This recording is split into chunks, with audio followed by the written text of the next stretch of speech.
But I don't know. So, like, I'm sitting there and I'm going, like, nothing's really hitting me too hard until I laid down in bed last night. I lay down in bed and I go, what the F am I doing here? I mean, what am I doing in Manhattan? Right. Yeah. It's scary. It really is, because you never thought this would ever happen. Yeah, and the place is emptied out. And, you know, like, my agent was supposed to be on that meeting, and he was like, oh, I'm too distraught to go to the meeting. Meanwhile, he headed out for upstate New York. A lot of people headed out. Yeah, everybody left. And I'm sitting there going, what am I doing here? So I called Chiasano. I go, it's like 10 o'clock at night. I can't fall asleep. I said to Chiasano, what are we doing? I mean, are we coming in tomorrow? I mean, why am I doing a show tomorrow? I mean, you know, Robin's not here. No one can get in. I mean, it's just ridiculous. It's weird. It's like I felt. Like, what am I doing? Right. Shouldn't I go grab my daughter and get the hell out of town? Yeah. Like, how do we know there's not going to be? So then I call my father. And I go, Dad, what do you... I'm laying here getting all paranoid. Don't you think I should go grab Emily and get the hell out of town and just drive north, you know, until I hit something like a water or something? Canada. And he goes, it's not going... Don't worry. I don't think it's going to happen. It's all, you know, our airspace is secure. Airspace? They could be doing anything. They could be releasing gas. Who knows what they're doing? What's next? Yeah, what is next? We're just sitting here. Because you know they're going to try to kick us while we're down. Yeah. How do we know there's not a second wave? And he's like, there's no second wave. And well, there was a rumor floating on the news even last night that they had arrested 2 men in a van underneath the George Washington Bridge loaded with explosives. That's what I'm talking about. And it turned out not to be true, but you just, what's true and what's not true? I don't know. So I don't even know what we're doing here. Honest to God, I don't. But let me open up the phones and see what's doing. First of all, Artie Lange is on the phone. Artie. Hey, Howard. Hey. What's up, man? Oh. What's up? What isn't up? I'm in Jersey. Bye, Tony. I'm in my new apartment in Hoboken. And I'm right on the Hudson hey, River. Tony, you left your wallet here. Yeah, and don't leave it close to me. Yeah, and it's near Cabby and it's loaded with cash. That's a bad move. You're going to need that cash. Artie, can you cook me breakfast and bring it here? Yeah, whatever you need, man. Yeah. I'm standing on my terrace looking at the smoke, and it's the first time I've seen the skyline without the towers there. It's just sad. It's sickening. Yeah, it's sickening. And you know something? I watched Bush's speech, and it was fine. He said the one sentence I was waiting to hear. Oh, yeah. We will not tolerate terrorists or countries that harbor terrorists. Yep. Right. And I hope to God he means it. I mean, I'm a little shaky with him at the helm, but I got to tell you something. People are screaming for blood. Yeah. And even like my mom said, don't get on the air and get everyone riled up and scream for blood. I go, how can we not? This will go on every day of our lives. You know, let me just give you a couple of thoughts. This is my thoughts. Right. You know, Libya used to misbehave really badly. Muammar Gaddafi, real bad.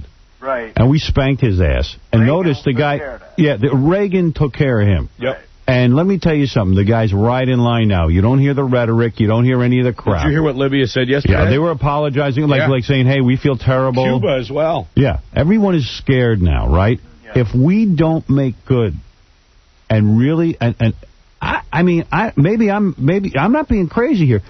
Take 5 of these countries, Syria... I don't care who United did Arab it. Emirates. Because they're talking about going after the people who did this, and they have to figure out who did it. Who cares? Let me tell you what happened in our country's history, if I may. Right.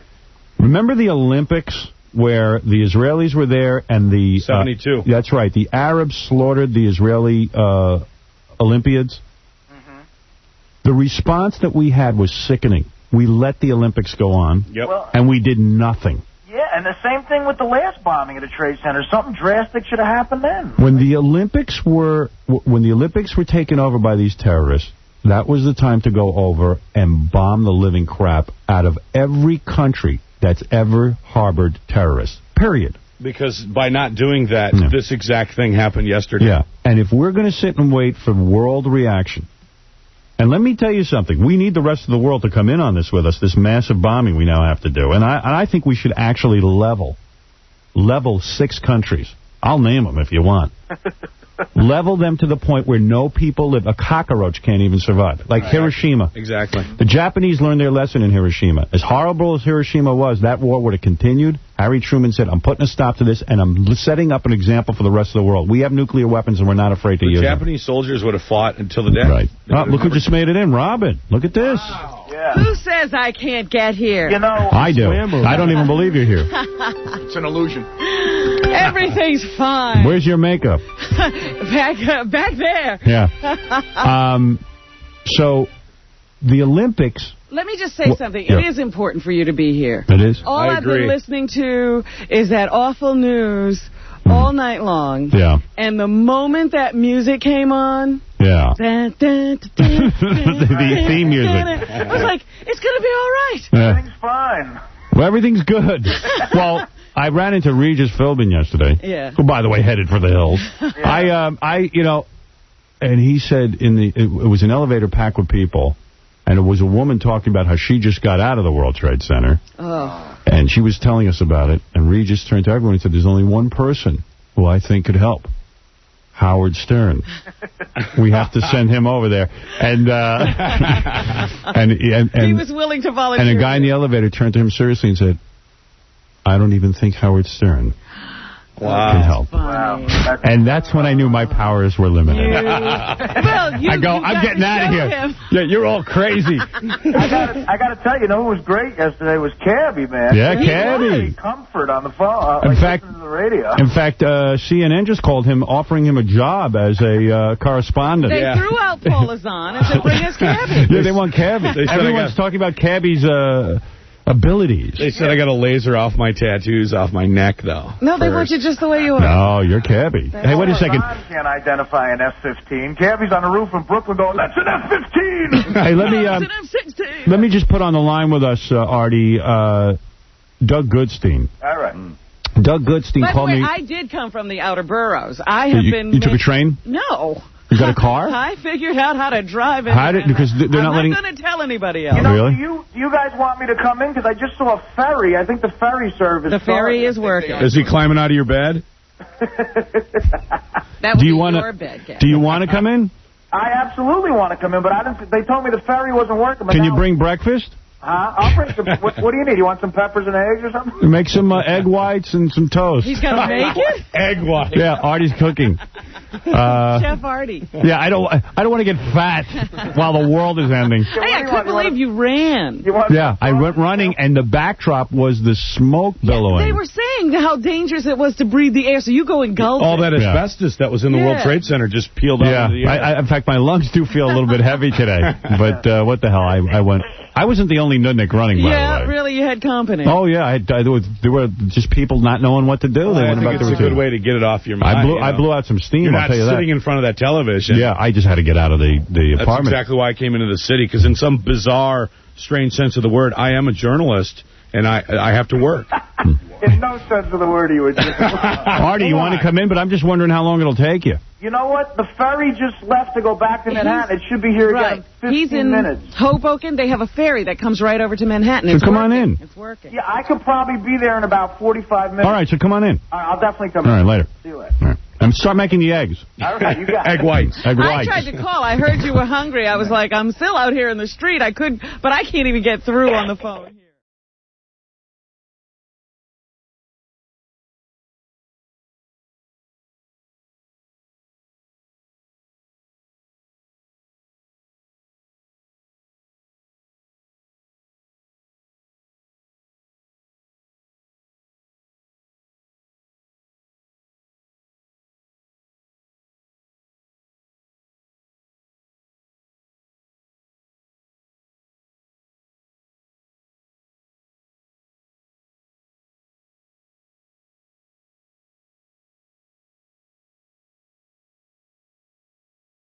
I think Howard Stern is a moron. He's pathetic, he's low-class, insensitive, a self-promoting sleazeball. I also think he's funny as hell. He cracks me up all the time. You know what I'm saying? I'm always laughing. I turn around and go, this guy's good. The Howard Stern Show. Artie was here early sleeping on the couch. Oh, he did not want to miss this day. I think he might not have gone home last night. Well, he was hungover from his big date last night. Who'd you have the date with? No, I went out last night with this girl, this great girl. How'd you meet her? I met her in Jersey. How'd you meet a great girl? Wait a minute. Every girl he meets is great, apparently. No. Every girl he meets is from Jersey. Yeah, well, they're all great. Out? They're all great. Where do you meet these girls? Like, do you meet them by your house? Yeah, there's a lot of great places by my house to go out. You go to bars? Bars, restaurants, you know. You picking up girls in restaurants? No. Spin class. And then... Where'd you pick up this one? Tell me. I didn't pick her up. I mean, she works at a place by where I live. What kind of place? What does she do? It's a bar, restaurant. She's a waitress? Bartenders are hot. Yeah. Oh, she's hot as hell. So you always go in there for drinks. You start talking to her. Tell her you're Artie Lange. Howard Stern show. Yeah, I did that whole thing. How quickly do you get in your job? How quickly does your job come up? Oh, now, when I was on the Norm show, it used to take a while, but now it comes up real quick. And she started paying attention to you because of that? Probably, yeah. Probably only because of that. Did you ever get laid before the show? Yeah, remember there was that one German hooker. Yeah, right. The German hooker you banged that German hooker when you did that film. It was funny, like being on the Norm show. You'd say to a girl, "I'm on the Norm show," and she'd be like, "What?" And I go, "I mean Frasier." Yeah. What's the death? Frasier. Don't you think there's a certain psychology for Artie for picking up chicks in Jersey? He could come to New York and go to the hot clubs and deal with that whole thing. It's too hard. Or go to Jersey and on the other side of the river. He'd rather be a big fish in a small pond. He's a star. Yeah, he's a star over there. Well, yeah, exactly. I've seen him walk in with 4 Jersey girls on his own. He loves the Jersey girls. Well, because it's exciting for them to have an Artie Lange in their midst. Right. Well, I don't know if it's exciting for them, but, you know. So what happened? You met her at the bar, and what was the move to get her to go out with you? I asked her out, 5 or 6 times. Oh, my goodness. And she turned you down 5 times? A couple of times, yeah. And then, what did you say? Hey, come on, let's go out for a drink or something. Well, it's that weird move where you're in a bar and someone works there and you try to ask them out and, Tell me the weird move, because I've never done it. I mean, you don't want to embarrass them in front of the people they work with. You mean you don't want to embarrass yourself in front of the people they work with? Exactly. Right? Yeah. Well, wait a minute. Artie's already asked 6 times. No, because you go in there a lot, and you don't want to look like a jackass. How do you get the balls to ask after the 3rd time? And once I'm rejected, what do you say? It's called Jack Daniels. Pretend I'm the girl. What do you say? I go, hey, you want to go out? And then she goes, well, I'm not really, no. You think, the worst thing is when you get a vibe that a girl likes you, and then you ask them out, and then they get a look of horror on their face. You know what I mean? They go, she likes your tips. Yeah, exactly. You go, well, I don't know. Can I bring my friends? That hurts when they say that. Yeah. But, no, I wore her down. So she's hot, huh? Oh, she's all bartenders are hot. Female bartenders. That's why they hire them. Well, they don't hire them for making the drinks. But Artie doesn't ask 6 times in one night, does he? Does he keep going back over and over again? No, not in one night. Because, I'm there. This place is right by where I live, so I'm there all the time. Yeah. Are you one of those guys that you get out of the house and you just go to the bar by yourself? Yeah, I'm not. And you start drinking by yourself? You're there alone. Yeah. I've done that. Wow, I can never do that. And it doesn't matter if nobody shows up, no big deal. And if a bunch of guys show up, all the better. Yeah. It doesn't matter. I mean, it's always a good time. Do you have friends that go to the bar, or you're just pretty much there alone? There's people that I call my friends there. Yeah. It's bar friends. Bar friends. They're my bar buddies. Well, I know. Jim Beam. Where'd you take the girl? We went to a couple of, went to a restaurant. Which one? You know where we went? We were by around where you like to go, Ocean. Oh, that's great. Yeah. I love that joint. What'd you eat over there? Shrimp cocktail.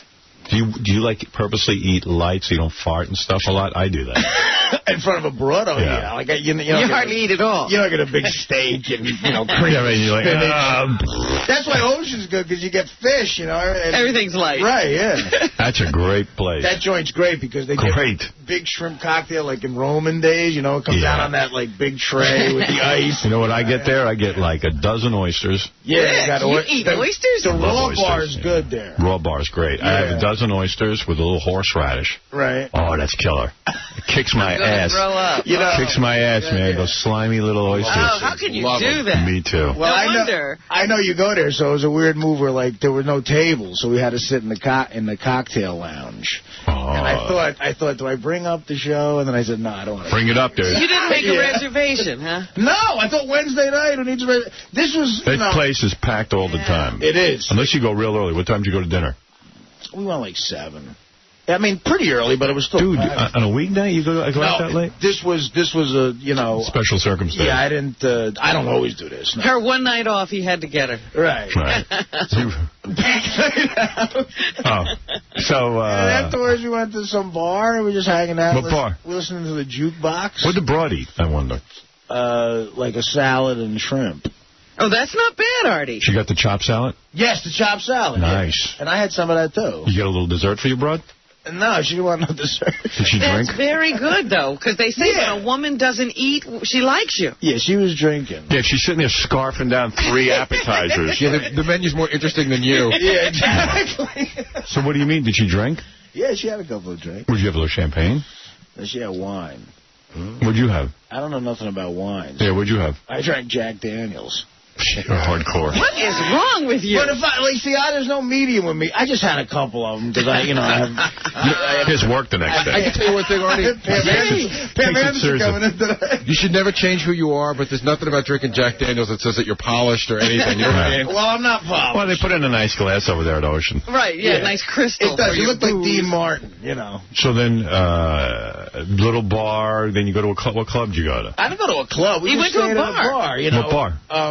Actually, that place, it's called Peters on 68th. Oh, Peters. Everybody drinks there. It's a really fun bar. Everybody goes to drink at Peters. Is that right? That's where people go to drink and hook up. It's fun. It's a fun place. We got a little table there, and they got a great jukebox, so I started playing all, like, my 70s rock and roll songs.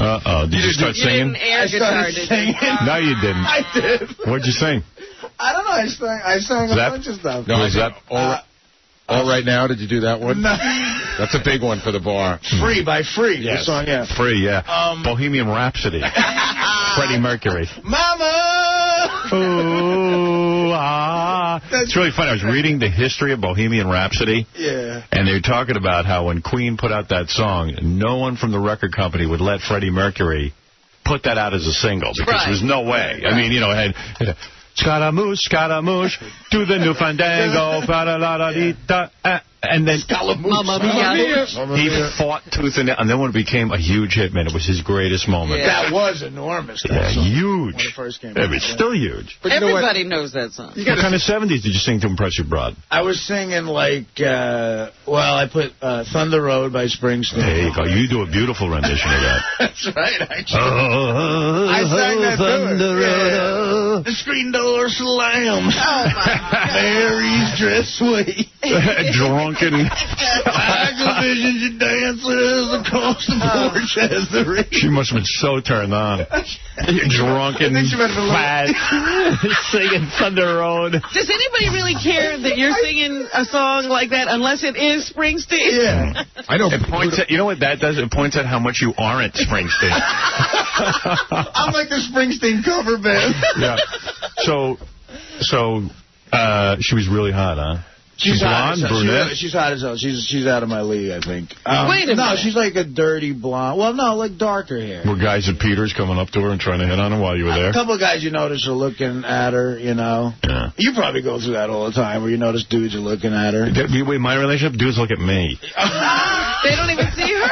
No, they're like, that's what my girlfriend says she loves best, because she usually goes out, people, you know, hassle her. Yeah. Go out with me. She goes, they don't even notice me. The guys are looking at you because they listen to the show. They come walking over and they're like drooling and they go, hey, Howard, I listen to the show all the time. Howard, can you give me a date? What a nightmare. I go, hey, better you hit on me than my girlfriend. What a nightmare. So, Artie, what time does your date go until? If you start at 7. See, that's what happened. It was and I never do this. I've been very professional since I've been doing this show. But I till like 1 o'clock. So, a successful date. Yeah, it was fun. We've been out a few times, you know. Oh. I always have a blast with her. She's really a lot of fun. So, did you kiss her? Yeah. How does the date end, as Jim Lange used to say? Hold it a second. Slow everything down here. Right. There's a lot of talk here. Hold on. I love how this all came out from me sleeping on the couch waiting to get my hair done. Did you make out with her? You'd call it making out. Really? Look at you. Absolutely. Well, where are you when you're making out, though? At Peters. Right. Peters, nobody cares if you make out. Where were you? We were in the corner at Peters maybe a little bit, and then in the car that she drove. You are class. Wait, she drove you? She had to drive at the end of the night. I said, I'm a little late, you know, and she's like, oh, I'll drive. And then the worst part was we're driving down, Broadway, and I made her stop at a pizzeria. Why? What are you doing? So I can get pizza. Oh, my God. Dude, that fish isn't filling enough. You didn't have your bread groups. Artie hiding nothing on the first date. Yeah, right. It's a couple of dates. No, she's cool about everything. You know, she knows that I'm not Jacqueline. But you know what's funny? He goes to the fancy place and he doesn't eat much and then stops for pizza. Yeah, well, at the end of the night, you're a little more comfortable with everything. I'm like, okay, let's forget about the light fish. Let's get a pepperoni slice. Yeah, let's get serious about my eating. I didn't get in this kind of shape by eating fish. Exactly. I didn't get this body from running 10 miles a day. Did you put that black stuff in your hair for the date, or? No, that's the problem. Is like I'm thinking of hiring Tony maybe for when I go out at night. 24 hours a day. I'll say I've done some gay stuff where I've asked Tony to come over and fix my hair up before I went out. Really? For a night out? Yeah. Just as a guy? Like a guy, yeah. Oh, my God. I thought about that. Yeah. That's gay. I thought about. But you know what though?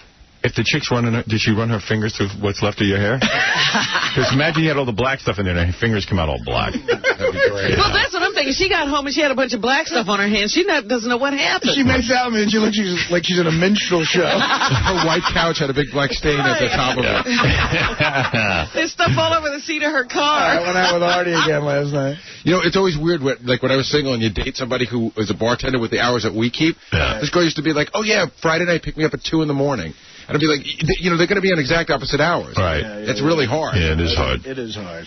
So, wait a minute. Did she drop you off here, Artie? No. Oh, you went home. Okay. I went home. Yeah.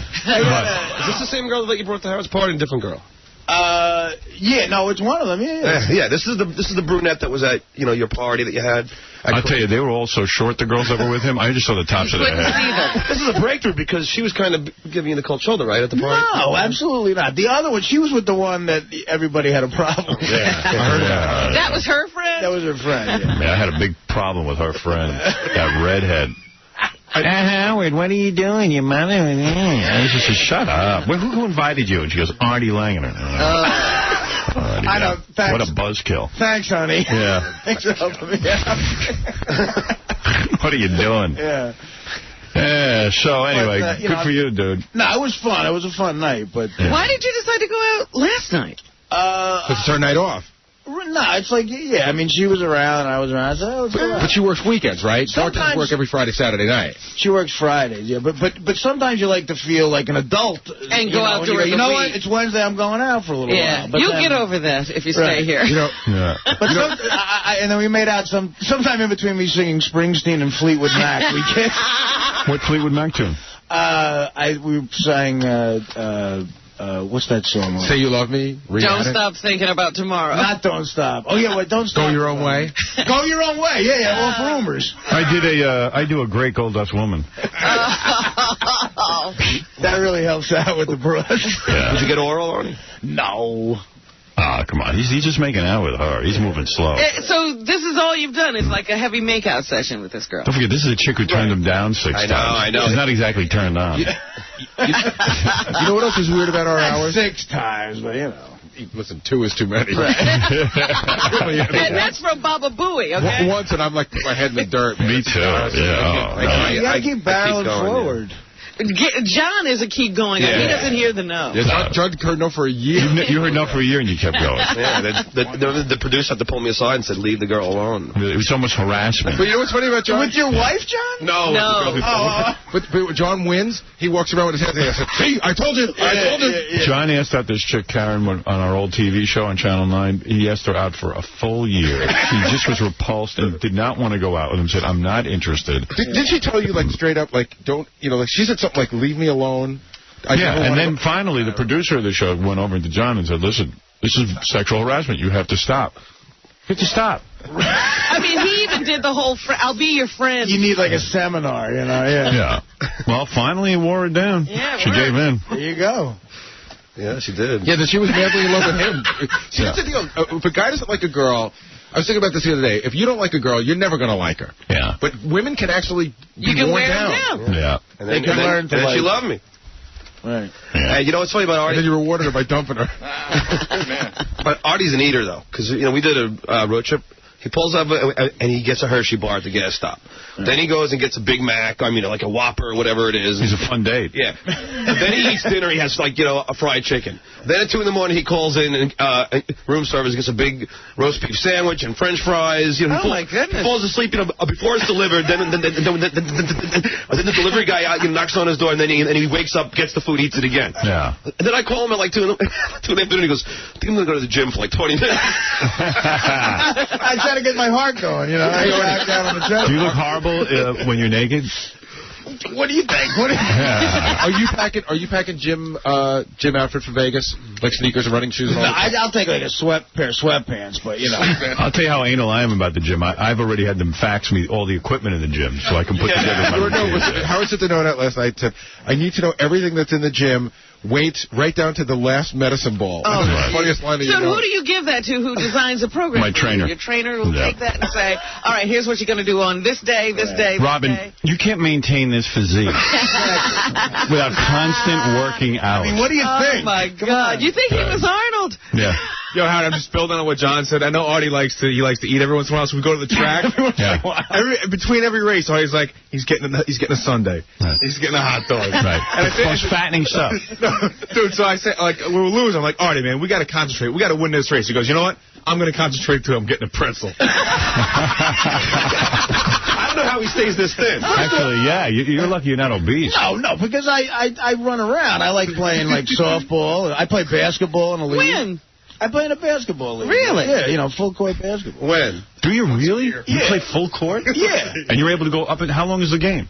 2 minutes. No, it lasts I always love playing basketball, but I'm the kind of guy where I'm the guy who can play basketball and not really run that much. Yeah. I don't play defense. I love just shooting the ball. Yeah. So I just lag behind the other players. And if I'm open, the guys get me the ball because I got a great outside shot. That's my move. Oh, my God. I just lay back, I'm open, I hit the shot, and I go back, and everybody tolerates me not playing D because I can score points. Right. But the fact of the matter is the exercise level is way down. Right. But He's not really playing full the court. fact of the matter is I'm not playing full throttle, but I'm still running up and down how many the court. times a week is that? Once a week. Oh, that's nothing. Yeah, but then I go to the... Then he works up a big appetite. He is working on a heart attack. First of all... He's a short, pudgy Kobe Bryant. on the way back from Boston, we stopped at a Friendly's, okay? Yeah. Let's talk about John here for a second. He gets a colossal burger. That's the name of the burger. A colossal... First of all, we're sitting in a booth. Picture this, Howard. We're coming back from Boston. We're tired. We just did these gigs. We're sitting in a booth the size of a little, cubicle. It's John, his wife, Melrose Larry Green, me and Jim Florentine. We can't barely... You know when you're in a booth, you can't read the menu like this, with your shoulder up against... And John orders a colossal burger and a large strawberry shake. A fribble. A fribble, right? He's eating it 1,000 miles an hour. To where even I'm going, John, that's not healthy, Slow down. In the middle of it, he goes, ooh. I'm like, what's the matter? What did he say? I'm having a panic attack. Panic attacks are so weird. What is The that? fact that you're eating a colossal burger through a straw. What is a panic And then I attack? asked my wife to run and get me the Xanax. Then he goes into Friendly's to take a dump. Now, it's Friendly's. It's the most disgusting bathroom you've ever seen. I was afraid. His wife says to me, Judge, wife goes, Artie, bring these into him. He gives me 2 Xanax. I said, I got to go in the stall? She's like, no, just hand it to him over the thing. So I go into Friendly's in the bathroom, me and Florentine just, in case he had a heart attack and is dead. Right. And you just see John's feet in the stall. It's disgusting. And I go, dude, you want these? I put the Xanax underneath Through the door? He goes, no, man, I'll get him when I come back. Yeah, really, you can wait a minute. Oh, my God. He's not having that bad a panic attack. He's not having any panic attack. He's addicted to Xanax. What happened to you with the panic attack? I get him almost... And what happens? I get shortness of breath and chest pains.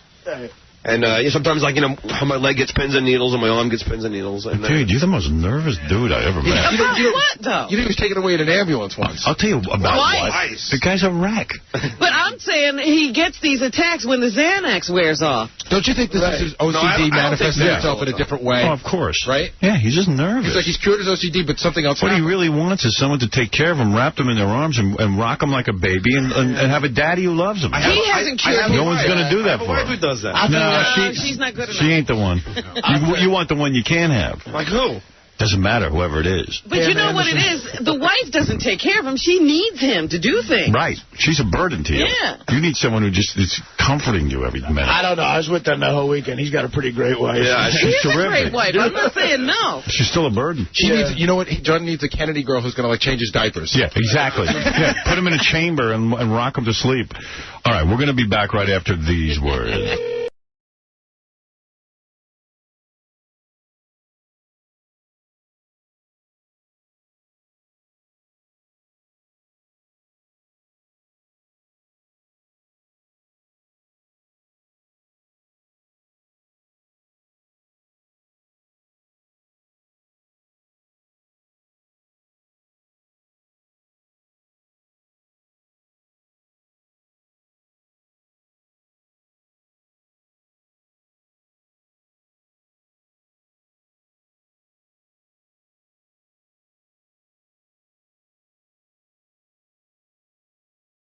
Tell the story what happened. Can you tell that story on the air what happened? What? Come on. What? Artie, it's the greatest story. Let me tell it. Tell me something. I told my girlfriend the story last night. She was dying. Yeah, well, Artie had an experience in Vegas, but I don't know if he wants to tell. Let me just talk to him. Please. Is it a bad thing to say? It didn't happen this weekend.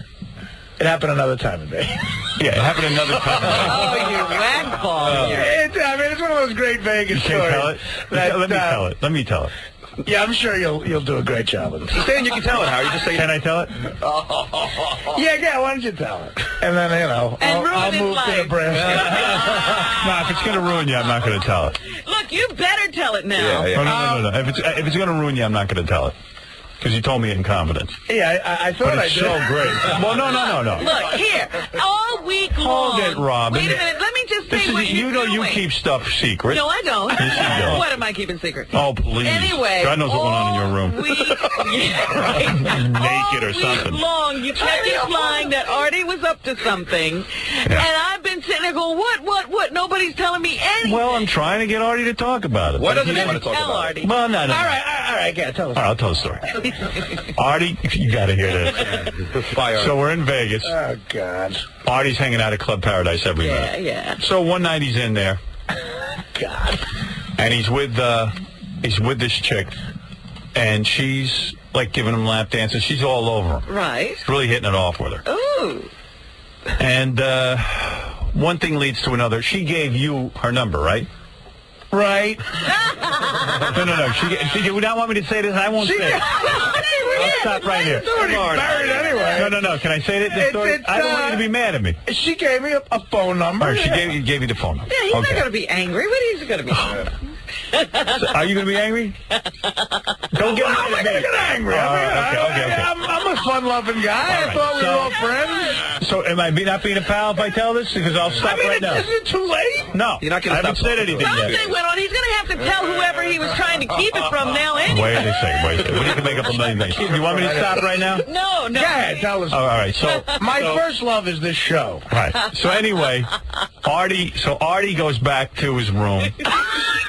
He's drunk out of his mind. I went gambling for a little while. Yeah. Some time. I went to go play. So it's like 5 in the morning. Yeah. He figures, what the hell? I'll give the girl a call. Yeah, what the hell? Calls her up. What are you doing? She says, I'm coming over. Really? Yeah. Artie, hot stripper. Wow. So he goes, great. She shows up. John, do you know the story? No. Oh, okay. I heard something. She's in the room maybe 1 minute. Whips off her clothes. Oh. Gets into bed with Artie. He bangs her a couple times, gets some oral. I mean, the whole They thing. get around the world. Around the world, right? My mother's calling realtors right now in Arizona. It's like 7:30 in the morning now. This has gone on for 2 hours. Wow. It's been wild. A drunken... Wild. It actually went on for like 8 minutes, and we slept for like an hour and a half. Yeah, and Artie's like, man, this is the great. It's Vegas. I love Vegas. Boom. Why do you love Vegas? I'm on the Howard Stern show, man. It's just falling in my lap. It's all falling in his lap. Right. 7:30, because I said to Artie, I go, what time's this chick leave? He goes, 7:30. I go, that's perfectly. 2 hours and she gets the hell out, right? She doesn't even ask to stay. He says, here's the kicker. She's getting up to leave. She goes, listen, for everything, it's $500. Get out of here. Are you kidding me? Thank you. The greatest story ever. Hysterical. So I said, you didn't pay her because she should have said up front that that's what she was looking for. Yeah, well. So he goes, he said, you know what, man? He goes, look, I'm in Vegas. I'm with the show. I don't want to have an incident in my hotel room. Could you imagine? And plus, I'm under the name Greg Nettles. Yeah. I don't want to get him in trouble. So Artie just gave her the money and freaked out. That's why you were saying you were down so much money. I still had about $6,000 left in cash, so I like groggily get up and I'm thinking in my head, this could have happened. I was a plumber. It could have happened, you know? Right. Well, what's being on the show helping me now? Maybe I got a discount or something. Yeah, so he doesn't have to pay. Well, wait a minute. Have you ever paid for it before? Let's just move on. But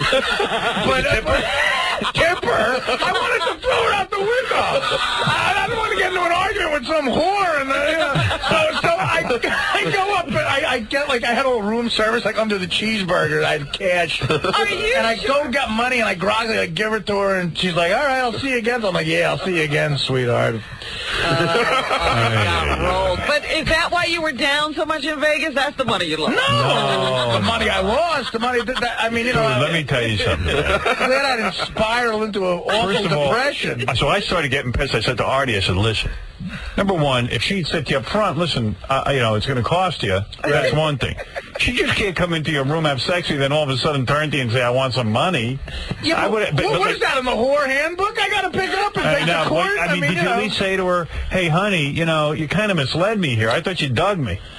False advertising. Well, this is how, what she said in the club originally was, this makes it even more repulsive, is she goes, I want to come to New York and get evaluated on the show from Playboy, whatever, we do. Let's bring her in. I mean, and see how good your $500 got. Yeah, we'll evaluate her. And then, I'll tell her she owes you $400 back. Yeah. And then Was she worth $500? No, come on. Did it make it? Now, see, you thought this girl was really into you, and you were buying the whole line. I didn't think she was really into me. I'm not retarded, but I mean, I thought being on a show, I had a nice suite. I got to tell you something. $500 is a lot of money too. I mean, who does she think she is? I mean, I bet she normally gets $100. Yep.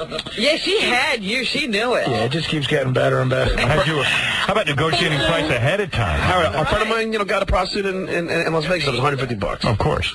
I didn't get a prostitute. But he didn't. But he did it. I mean, he didn't know he was involved with that. Right. Yeah. There was no indication. Are you sure? Am I sure what? That there was no indication that this was a pay job. I mean, I was drinking, but she gave me a phone number, and I called her up after I played craps. And Howard, it's not like I won money playing craps. I was in a great mood. I won some of the money back that I lost during cards. It's not like he could say, how much is it going to cost me? I mean, that would be a total insult. No, he thought that the chick was kind. Listen, I know lots of guys who've gone to strip clubs and hooked up with the strippers afterwards, and it's not a paid thing. It's like, not Artie. They're just kind of into each other. And Artie was like, man, this is great. It's finally happening to me. What I'm thinking is that she's probably like a drug addict or something, and she needed cash, so she figured she'd roll. She'd roll all Artie. Yeah. Not roll. She didn't roll me, but... Well, no, I'm not saying roll. She just said, hey, I'll have to do a little bit to get my fix, huh? Because Ralph out there got rolled. I know that, yeah. Oh, really? He was with a chick, and he was drinking. And I mean drinking heavily. And he was kind of, out of it. And he met this hot chick, or at least he thinks she was hot. At least he thinks she was a chick. And they were making out and stuff, and he kind of remembers being in and out of it. And all he knows is when he woke up the next morning, every dime he had on him, about $700 was gone. Oh, yeah. And he didn't give it to her, so she went through his pants. But he didn't care. Yeah, he said he didn't care. She was hot and was worth it. Yeah, that's that. Let's call Artie's hooker. Do you still have her number? No, I got rid of it. Oh. Yeah, we already had a bomb go off in here. We got to call her. I got rid of it. Oh, come on. Oh, come on, I got rid of the phone Artie. number. You know what? What is it? You just, you pull me off to the side. You can describe her to me. I'll call the club. I'll get her number. Is that against the club? I honestly, guys, the club has nothing. The club has no knowledge. Yeah, this is her off time. They didn't set that up. She's doing it on her own time. No, I'm not saying that the club is, but is it against the club rules for hookers? Of course. For strippers. To go out and hook? Yeah. Of course it is. So she could lose her job. Yeah. Yeah, then rightly so. I mean, I don't mind if a chick hooks, but already tell me up front I got to pay. Did you ever dawn on you to say to her, hey, you never said anything about money? Well, first of all, it wasn't at Club Paradise. Oh, it wasn't? No. Oh, okay, that's interesting. But it never dawned on you to say, hey, you know what, we never talked about money. What do you mean $500? It dawned on me to to say all that stuff, but it was Dawn.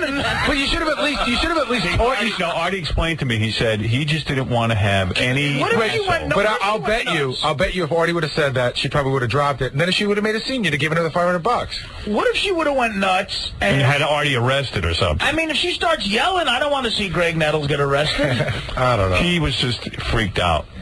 I get that, but... You don't understand that you don't want to, like... No, I do understand, but you should just... I mean, it's okay to say, hey, I didn't know there was going to be any money involved. And she would have said, I said, hey, who do you think you are, Marcus Schenkenberg? No, then at that point, you could say, okay, here's the $500, but...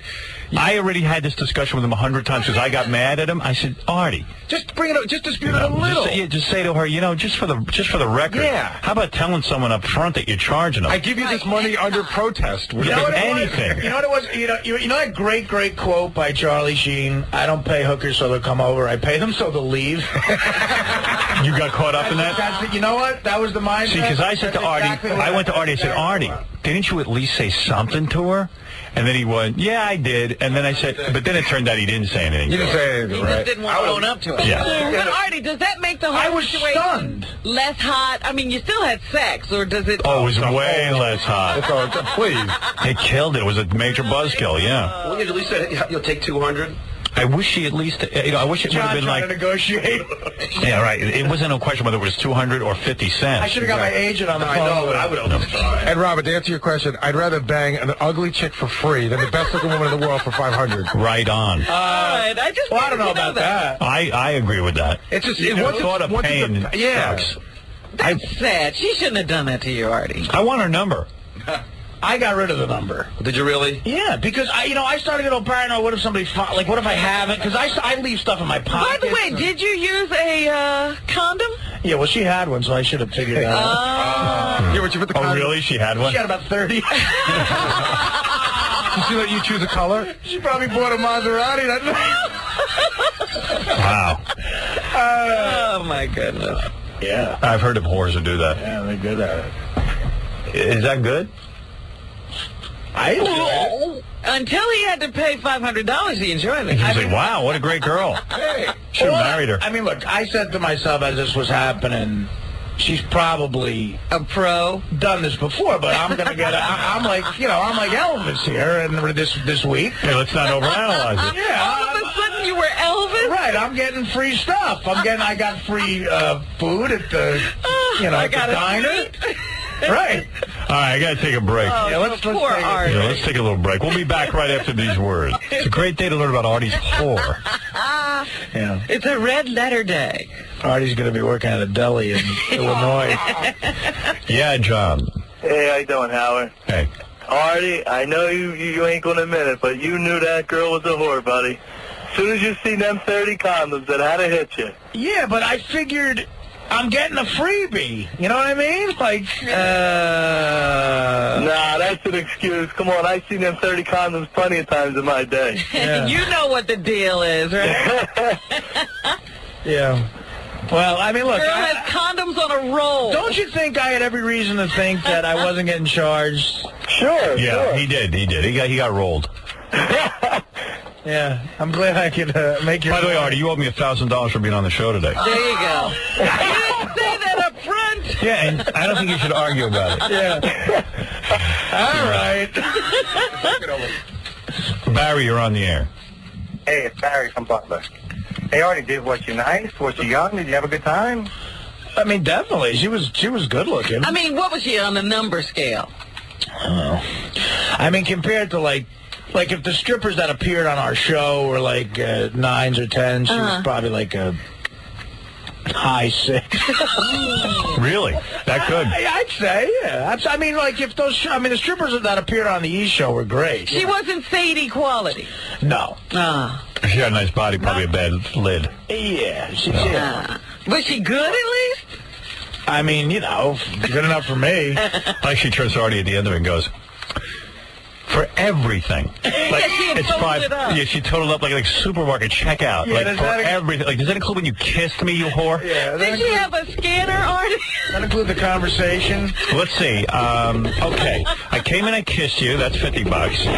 Then I let you feel me up. That's another 10. I stared at your repulsive ass. Yeah, I kissed your repulsive face. You had 2 orgasms. You had 2 orgasms, one from oral, one from regular. There was no anal involved, so that's okay. But I'll charge you for that anyway, since you don't seem to be protesting. I kissed your repulsive face. Yeah. You should have charged her for your hard time with a superstar. Really? She was with Elvis. Come on. That chick is not looking at the big picture. I mean, don't you think if we... You could have helped her out. Of course. She was a very small thinker, that's right. I'm sorry if I'm naive, but I thought you liked me. I'm sorry you had to kiss my repulsive face. You didn't kiss her on the lips, did you? Oh, come on, man. Come on, did you? That's a yes. Of course he did. He didn't know she was a whore. No, I'm just asking if she I figured she was just a nice girl with 30 condoms in her purse. So she gave you a kiss. That's probably a couple $100. She's like, yeah, I don't usually kiss guys. That's like 200 right there. Yeah. You know what's funny about her? She probably gets about 100 for the night. And she totally took Artie to the cleaners. Well, that's why everybody was in there. You know, hookers are now saying, I want to be Artie's whore. Yeah. Because Artie pays more. I take care of my chicks. Boy, that story's going to haunt you the rest of your life, Artie. I guess so. You're legend. Yeah. If you didn't hear it already. Yeah, let's repeat it. Let's recap. It's the greatest story. Come on. Artie, when he was in Vegas, went to the strip club. I don't even know which one. It wasn't Club Paradise. Was it the very first night or was it later? Yeah, that part of the story hasn't been filled in for me either. Tuesday night. Tuesday night. So he goes Tuesday night, 1995. He goes to the strip club and gets a dance from this chick. They're making out and stuff in the club. They're really hitting it off. And yep. Artie gets her number. Calls her at 5 o'clock in the morning. She comes right over. Within 30 seconds, she takes her for clothes. They do it all, he tells me. He banged her like twice, oral once. Was the room wrecked? It was 5 in the morning. She leaves. She gets up at 7:30 after this wild sex. And he's like, perfect. She's leaving. I don't have anything to do with her. What a great girl. And then she goes, for everything, $500. For everything. For like even talking to him. You're right. For being there. For the business advice she gave me. Yeah. What? So, what is everything? Artie paid her because he just didn't want to have an incident because he was there representing the Howard Stern show. Yeah, I was already doing such a great job with that. By the way, Ima says, if she did that to me, she wouldn't leave the room. Yeah, I'll tell you what, she does that once. One time. Coming in at number 1, Artie's whore. Artie banged a chick, a stripper in his hotel room. With Artie she kissed and she fondled and sucked, but when she was through, she charged $500. Oh, we wish that we had Artie's whore. We wish that we had Artie's whore. Make $500 for sex on her back. Make $500 for having sex on her back. Artie's whore. That's Artie's whore. Artie's whore. Gee, I never thought that song would make a comeback. Yeah, it finally worked. Jesse's Girl. I never thought we'd be writing a song parody of that. But you know what? I have so many questions. Like, I mean, Artie, since he thought the girl was really into him. Yeah. No, I didn't think that. Come on. I'm not retarded. Was he really talking to her during the sex and doing all that stuff? She's probably thinking, wow, I'm really good at this. Yeah. Hey, you know why I feel bad? During the sex, I was saying stuff like, could you hand me that Nestle's Crunch? You know why I feel bad is you're never going to be able to get a whore again for under 500. I know. Well, no. 200's out of the question. Yeah, that's the real crime in all this. The weird thing is when you don't know it's a whore, you might end up doing more stuff with it than you should. Did you? No, I mean, you know. Did you give her oral? No. That's why maybe why your throat's bothering you. I got whore throat. You got whore throat. That's not Vegas throat. I used to work with a guy when I heard a story. He used to always have excuses for why he would come to work late. Yeah. He was like this Spanish guy. Yeah. And one time he didn't show up to work till like 11 o'clock, and he She told the foreman on the job that he got a hooker the night before, and he got a bad hotel room, and he put her up on top of the air conditioner, and he was giving her oral for like 2 hours, and the air from the air conditioner kept hitting his throat, and he had a really bad sore throat. Now, there's a story. That's the elaborate story. He said he had to go to the doctor. So did anyone say to him, why did he put her on the air conditioner? Yeah, we were all wondering about that. But, I mean, it's like one of those stories he can't be lying. How could he make it up? So what happened when your mom heard the story?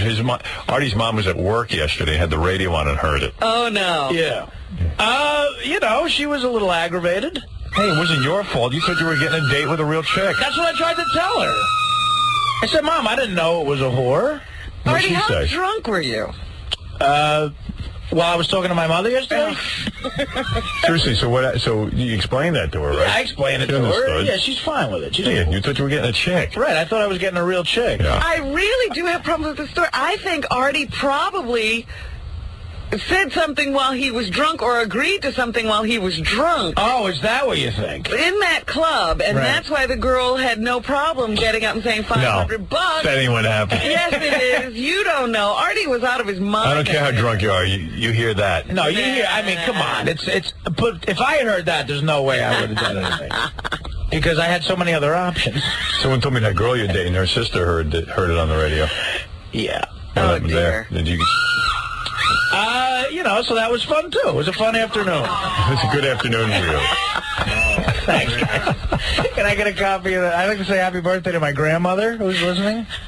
Yeah. Why don't you tell all these people in your life to stop listening? Well, because they enjoy. Well, first of all, I'm always amazed at. My mother was a fan of yours before I got on here. Actually, this girl and her sister could not have been cooler about everything. They're just really cool, and thank God, because they understood you were duped, right? Right. What? Yeah, everyone should be so understanding. They understand that this is this is show business we're in, right? So they still dating that girl? Oh, I think. I don't know. Did you tell her that the whole thing was just a big bit we're doing? I told Artie, if this chick you see and gives you some hell, just tell her we made the whole thing up. Yeah, I used to do that. I do that all the time. All the time. No, honestly, because we're not anything like committed anyway. So she's just real cool with everything right now. I mean, she just doesn't want to see you anymore. Yeah, she just told me. Actually, I heard told me lose my number. I heard she's billing you now. You and the new girl haven't been together, right? So did she say that you have to get tested or anything before she'll sleep with you? No, she's not. She hasn't said that. Thanks for putting that suggestion out there. Thanks, I had a friend. Just tell her it happened to Norm Macdonald, and you just told the story like Jay Leno does. Put your name in there. In his autobiography, he ripped off stories. No, I understand who ripped you off. How's that thing?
You got to ask me about the game last night.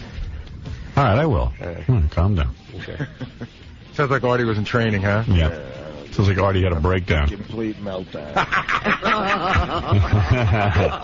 Today's a big first week weigh-in. Hoping we wouldn't get to this. The Bally's Total Fitness Challenge between the four guys on the show, Baba Booey, Benji, Ganji, and Artie. The first week's weigh-in is today. And Artie went to a Yankees game last night. Yeah. Well, thanks to Scott DePace, we actually have the whole night documented on camera. Oh, really? Not on video camera, but on like still photography. So Artie eating? You just got to. I think we have it set up in chronological order, so you can see how everything starts. I have to say. What happened? I just have to say that It's worse than I could have ever imagined. This wasn't even a regular night. Right, it was worse than a regular Yankee game. But what did you do? Didn't you know you had the $10,000 challenge today? I did know that, yeah. Yeah, and what happens, like, what goes through your mind? You're like, I don't care? No, not initially, but once you get, lit... I thought you were going to drink. The biggest problem about it is how it started. I went to a Yankee game, and my seats, you get waiter service. Yeah. And you could order a turkey sandwich instead of a hot dog. So I got a turkey sandwich. Right. Yeah. And I actually picked the turkey off the bread. This is in the beginning of the night. I didn't eat any bread. Actually, he's not telling the truth already because Scott said... then when Scott turned his head and not looked, Artie took a big bite of the bread and put it back down. Really? One bite of the bread. I had that one bite of the bread, but it's a big piece of bread. So, Artie, what somebody told me? We were talking about this. They said that the problem is that Artie's in a comfortable place, and while $10,000 is a lot of money, it's just... It's not that important. It's not that important compared to food to Artie. Yeah, the guy's dropping $5,000 on the Masters. Right. Why would 10,000? He'd like to have it, but pizza, white pizza, or $10,000. I think he'd rather have the white pizza. Let me just say, 10 G's is very important to me, and also my pride is very important to me. Well, hold on, Gary. Let's get to the white pizza later. No. Oh, really? No, it was. All right, so you started out with turkey. Right, Go ahead. It was as bad as it could get. So, did you drink? Well, here's what happened. I eat the turkey off the bread, which is the gayest thing to do at a Yankee game. Right. You don't want to be caught just eating turkey off the bread. Right. You're a man. But all right, it's $10,000. You explained to people. Right, just ordering it was hard. I took a little piece of the bread, a bite of the bread. So then my plan was, all right, we're at the game, we're having fun, DePace and Doug had beers. I'm like, I'll get a drink. I'll just drink and I won't eat. I'll have like 2-3 drinks. Smart. Yeah. So I drink like a nice clear drink, not a beer. Right. So I order a Jack and Water. There you go. I order a Jack and Water, which is, at a Yankee game, there's a lot of water in a Jack and Water. Okay. It's like $8, but, So I get a Jack and Water. And then now, the problem is, ever since Vegas, there's this weird thing that happens. Do you get a Jack and Water at a Yankee game? Yeah, delivered to you. I got waiter service at my seats. I had a Merlot. I got to give you the tickets one of these days. Why'd you drink Merlot? Because I'm in training. I'm off the beer. Yeah, he's drinking Merlot. Yeah, I mean, I'd go to sleep. With a sausage and pepper sandwich. Is that he goes, I'll take a sausage and pepper sandwich, and can I get a Merlot? I couldn't turn down. I told her I had to have one sausage. Can I get a Merlot? That's what he said. What goes with a pretzel? A white or a Riesling? That's what it was. Yeah. Well, excuse me, waiter. Yeah. What goes best with a hot dog? That's meat, isn't it? So I better have a red wine. Could I have I'm having a Knish. Could I have a cosmopolitan? Something full body. Something from the region of Bordeaux. Perhaps a rosé. But Grant, I got there in the third inning. There was about... Artie must have had like 5 Jack and Waters already because they were on the floor. He was already had a nice buzz going. Oh, really? Yeah. The people next to me started buying me drinks. Sweat pouring off his neck. Why? Because they knew you were on the diet? Yeah. Yeah. And then, whatever. So the guy next to me... Aren't people wonderful? Now, wait a minute. Do they bring these in cups or just they're in plastic cups. I see. Yeah. So the guy next to me buys me a Jack on the rocks. And Wait. So you have the turkey sandwich. Yeah. All right. After the turkey sandwich, you start to drink because you figure if I drink, I'll get drunk, I won't eat. Just have a good time. Yeah. All right. So you have about 5 Jack and Daniels. When do you start Jack and Daniels? Jack and Waters? At the game, I'm fine. Yeah. What happened was we ordered drinks in bulks because it's hard to get them to the seats. So at one point, I was backed up like 4 drinks underneath my feet. Yeah. You don't have to have them. And meanwhile, you can turn them down. And meanwhile, the Yankees are losing, and Giambi looks horrible. So go home. You know what's great? Artie's cursing. There's like kids nearby. He's like the loud drunk now. Look at Doug Goodstein with the pictures on his computer. There's Artie drinking a beer. So Howard, by the 5th inning, not a beer. Well, can we go back to the first inning? It's a Jack and Daniels. Can I tell you a story? Jack Daniels. I don't know why. So before John got there, it was the first inning, and Artie ordered one. He's like, you know what? I'll have one Jack and Coke or whatever he was drinking. By the end of the Jack and Coke, Jack and Water, whatever it was. Yeah. Don't make it sound fattening. So by the time we ordered the second round, he broke down. It wasn't even the end of the first inning. The next order was What was it? Four Jack and Three, just because it takes so long to get to the seat. 3. He's complaining about there's a lot on the receipts because he ordered 3. But I was gonna let it last the whole game. But the problem was, so by the end of the game, I still had drinks left over. So I didn't start eating at the game. We left the game. No. Here's the thing. In the 5th inning, I like go to Doug. I go, watch. I'm gonna stop at a McDonald's on the way home. I guarantee Artie order something. So you drank at the game. Drank at the game. But you didn't eat anything weird. Didn't eat anything weird. Eating-wise, it was fine, but it was a lot of drinks. I just had the turkey game. So John had his car. We go down the FDR Drive. John stops at a McDonald's just to bust my balls. Right. So I'm lit. And I go, oh, you guys suck, you guys suck. They pull up to the drive-thru, they're all like, we want a cheeseburger and a Big Mac. And they're like, oh, do you want anything? I'm like, no. And then I look at the menu, and I said... The menu. You need that. Yeah, right. I said, all right, just get me a McFlurry. A McFlurry? The most fattening thing on the menu. What is a McFlurry? It's like that ice cream. It's great. Howard, it's imagine the thick shake with crushed up Oreos and more ice cream. It's like more fattening than a thick shake. That's like a whole day's worth of calories. It's really good. Yeah. It was great, but then they were just... A McFlurry. So then, John, there's a long line. Artie thinks anything that's white is not fattening. So, but this is what John does. This is theory. I've known people to lose weight on the white diet. If it's vanilla, I don't eat white food. Yeah, if it's vanilla, it can't be fattening. Chocolate's fattening. What's that a picture of, Doug? This is the under Artie's feet. This is all his empty cups. This is like into the 3rd inning. Yeah. It's a lot of peanuts there. You eating peanuts? No, but there's peanut shells constantly on the ground there. That's funny. All right, so you get the McFlurry. John pulls the ultimate scumbag move then. So now, you know how... Did you eat anything, John? No, not really. But listen to what he does. You know how when you psychologically break down and go, screw it, I'm going to cheat, I'm going to get the McFlurry. Now, in my head, I can't wait for the McFlurry. Right. John then pulls out of the line and leaves. And I go, what'd you do that for? He goes, well, we just wanted to get you to order something. We're not going to get anything. So he orders all the food. He orders all the food. To see him break down. Yeah, and now I'm like, oh, he was gone. You bastard, I'm, starving, and I decided to eat. And then they pull out of the line, he goes, the line's too long. And meanwhile, I order all this food. The poor woman there rung up like $100 worth of McDonald's. No. It was a long line, and it was getting late. So we leave. So now, even then, I'm saying, okay, you know what? That's a sign from God. I ain't going to eat. Right. Yeah. We go down the FDR Drive. We get into Manhattan. And we're driving up First Ave right by like 65th Street. Because so far you haven't done so bad. You said turkey. It's already midnight and you've done well. Yeah, go to sleep. It's about to change. So we see... And it's midnight and it's a school night. You guys don't care. Yeah, here we go. And first of all, Howard, you're forgetting Artie said that he never drinks on a school night. Right. Okay, now he's bombed. No, okay.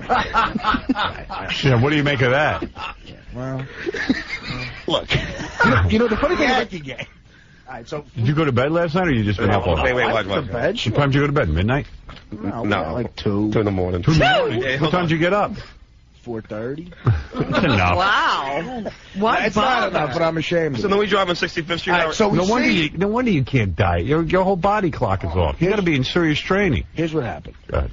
We're going down First Avenue. We see a hot chick, like a smoking hot chick, and we go, God, look at her. What's she doing here? And we go, oh, what's right around here? Scores. Like we say, oh my God, that chick might work at Scores. So that put Scores in our heads, and we go, let's go to Scores for a drink. Biggest mistake. That's it. That was my downfall. We go into Scores. You guys were at Scores last night? Shoot, I wish I was there. We go into Scores because they're all great guys there. They take us to the VIP. Who wants a shot? No, it's not a choice. It's a Big John who's like 6'6" and 350 pounds. He said, you guys are doing a shot. So I thought Big John always stands out front. What's he doing inside? Putting drinks on Artie. He was out front, but he walked us back in to that VIP with the bar there. Yeah. So we get 5 chilled shots of Cuervo. We all do a shot. This is 12:30 when he's got to be at work in 4.5 hours. Yeah. Then we go into the VIP. He looks pretty good, though. He does. Yeah. Well, you forgot something. He gave us 5 shots. John refused his shot, so who did the... You're talking to a pro. We had an extra shot, so Artie did 2 shots. Right. So now you're doing shots of Cuervo. Right, so then we go in the VIP area, but we couldn't even pay attention. There's a couple of lap dances going on. Are you trashed out of your mind? He's gotta be. I'm a little stumbling. Well, you don't know him. I mean, he can drink. He dropped something at the Yankee game, and he went to pick it up, and he He fell over? But that was because the Steph DR is down on the It wall. had nothing to do with the drinks. Do you watch the Yankee game, or do you just drink and eat the whole time? He left in the 9th inning. It was like a chance for the Yankees to tie it up. No, I had to take He went to get a drink. No. I had to take a leak. I don't serve drinks in the 9th inning. I had to go take a leak. And I came back and I watched it from the back. So what were you drinking there? Your drink that you bought me to double drink. I still had drinks left over. So then we do one more drink at Scores. Right. All right, so now it's just gone. So at Scores, I mentally say, that's it. I can't go to bed without eating. Right. How will I ever fall asleep? Right. I mentally said. You know what? I might have verbally said You that. might have said it out loud. You know what's funny? It'd be one thing if Artie said, I walked past the pizzeria and I couldn't take it. Yeah. But at Scores, he's already decided. Well, you know what? If he had just gone to bed at midnight, he would have made it through the night. Harry goes to me at Scores. He goes, you know what? I'm not going home with eating, like, a pie or something. I got to have pizza. So we'll let pizza? Yeah. I wanted that pizza. Oh, yeah, would you just have some more turkey? Well, yeah. Veggies? That's what I should have done. We walk outside Scores, and, of course, because it's Manhattan, 80 feet to the left is the great pizzeria. Yeah. How many slices? All right. Oh, boy. This is where it gets ugly. Very ugly. We go into the pizzeria. Now, me loaded in the pizzeria at 2 a.m. I ain't getting out of there alive. Right. It's just like it's like a potpourri. It's got all types. So I get a white slice and a meatball slice with fresh mozzarella on it. Right. That's the stuff. Howard, you already does Gary, what'd you eat yesterday? Carrot? Can I tell you something? Can I just tell you something? Yeah. At 6 o'clock last night, I had about 8 shrimp. Mm-hmm. And that was it. And then I got up at 4. I set my alarm for 3:45 this morning. And I got up and I ran 3 miles this morning, so I'd be fitter for the weigh-in. Oh, my goodness. We were all laughing. What do you run, on the treadmill? Yeah. We were all laughing how Gary, like, he wants to win this thing so bad. Yeah, why not? Like, something like, didn't he tell me, like, Benji cheats, he's fired? No. I thought when Benji lost 10 pounds in 2 days, I thought Benji is capable of inserting a weight in his behind. Now, is that a laptop picture of Artie at the pizzeria? This is Artie ordering his pizza. Oh, Howard, it doesn't stop. Just keep it on your lap so we can see it. You can hold it up Howard, if you like. it doesn't stop at 2 slices. I didn't know you did that. So You're drunk. You didn't know anything that was going on. So what happened was he's heating up the meatball slice, but I couldn't wait for him to heat it up, so I had the white slice cold. Oh, my goodness. I ate the white. You didn't even enjoy it. I ate the white slice like it was an aspirin. I don't even remember either. Yeah. Before he even sat down, the slice was gone. So by the time the meatball slice was perfect too, because the mozzarella just melted over the meatball and it went a little bit on the crust. And I got a Coke and I sat down. And Coke. Can have some water. I ate the meatball slice. And then I went up and I got another white slice. Wow. Heated. So far, there he is eating his slice. We're not done yet? No, we're not done. Are we done yet, Artie? Oh, no. You're kidding me. So we're 2 white slices and 1 meatball slice with mozzarella. What happened was, after the next white slice, Doug goes, the regular slices are the best here. Oh! So I figured, what the hell, it's over anyway. So I got a regular slice. Right. You're not even thinking about the weigh-in at this point. I think that's over with. Oh, there he is doing his slice. Look at the smile on his face. Oh, like a heroin addict. Abundanza. Look at that. Oh, my God, such happiness. Oh, my God, it's the happiest I've ever looked. Oh, that's Oh, my God. He did half a pie. That's a happy paisan right there. Oh, my goodness. He did half a pie in like 5 minutes. Now, Artie, I got to ask you a question. He didn't even look at his You girlfriend little like that. bastard, John. And he was drinking it with the Coke, too. He was drinking the Washed it Coke. down with the Coke, yeah. Artie, I know you had your drinks and I know you had your pizza. And I know then you went home. There's no way that you went to bed without dessert. How's dessert? What was This is the funniest part of the whole So story. that's it on the pizza, 5 slices? Yeah, he did 4, actually. 4, okay. But 2 of them are white slices. Yeah. And they're heavy. White slices are like double slices. It's all cheese. Yeah, it's all cheese. It's all that ragout cheese, you Yeah, know? it's nothing but. Ragout cheese. Artie's such an Italian. Yeah. You really are, man. It's a ragout, mozzarella. My God. That's not even how you say it. Mozzarella. It's not some Italian stuff. Right, I know. But then we're driving home, Hardy. He goes, you know what? He goes, Those are those Jersey Italians. Yeah. Oh, he goes- They're the best kind. Yeah. Those are called Southern Italian. Yes, Sicily. Sicily. It's a crap that the boot's kicking. So, right. As I'm driving home, he goes, you know what, Charlie? He goes, I don't care. The contest is over. I quit. I'm looking at Doug's picture with Artie and his pizza slice, and Artie looks as happy as a mother with her newborn baby. I'm telling you, he doesn't look at his girlfriend like that. I'll bet you. I'll bet really you bad. When he got oral in Vegas, he didn't have that face. He didn't have that face. I mean, I've seen Artie out with his new girlfriend, and there's no smile like that. He's all serious about it. I look like I'm holding a newborn baby. You know what you look like? You look like you won the big game. No, it's just like his firstborn child, and he's a girl. He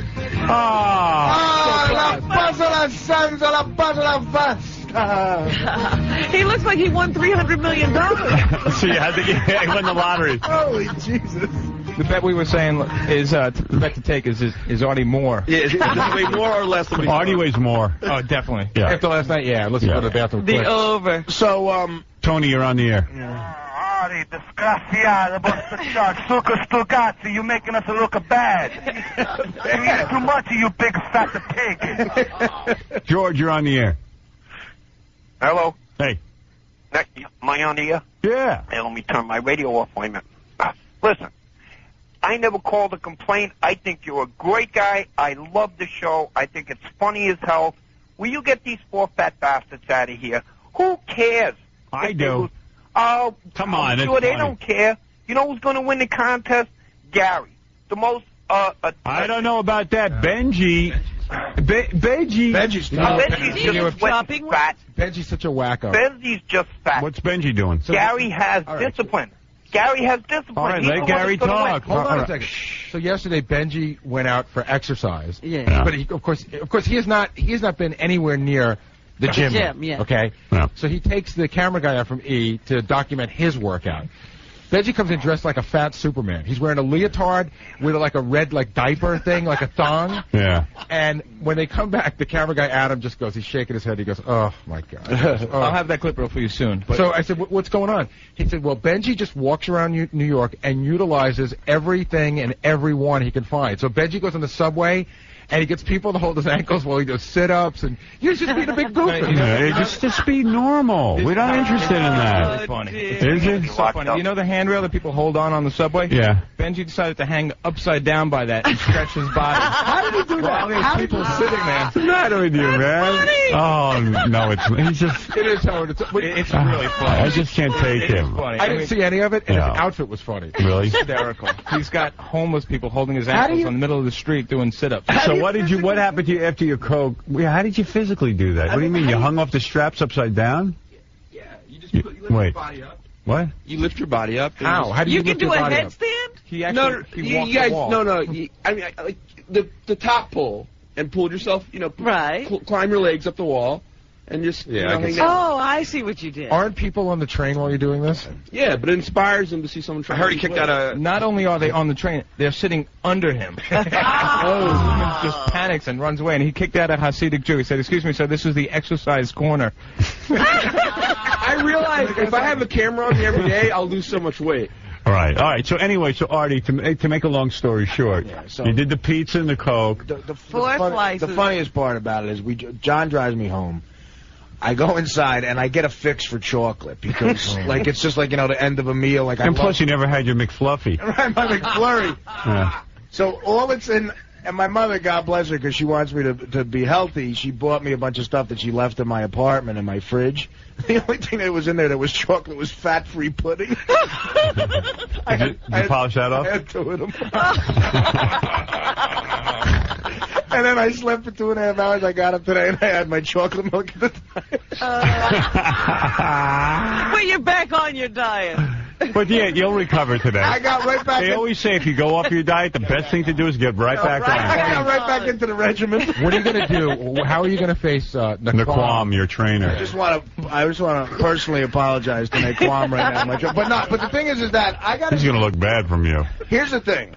They should put you under lock and key. I can see why you have to be in rehab. What he needs remember how Joe Walsh and Joe Belushi used to have that big Indian guy who followed them around and kept heroin away from them? Yeah. He needs a guy to knock food out of his hands. No. Naquam is a great trainer. He's a great man, good guy, but I screwed up. But today, I'm curious what I weigh today because I've been good a lot. Most of the week I've been good. I might have dropped a couple. It'll be very interesting. If that's the case, I'm going to be encouraged by this and then forget about it. I'm going to be an Well, you certainly did enough damage last night to negate any gains you might have made. You think so? Yeah. I mean, say I lost 5 pounds. Say I got down from 224 to 219 after last night. What do you think I am? Back up? I see you're over 2 pounds heavier. Howard, he had 20 drinks. Yeah. You know, he had 20 drinks. Yeah, I mean, you just... Anything that you might have lost during the week was completely negated last night. You might lose weight in a couple more days, but it's all in you right now. Yeah, you're loaded with pizza and salt and... You're retaining water, you got all that food, you got all that alcohol in you. I know, I've been drinking water like crazy. After the chocolate milk, I had about 4 waters. Because you're thirsty from last night. I know. You're dehydrated. Because we were sweating at the game. But that's the cool thing. We were sweating at the game. So you might have dropped a few. Right. Yeah. You didn't drop any. Watching like that game. having a steam. Watching that game is like doing a schwitz. We got to take a break.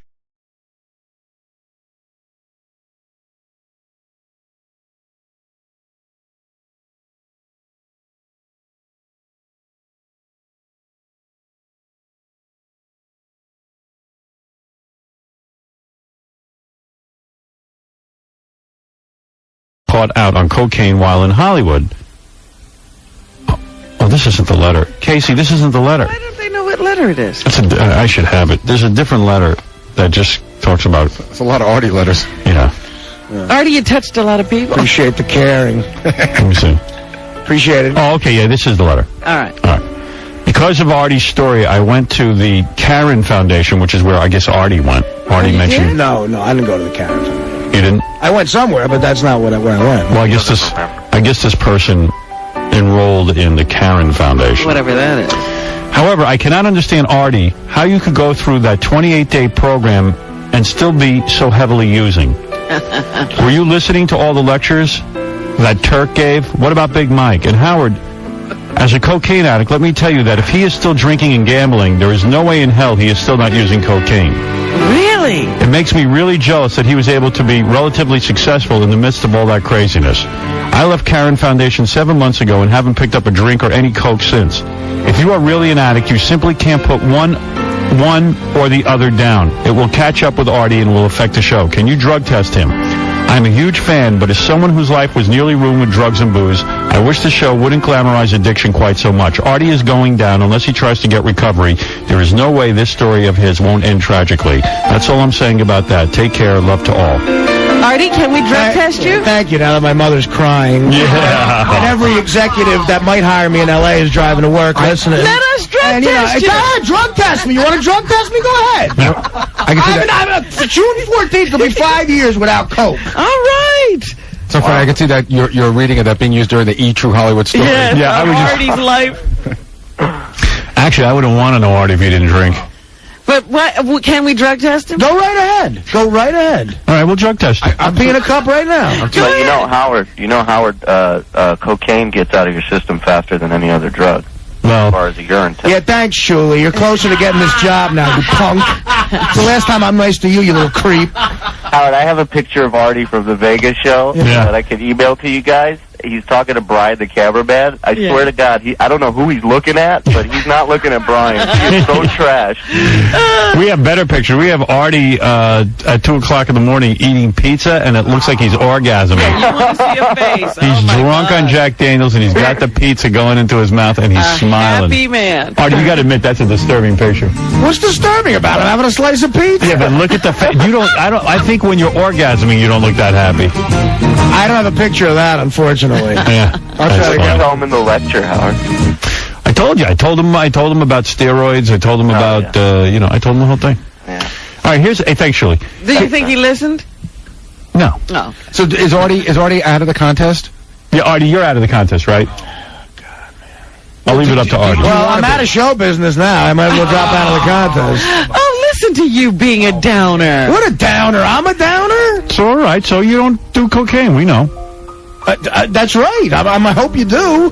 I do know. I couldn't be functioning like this if I did cocaine. Oh, stop. There's no way you could. It's impossible. Artie, are you still in the contest? That's the question. I think you're out, right? I'm in. You gave up, right? I did not give up. What'd you eat yesterday while you were sick? Be honest. Right next to the doctor's office, there was a diner. See? Which is the truth. Go ahead. You might as well confess. You know, Artie, I got to tell you something. There's always a diner somewhere. Right. Especially in Jersey. So, and then after the doctor's appointment, he gave me a shot. I hadn't eaten all day, and I went over there, and I had an omelet and sausage. Like not even egg white omelet. It was an omelet. All right, omelet. Any bread? Yeah, I had rye toast. You had rye toast with what on the toast? Nothing on it. Butter?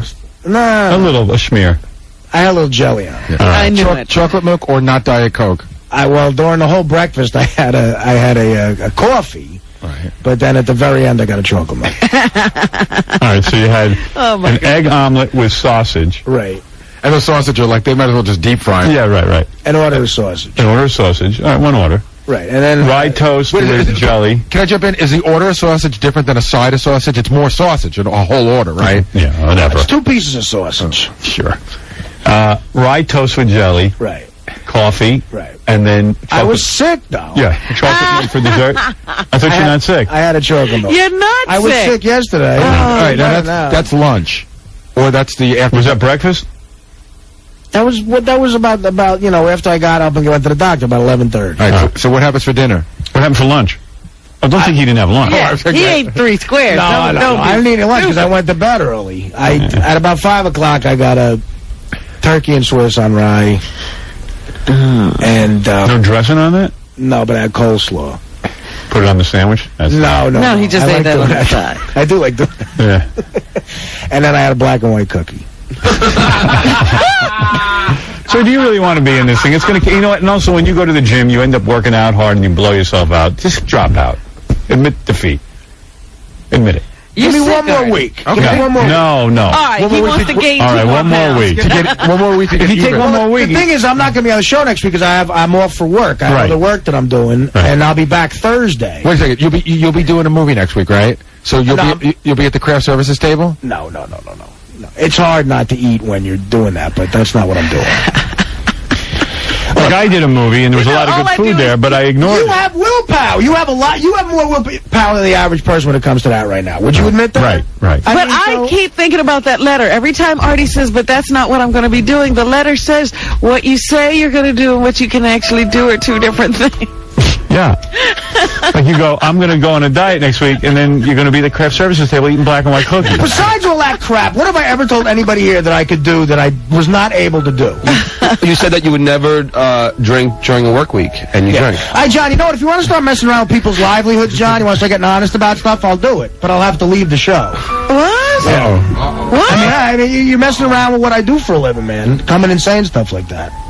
What's he talking about? What are you talking about? Nothing. I mean, people hear this show, and it's a powerful show. So, just calm down. Well, you asked, what did I ever say I wouldn't do that I did, and he just said you would never drink during the week, and you took a drink. Thanks for pointing that out, man. Yeah, all right. I thought that we all pointed that out. Right. Oh, dear. We should weigh him now and see. Artie's down and out. I think he's upset. Artie, everyone knows you're not a drug addict anymore. I'm not down and out. A little fun You know what? I guess so. Artie, you're a complete professional. You've shown up every day for work on time, and you do it even during the World Trade Center disaster. He never missed a day, and he's like a boat over here. Yeah, don't worry about it. Nobody thinks you can't work. You show up every day. What are you talking about? All right. You're a Dean Martin. You're Dean Martin. What's wrong with that? Yeah, my mother's crying right now. You like to drink and you like to eat. It's not a secret. We don't think you're on any drugs. You like to drink and you like to eat. Yes, absolutely. Are you hiding that fact that you like to eat and drink? No. I mean, so who's more honest about what happens to them than me? So what are you worried about? Well, just letters like that is, Oh, come on, it's funny. But that's one guy, Artie. Creepy guys like Shuley who probably wants this job calling up, good picture. Oh, yeah, that's good. The only pictures you'll ever be in, Shuley, are the pictures we took that night. Sounds like you and John, though, are having a falling out, huh? I didn't say anything. All I said was, but you said that you never drink during the week. That's all. That's the only thing. You said, name one thing that I say I'm going to do and I don't do. He said, drink during the week. And you go, I hate you. I gotta say, the big thing is funny. I'm leaving the show. I like the way he runs in with that little evil laugh of his. Yeah. Well, welcome to the show. I'm not saying he's wrong. I'm just saying, if you want to start being honest, we'll start being honest. Right, then be honest about him. I'm wondering what's the big thing you're holding back? There's nothing I'm holding back. I don't think that's what he meant. My function on this show is not to snitch on people. Why not? What did John do? What did John do? Nothing. I'm not saying that. I'm just saying in general. Oh, John, you must have done something. I don't know what it is. What are you doing? Artie's got something on you. Hasn't done anything. Believe me, he's done nothing wrong. Nothing wrong. Please snitch. Look, I try to be a nice guy. If people ask me my opinions on stuff, and I'm always a nice guy, And I'm not paid to trash people on this show. I'm paid to hang out and do whatever, Wow, what's he talking about, Howard? Something's up. I'm just listening. Nothing's up. Nothing's up. Believe me, nothing's up. Oh, my goodness. Nothing is up. Because you know what's funny? You know what's great about this show? Yesterday, sitting in bed sick, I listened, and I forgot how great it was to listen to the Howard Stern show. I loved it. I really did. I was like a fan again. And, John comes in here with his things about people, and it's unbelievably entertaining. And I got to hand it to John. It's great for the show, but when you're involved here, sometimes it could be a little hurtful, a little bit of a pain in the ass. What did I do? I said one thing, though. You asked the question. What do I do? It was a rhetorical question. The guy in the letter says you will never be able to follow through on what you say you're going to do, and you go, I always follow through. Name one thing, and he goes, drinking during the week. And you know what the funny thing is Artie's right. I've said this many times. John can be unbelievably evil and everything else, but in this particular instance, he really wasn't. Harmless. You want Jessica Hahn to stick up for you? Here we go. She's on the phone. You got I need some sort of representation. Jessica, go ahead and say what you have to say.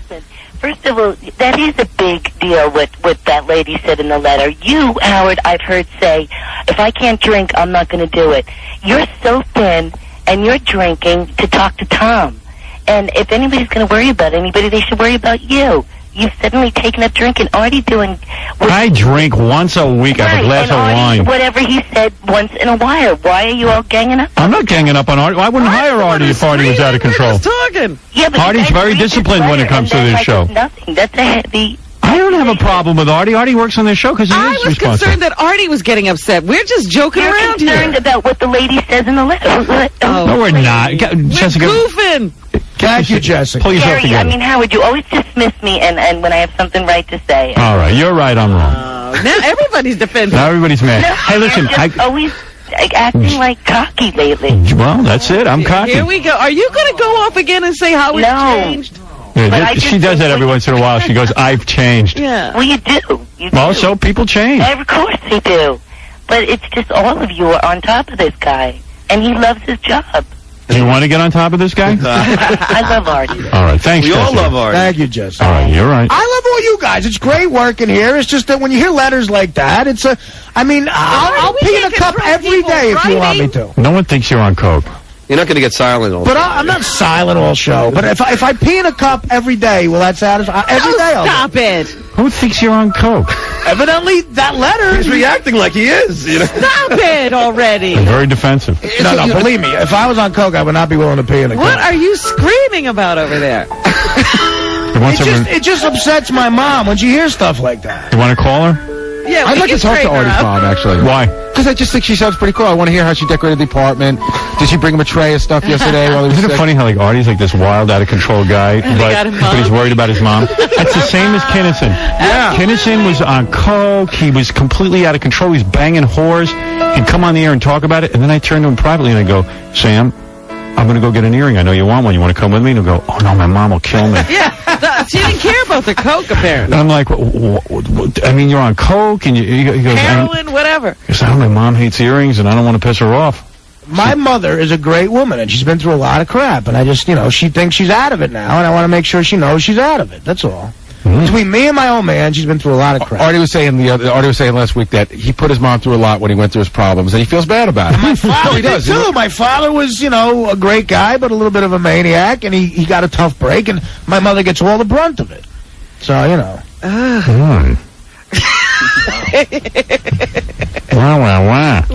What wow? I'm just saying, wow. You read two letters that are like basically telling me, So they're guys with issues who are reading into your life. You know who's got a tough? Charles Manson's mother. Right. That's tough. Tell your mother to calm down. She could take it. Tell your mother she's got it damn good living over there in Jersey. She never claimed she had it tough. I think she did. Don't worry about her. She'll survive. She'll bounce back. Stop worrying about your mom. And every day you prove that she has nothing to worry about. Leave it alone.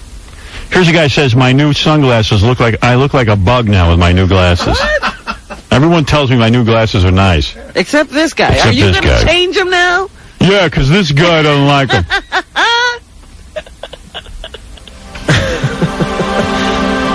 Can we see the shot of me eating pizza again? He wants to remember being happy. Remember happier days. Oh, my God. There's a listener.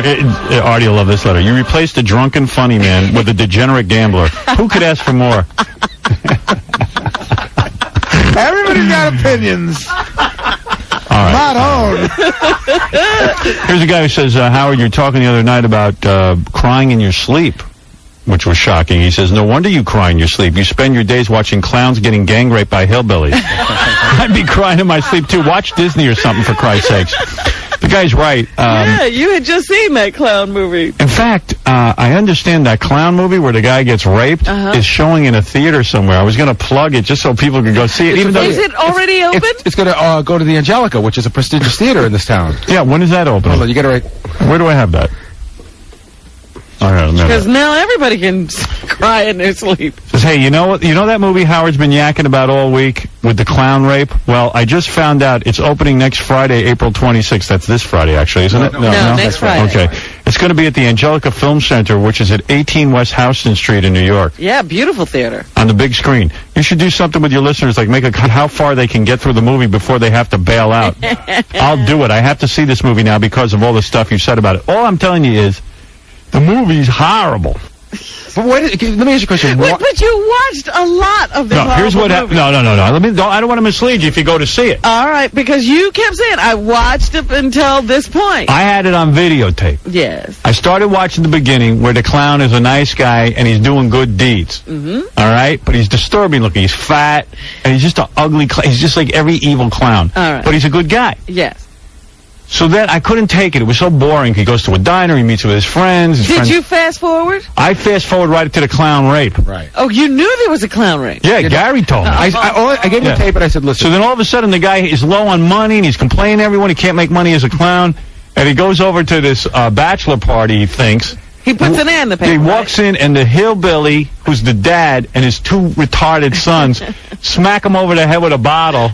Drag him in. Rip his clothes off. As soon as he gets to the door, they bonk him over the Now head. he's this big, fat, naked guy in a clown mask. Is he completely naked? Yeah. Oh. Look, except for fishnets. Yeah, right. Oh, Yeah, they put him in fishnets. Then the hillbilly dad picks him up. The guy's all drugged and out of it.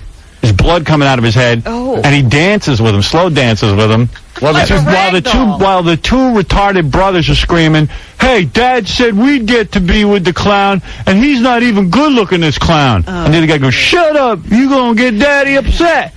And then the father goes, shut up, you two, and dance together. So then they all dance side by side. And so the two brothers are dancing with each other. And Dad's with the clown. And the dad's dancing with the clown. Is it funny, though? Is at least It's funny? What's funny about this? Then it started out like it's supposed to be funny, but it's not funny. It's not funny. It's disturbing if you're a dude. That's great. Hey, then they put the clown on the bed face down. Yes. Because he goes, put him face down, you idiots. Don't tie him up. I want to kiss him. I want to kiss this ugly clown. Then they cut to, it's 20 minutes, this rape. How long is this movie? Oh, I don't know. It was like an hour and a half, but the rape scene was so long. So long. And then they cut to the guy, he's back in his apartment. He's naked in his fishnets. He's bleeding. It's an epic. And he's breaking up his apartment and screaming at it, goes, you loser! He's screaming at himself. You suck! And he's just, and then I just turned it off. So, I mean, go see it. I mean, hey, more power to you. It might be easier to sit through in a theater. You can't fast forward. Yeah, the whole friggin' movie cost $175,000. I talked to the guy who directed it. He said, what the hell were you thinking? Is it more disturbing than that flick Happiness? Oh, yeah. This is way more disturbing. That's and, Happiness is at least sort of interesting. Yeah, there's some funny stuff in Happiness it. doesn't show anything. It sort of hints at what happened. I mean, at one point, the clown's on the bed face down, and the father gets on top of him from behind and says, get ready while I make hate to you. And then you can see what happens because the clown screams and the camera goes like inside his mouth. Yeah, it's really, and the guy who plays the clown is just hideous. Worse than the sex scene in Deliverance. Yeah, This is clown rape. I mean, it's... I can't wait. I'm like people who are sitting out there going, oh, good, it's going to open at the Angelica. I have the videotape. I can't wait to watch it. And you know how you have the videotape? I took the friggin' movie. I was so disgusted with it. I took it, and I threw it in the garbage. My assistant, Laura, goes to my apartment in the morning. Yes. Goes fishing through the garbage to see what I throw out. She heard you talking about it. Yeah. She pulls the clown rape movie out. She brings it back to her apartment, and she watches it. She sends me a note. She goes, listen, I fished out the clown rape movie. I watched it. I didn't find it so disturbing. I think it's because you're a guy. I go, I can't imagine. I said, I was really sad. She actually said she liked it. Yeah. So she liked the clown being raped. So how did they get cast for the movie? I mean, how did that guy's a regular in Kevin Smith movies. Yeah, well, hey. How do they pitch that? Top of the food chain. Can I say one more disturbing thing about this movie? Yeah. Casey has come to me every day for the last 6 days. Asking for it? You got that movie? Dude, I am so psyched to see this movie, man. It just sounds cool. You see, the problem with me is I make everything sound so good. Right. No. But you're not making it sound... See, a lot of people, like I'm sitting there saying, I wonder if I can take it. All right. Well, anyway, I want to see it on the big screen. Well, hey, here it is, and go see, and then call me and tell me how far you make it into this movie. Vulgar the Clown. Yo, Howard, Vulgar the Clown. Kevin Smith is calling in next week to promote it on Friday. I mean, isn't that kind of a departure from like Clerks and like Mallrats? And Yeah, stuff he like didn't that? direct this. He just Let me financed tell you, it. I don't know. You want to know the truth? I don't know what Kevin Smith's up to. Someone's going to figure out what this guy's up to. Well, the other about that. I don't know what he's doing. That's all I'm saying. Well, the other weird thing... This movie is a disgraziata. You think Kevin has an agenda? I don't know what he's up to. I think he works for Al-Qaeda Network. You know what else is weird I don't know what he's doing. with this movie and Kevin? The clown in the fishnets and all beat up and everything, that's Kevin's logo for his company. Yeah, whatever. They're like obsessed with what is he into doing? What does he want to end all movies? Dude, there's a big poster in my neighborhood for it. It's just like this big bald pale guy with a clown nose on a gun. Yeah, it looks cool. It's just stupid. The I whole wonder thing. why that winds up in Casey's. Anyway, Friday, April 26th, and everyone's now so. Yeah, you made this a big film. So Laura got it over to you. Yeah, I can't wait. And now you're with it. You know what? It's like the tape that won't go away. I try to throw it away, and no one will throw it away. It keeps coming back. It's got a life of its own. This film shouldn't even be allowed to be shown. It's disturbing. See, I got to know about Vulgar the Clown now. I want to see it in, like, Dolby Sound now. On the IMAX screen. Yeah, does it have good sound? 3D. 18 West House Street. Go see it there Friday, April 26th. Is it shot in film and stuff? Or is it's film. It's film. It's a cheap film. It doesn't even look like... You know what? They don't even have proper coverage. They got all wide shots. It's a mess. The whole... It's either close-up or wide shot. I don't know what they're doing. Look, $100-something thousand. You don't get much. Looks like the guy shot it in a week. You don't get much for that kind of money. Son of the Beach looks like an Academy Award winner night for this thing. Unbelievable. I got to take a break. And then Croy's going to model bikinis for us because she wants to go to our boxing match and be a bikini girl. Oh, I find that highly disgusting. Be a ring card girl or something. Yeah. Ed Stamos is calling as soon as we get back. All right. And Rebecca. Yeah. If Rebecca's not on the phone, I don't want to talk to him. Right. What is going on with Croy? The last time she was here, I thought that was her last appearance on the show. She's back. Oh, yeah. She looks sexier than... And there's some wacky guy out there who claims to be my brother. We can hook him up. Yeah, Howard, can we take a break? I need to go to the bathroom and do a line. All right, we'll be back right after these words. Well, are you ready for a new movie about the Clinton crisis? Entertainment Weekly magazine is. They're calling it Intern Gate the movie, and they've cast the fictitious film. How about James Brolin as Bill Clinton, Barbara Streisand as the First Lady, as Monica Lewinsky, EW suggests Shannon Doherty, and in a brilliant piece of casting, Howard Stern as Paula Jones. 105.9 WCKG. Howard Stern. I listen to Howard on my way to work. Kevin Matthews. Kevin Matthews at 11. I'm so glad Kevin Matthews is back. Steve Dahl. I drive home with Steve Dahl. And Opie and Anthony. Opie and Anthony, nice. VR. It's a one-of-a-kind radio station.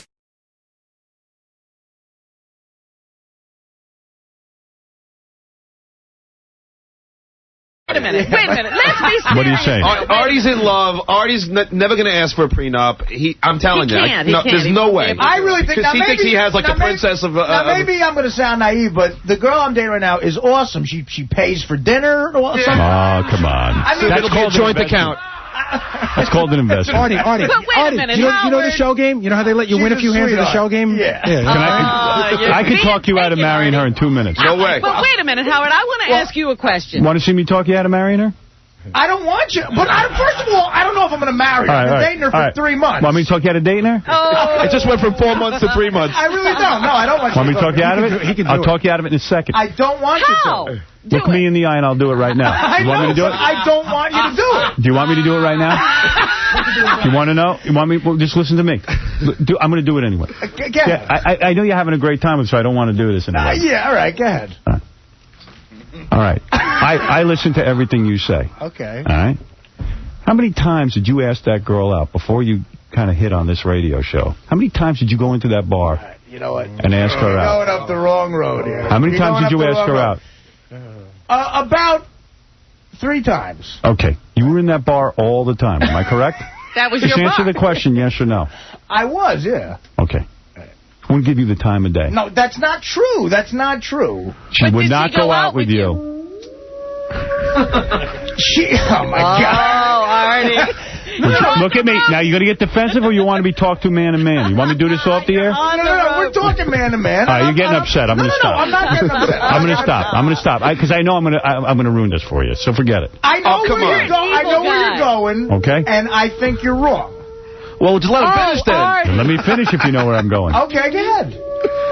All right. You used to go to that bar all the time, am I right? I really did. Yeah. Okay. She was there.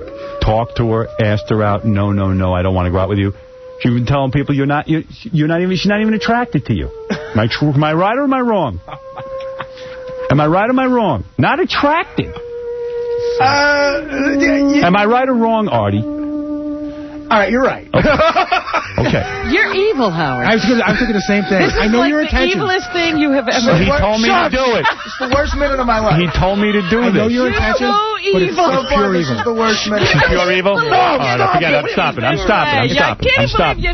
Jerry gave me the look. That's it. I'm stopping. You know what? All right, I'm stopping. Should have repercussions off the air. All right, I'm stopping. You know what? Seriously, the two of you together are great. And I'm saying if you get married, I'm all for it, and I'll be the best man if you want me to. But let me tell you something. If you think you're going into this without any kind of agreement, and you're going to give up everything, all your Mad TV money, all your Coke days, and all the hell you went through, and you're going to just go into this thing blindly, you'll have me sit down, and I'll do the talking for you. All right? I just think that would be funny if someone comes in with a lawyer and I say, here's my representative, Howard Stern. No, well, you're going to go in with your lawyer. She can go in with her lawyer, and we'll work this out. Okay, But let me ask that was a very difficult couple of minutes right there. I know. I was feeling bad for you. I didn't know where he was going. I couldn't believe the tacky. All right. Sometimes you got to talk sense to guys. That's ruining a person. All right. Did I ruin you? You could have. Look, it's very... I stopped. It's very because it was going to get ugly. It's very early in our relationship. Who knows what's going to happen? But I'm saying I completely really love her, and I think she's great, and I don't see what you're saying. I see what Here's you're what I'm saying. Don't let him... She has to prove to me, not to you because you're a sucker. She has to prove to me that she really loves you. Why do you have to prove it to you for? Because you're not thinking clearly. Okay, you're my boss right now. I do have a question. No, I'm not your boss. I do have a question for you about that. Believe me, I'm not your boss. How does she prove it? I'll know when it's time for him to marry her. It's not time yet. All right. No, how does she prove that she really loves No one Artie? thinks it's time, by the I'll way. know. It'll never be time. I'll know when it's time. Right now, you just enjoy dating. Stop rushing this along. That's all I'm saying. Okay. You're getting ahead of yourself. I need a drink. Can I? But Howard, there has to be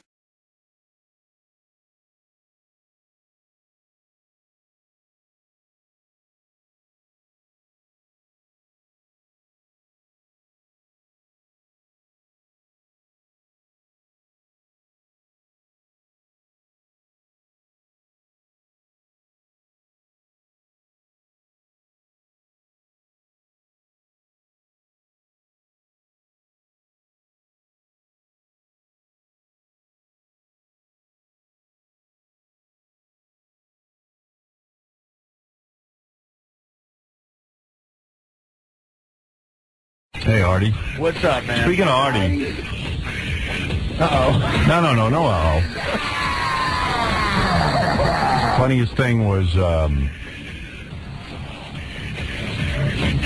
Artie got a computer. Yeah. Right. So, with the computer, he got all the accoutrements. He got the computer bag.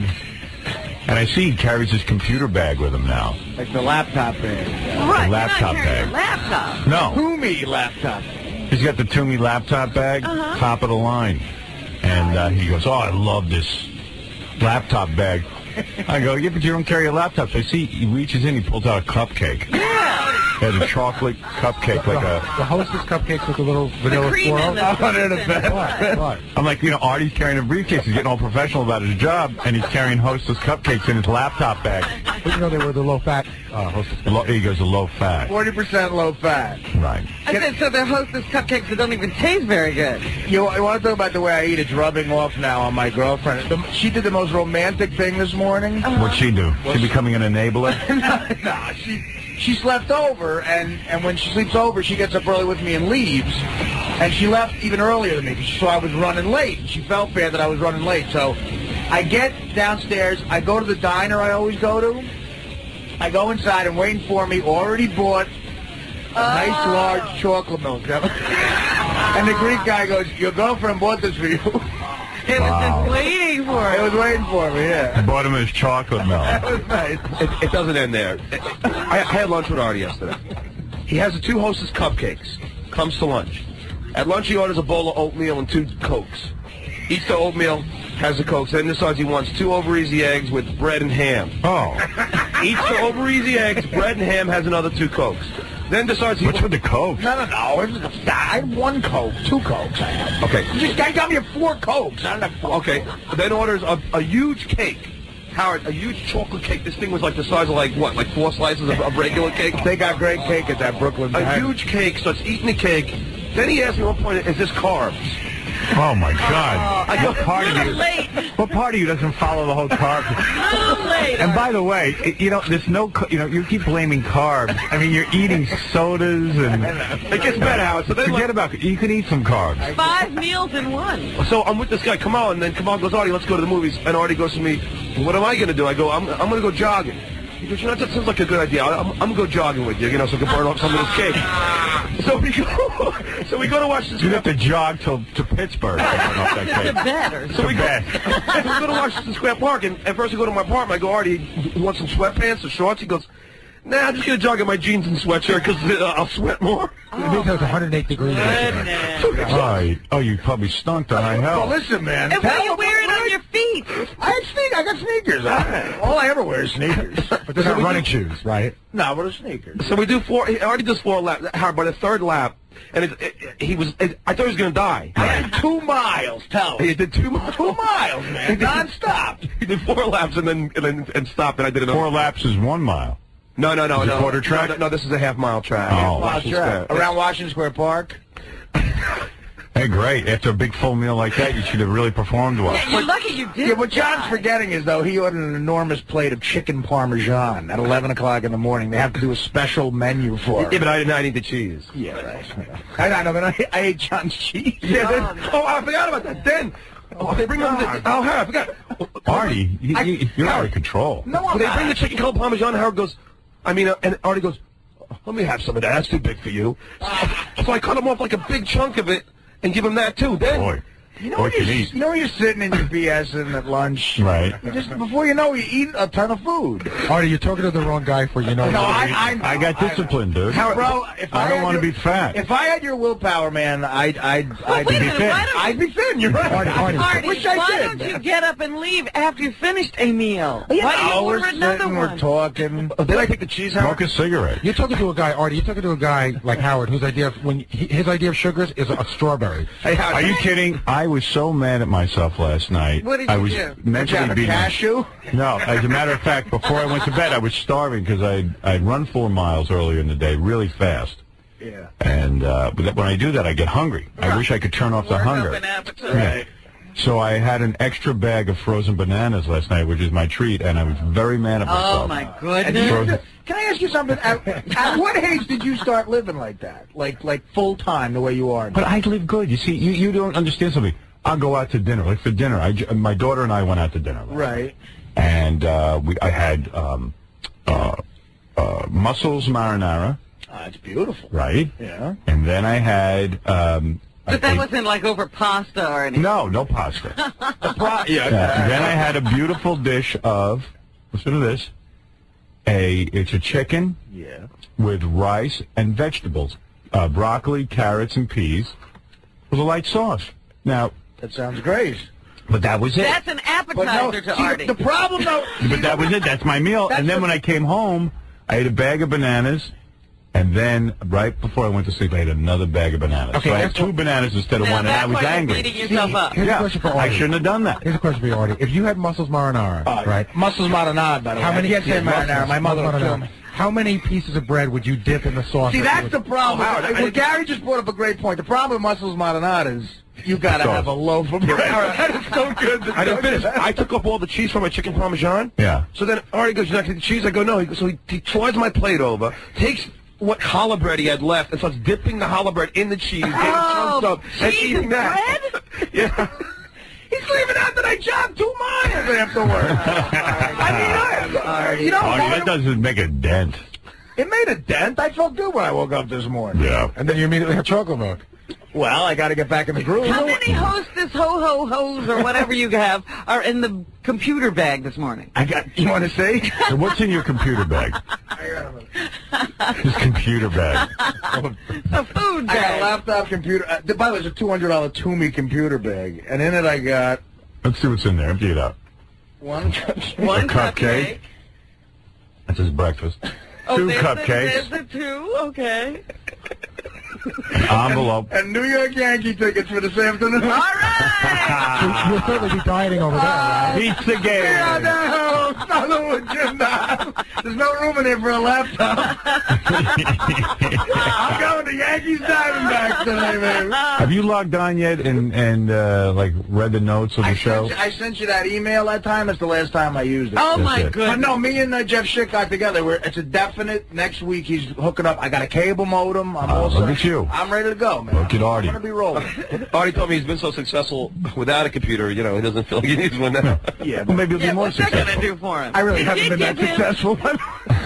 Yeah. It did give him a computer bag. Send me another email. I'm going to try to, man. That was fun. That was fun.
Yeah, come on, baby, let's rock.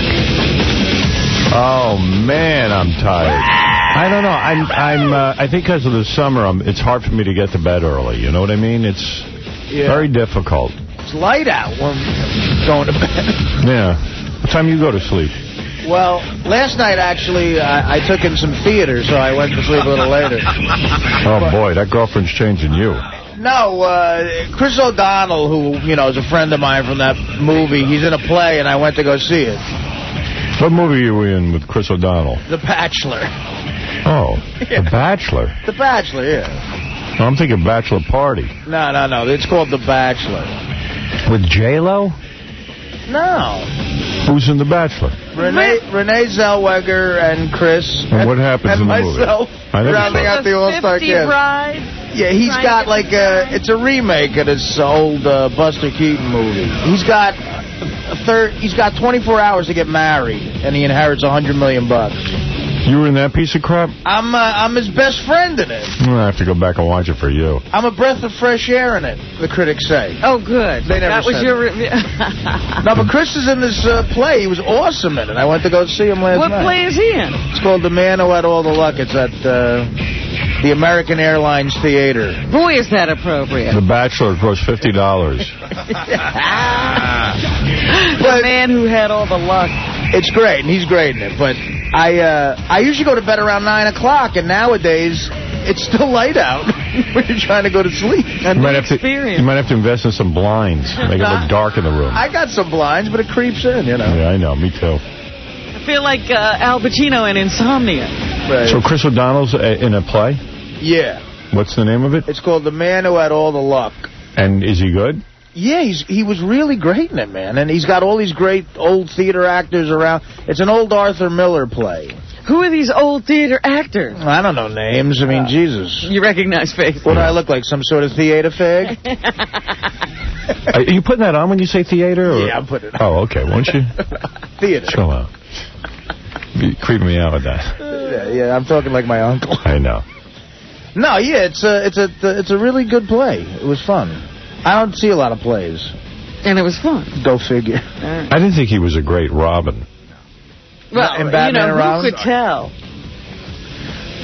Did you have an actor in mind you would like to have seen? Anyone but Chris O'Donnell. I mean, the movie wasn't great. So was it him or was it the movie? So Clooney and him really ruined it for you. Ooh. Oh, that was the worst. And then they had that Alicia Silverstone. I'll tell you, Spider-Man points out how, the first Batman was great, and Spider-Man was so great. Although Brian just went to see it from the E-Crew, and he said he loved it, except for the fact that Spider-Man was gay. I said, what evidence did you have of that? He goes, he won't bang the chick at the end. And I went, you're so right. Every superhero can't bang a chick. You sort of said that even after seeing it. What is wrong with him? Coolest thing about being Superman or Spider-Man is that you can bang a chick really good. All the girls want you. Yeah, they're practically orgasming before you even do it to them. Man. Yeah, a superhero really should take advantage of that. Do you think that was because wasn't it a PG-13 movie? What? Wasn't it a PG-13 movie? And aren't they thinking of kids instead of people? That's the story in the... I thought you told me Peter Parker bangs in the comics. He does, but not in the... I don't know. You know what? I'm sick of comics. How's that? I just grew up. I'll tell you what, in the screenplay Fart Man that, yeah. we wrote... Well, I didn't write it. J.F. Lawton did, but... I was going to say J.K. Rowling. Yeah. J.K. Rowling's. He did a pass at it. Fartman bangs like a mother effer. He bangs 2 chicks at a time. Is that right? He's doing twosomes. The only problem is chicks just don't want to bang him. He's ready to bang. Just nobody wants him. Fartman is raping. Raping. Fartman farts on you and rapes you. Gives you roofies and rapes you. Yeah. Hey now. Hey now. Hey now. Oh, by the way, I have to apologize to the crew over at FX. That DVD they sent me of Son of the Beach had the first 2 episodes. All right. So I saw Johnny Queefer last night. Isn't that a great episode? It's hysterical. Isn't that funny? And so was Penetration Island. I know. When is Saturday Night Queefer? Tuesday? Tuesday. This Tuesday on FX. Son of the Beach. Check it out, man. It's got an episode called Saturday Night Queefer. If you could see it. You'll love it. Isn't David Arquette good? David Arquette is a funny man. He is. He doesn't get the right material, that son of a bitch. That dumb son of a bitch. You mean C-Spot Run? He should have passed out? Yep. He's so funny in Saturday Night Queefer. I guess when I'm executive producing him, he's funny. There you go. Maybe he needs you in his career. It's got to be the difference. You need to be E-Ping. I need to be at his house with Courtney Cox, banging her while he's in the bathroom. Did you ever see her in person? Did she ever do the show? No. She's too good to do the show. There's certain people who think they're too good, like they're too famous to do the show, but she's been on the phone. Yeah. I saw her a couple times in person. She loses a couple of notches. Oh, really? In person, yeah. Aniston's the direct opposite. I think Aniston's hotter. She goes up. Yeah. I got to agree with you about Aniston. I saw her on a plane, and she has a killer little ass and jeans. Christ, I was asses. shocked. But I wouldn't marry her like Brad Pitt did. If I was Brad Pitt, I would just like bang her for a year and then move on. Maybe he had nothing else to do. You did that whole rap about she's got the cash. She's hot and she's got the cash. So that's She's why, great, but Brad Pitt's got more cash than her. You think so? Sure. Oh, yeah, they just throw money at him. He didn't even have to work. He doesn't work. He just they pay him to stay out of other movies so they won't compete on the weekend. They pay him just to stand around. Yeah. But I've heard from guys who have met Courtney Cox in person that she's not as hot. Yeah, Is that right? I've met her a couple of times. That her body's not as tight as you think it might be. Right. No. Yeah. Well, she's probably pushing 40 now, Courtney Cox, right? She's 47 years old. She's pushing it from the other Wow. side. Yeah. She's pushing it downhill. So in that Springsteen video, she was 30. She was 30 in that, yes. I read that. Oh, dear. I was up last night working with Stuttering John on this song we got to do next week against Corey Feldman's band. Really? You were working with Stuttering John? Well, I couldn't get a hold of Fred. Oh. Now, people have been asking me, am I in the losers? I don't think you are. You don't play an instrument. Yeah, I should just... I think I I don't would want just a ruin it. tambourine. Well, wait a minute. You know what? Jackie didn't really play much of anything. One time he just banged a gong in the song. We could give Artie something to I do. think I would off in the beginning. I think I would ruin it, because I really don't. I have no musical ability. Well, that's the point. The losers, all the point of the it. losers are so bad, but yet we always win against these celebrity bands. Yeah, but you all know how to play an instrument. Not me. I mean, I can play piano a little bit, like chords, and guitar a little bit. But Have you heard him play? yeah. If I give me your guitar, I'll play for you. You know. What song you want to hear? On the Magic Johnson show, you guys look tight. Yeah, well, looking and playing are two different things. Fred's a good guitar player. John's a good guitar player. Right. If it wasn't for them, Scott's a mediocre drummer would be kind. Yeah, half the time we have to bring in another drummer with Scott. I mean, Fred's a pub singer. John's a 2. John's a 2. Fred's a 1.5, and John's a 2. Thanks, Fred. That's off. Yeah, I mean, I'm playing with a 2 and a 1.5. And you're saying they're good musicians.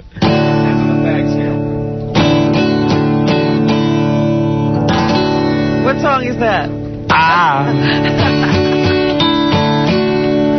Want your...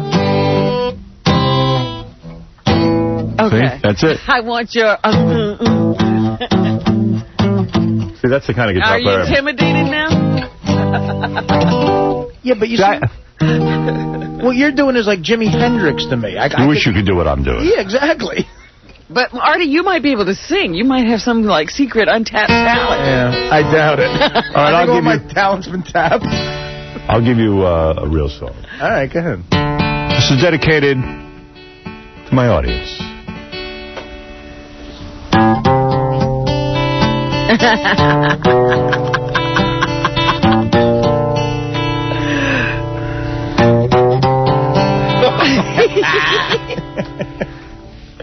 I've seen the needle and the damage done. A little bit of it in everyone. Little NY. Uh-oh, we hit that part. In every song, there's a point where he goes wrong. The way Fred's looking at me is how my piano teacher used to look at me in the middle of a lesson. It was so embarrassing. Like, I'd be playing, and then like I'd hit that note. Yeah. If I'm a 1.5, you're -60. Oh, hey. No Robin, kidding. Me and Howard on the phone. Oh, the damage done. Neil Young just quit touring. He put the needle in.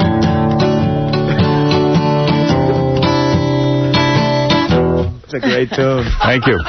Thank you. I wrote that in, you know what's funny? I was watching the A&E special on David Bowie. Oh, yeah? David Bowie requests. In other words, people By could call. request.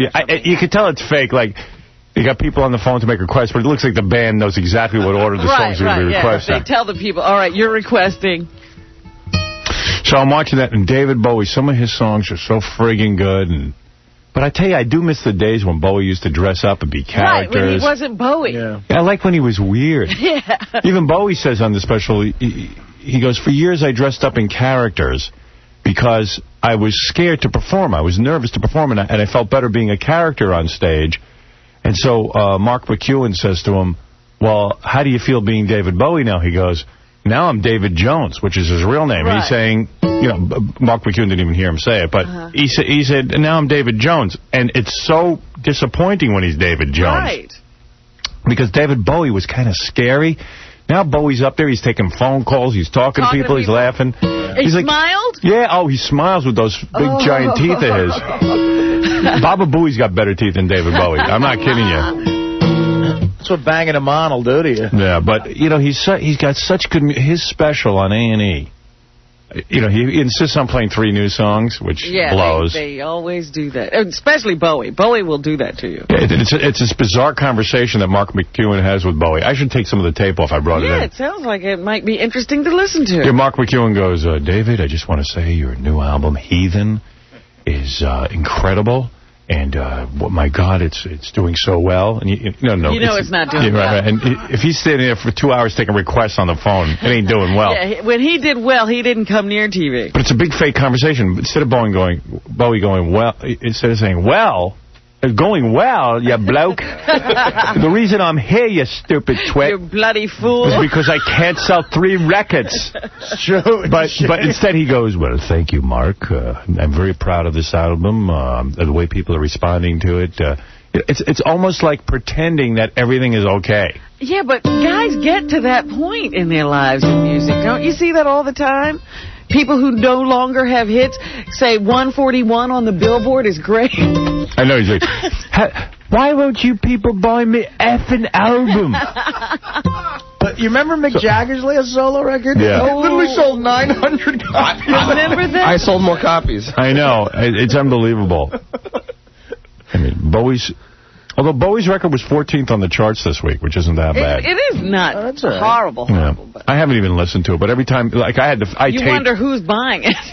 Exactly. I taped the special, and there's some amazing I mean, when he performs, it is... He's a good performer. He does Starman. I love that song, man. Let me see if I got the tape.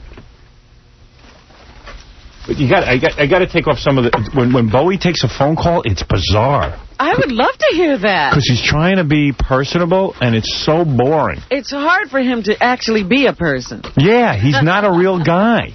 Remember when he was on the show, it was almost like he wasn't there. Well, he's turning on the charm, and my God, it's...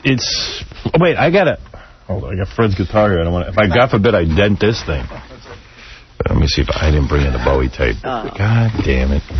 I screwed up. I'm sorry. No Bowie tape. You're going to all have to suffer. I can bring it in on Monday. Well, that'll be good. Thanks, Fred. Yeah, I'll bring it in Monday. So he did a lot of hits, right?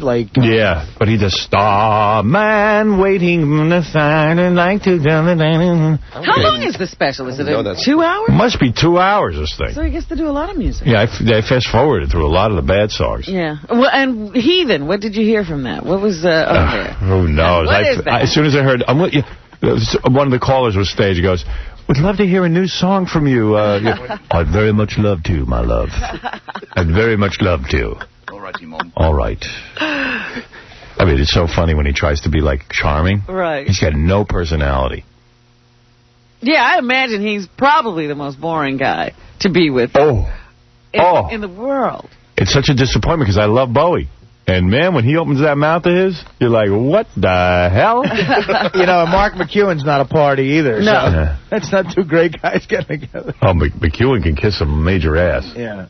He just smiles all the time. He loves everything. Yeah. I know McEwen back from Detroit days. Oh, really? McEwen used to be the morning man on a rock station. He was like the first black guy to get a gig like that. I mean, no one knew he was black. He always worked in rock and roll. I have more of a southern accent than him. He's like one gene away from being Al Roker. He's a little hipper. Yeah. Just a little not bit. Much. But not much. Yeah. He worked at W4 in Detroit, got hired into Chicago, and I was the morning man after him in Detroit. I got hired. Oh. And he was like a legendary because it was a black dude doing rock.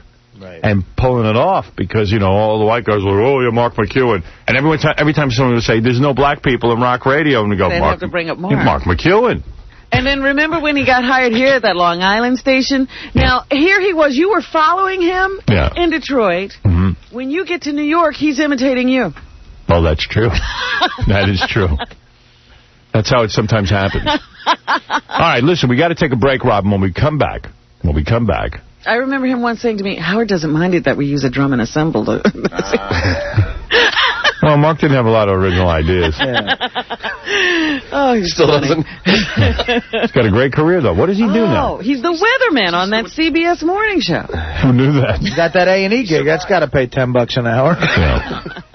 It was a good show, though, except for the camera work and stuff and the direction, because more exciting than watching Bowie is watching the female guitar player, black woman with a shaved head. You know who I'm talking about. The bass player. Isn't she a bass player? Yeah. And I want to watch her interact with Bowie, and they don't show enough of the interaction between the people. Oh, they just keep the camera on him. Everyone's trying to make every concert now look like a rock and roll video. And I think the directors and stuff get creative, and they want to make it look, fast-paced. I want to just see, like I'm sitting there watching a concert. I don't want a lot of cutting. See a band. Yeah. Horrible side shot of the drummer and the keyboard player. It's just a mess. I wish they'd let me direct that. I know what the fans want. I know what I want to see. It's really cool when the black chick sings with Bowie. Right. You know what I mean? They do a duet. And you can't see the black chick, and it's frustrating. You hear a voice, you can't see who it is. And it's more interesting to see the interaction between the artists. Sure, I always love to see that. Yeah. That's like if you watch John Bon Jovi, like on TV, you only see him. I know. And you wouldn't know who Bon Jovi was. And you think that they would, if it's Crosby, Stills, Nash & Young, they show you all four guys, because they're all named. named. But what they do is, if it's Bowie, they think you're not interested in the rest of the band. But one of the great things about live performance is seeing the whole band interact with Bowie. F everybody. I know too much. You'll see. Get McEwen on the blower. Tell him. We got to take... I don't think he directs it. I think he could care less. Yeah, I think he's just happy someone asked him to do it. But, the thing about Mark is that, that CBS morning show has gone through 10 million transitions. He survives every one. So he's the weatherman no matter who's hosting. He's a nice guy. Got to take a break. We'll come back right after these words. I'll get to your phone calls right after this. We got a really big show for you. Well, among the names making news tonight, Howard Stern says last week's announcement by WWOR Channel 9 that they were canceling his program was a K-Rock. Stern held a press conference today saying it was his decision to leave, that in fact Channel 9 begged him to stay. Stern said his decision to leave was based on WWOR's decision not to provide a budget to increase production values. Movies. Only a fool would stay tied to a Jersey swamp when the trappings of Tinseltown beckon. My career and talents have blossomed tremendously, and I am way, way too big for dinky Channel 9. And I'm going to tell you something. It is my theory that Channel 9 has been dumped by me like a girlfriend, like a... Howard Stern said his radio show costs more to produce than his television show. He also announced he has a movie deal in the works. Stay tuned to the Howard Stern Show on 101.4.1, Boston's alternative rock, WBCN. Heineken. Ah, Heineken. I know you love it, Stuttering John. It's the first day of...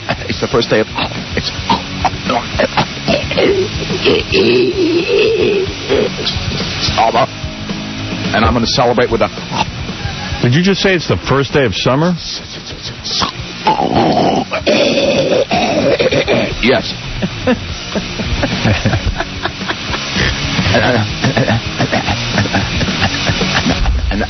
And I'm gonna have a Heineken. All right, Heineken. You love it. I can see you get crazy from it. John's a big party. Gonna have a big party with a ton of Heineken. Yeah, that's right, John's gonna have a big party with a ton of Heineken. Unfortunately, I'll miss it. It's big. It's a big bash. It's gonna be a lot of beer and nigga chases. Boy, that's some party. You know what I love about John's party? That's all you need. Yeah. I gotta miss it too, and I'm really sorry because I love watching John sit on his Chase Lounge, ordering his wife to get him a Heineken. Heineken beer is the best. Thank you, Heineken. This is the Howard Stern Show. The Howard Stern Show. 101 WBCN Boston.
That's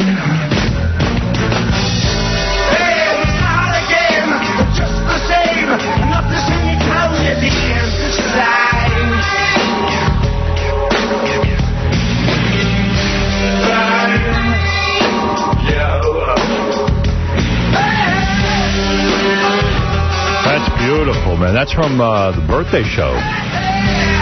I might need a birthday show this year. My ego might need it. I need to be worshipped. I have a deep need for that. Oh, yeah, listen to this. This is so cool. It's like crickets in the background there. I reject your breast. Your breast? That's what I always thought he said. It's I reject you first.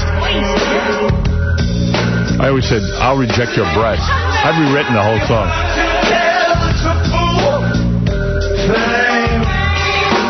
God, he is terrific. Thank God. Bully for you, stilly for me? Bully for you? I wasn't listening. I always bully for you, bully for me. Yeah. Oh, because I always thought it was bully for you, and then the S word for me. You hear that? That noise in the background? It's like... It's almost like nighttime sound.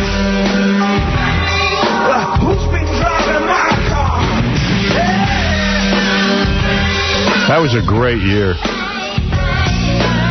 And when he did I'm Afraid of Americans, Jesus, that was good. I was in love with that black bass player. She was hot. She shaved her head now. I don't know why she did that, but I still think she's hot. Is that the same person? It is? Why'd she shave her head? What's her problem? I think she had her head shaved last time, too, but she might have been... Wearing a wig? A little bit of a bristle. Oh, she's smoking hot. He had to be banging her, right? There's something sexy about a broad who can play. You think he cheats on a Mon? I mean, years ago. I don't even think he does a Mon. What do you think of that? Bowie. And that was all happening live. It was so good. I got the Bowie A&E special. We're pulling some clips off it right now. I would like to hear him talk. He never talks. You got to hear this. It's disturbing. Because I'm such a fan, you know. And But, God, I liked all his different characters. I hated when he went on Saturday Night Live and wore a dress. That bummed me out, man. Really? Oh, my God. That was like in the 80s. Come on. No, come on, nothing. The guy's a dude. Remember he wore a big, long skirt? Was that Tin Machine? Yeah, Tin Machine. Well, they made a racket, didn't they? It was a bad... He didn't do any Tin Machine on the, by request the other night. No Tin Machine. Bowie. That was such a tough period to take. Yeah. Well, that was with Supercell's kids. Yeah. You know, I want to play a game on the air. Each one of us, you, Gary, Fred, Artie, me. Benji doesn't have to play, but... write down 2 confessions. 2 confessions of what? Confess 2 things on a piece of paper, and we have to then scramble them around and we read them. We try to guess whose confessions they are. Wow. Well, what sort of... confess something that you've never said. It's something that would embarrass you. Jesus, almost nothing left from me. I can figure stuff. We're all so tapped out. I can do it in 2 seconds. Well, you're up to shenanigans. Yeah, no, I'm not up to shenanigans. Up until 5 years ago, you couldn't have. No, I mean, come on. I'm with Beth 2 years now. Come on. Yeah, but you had a period of shenaniganism.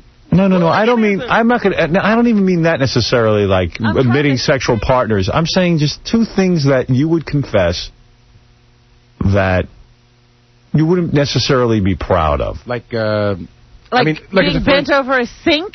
No, not being bent over a sink, but let's say... there goes mine.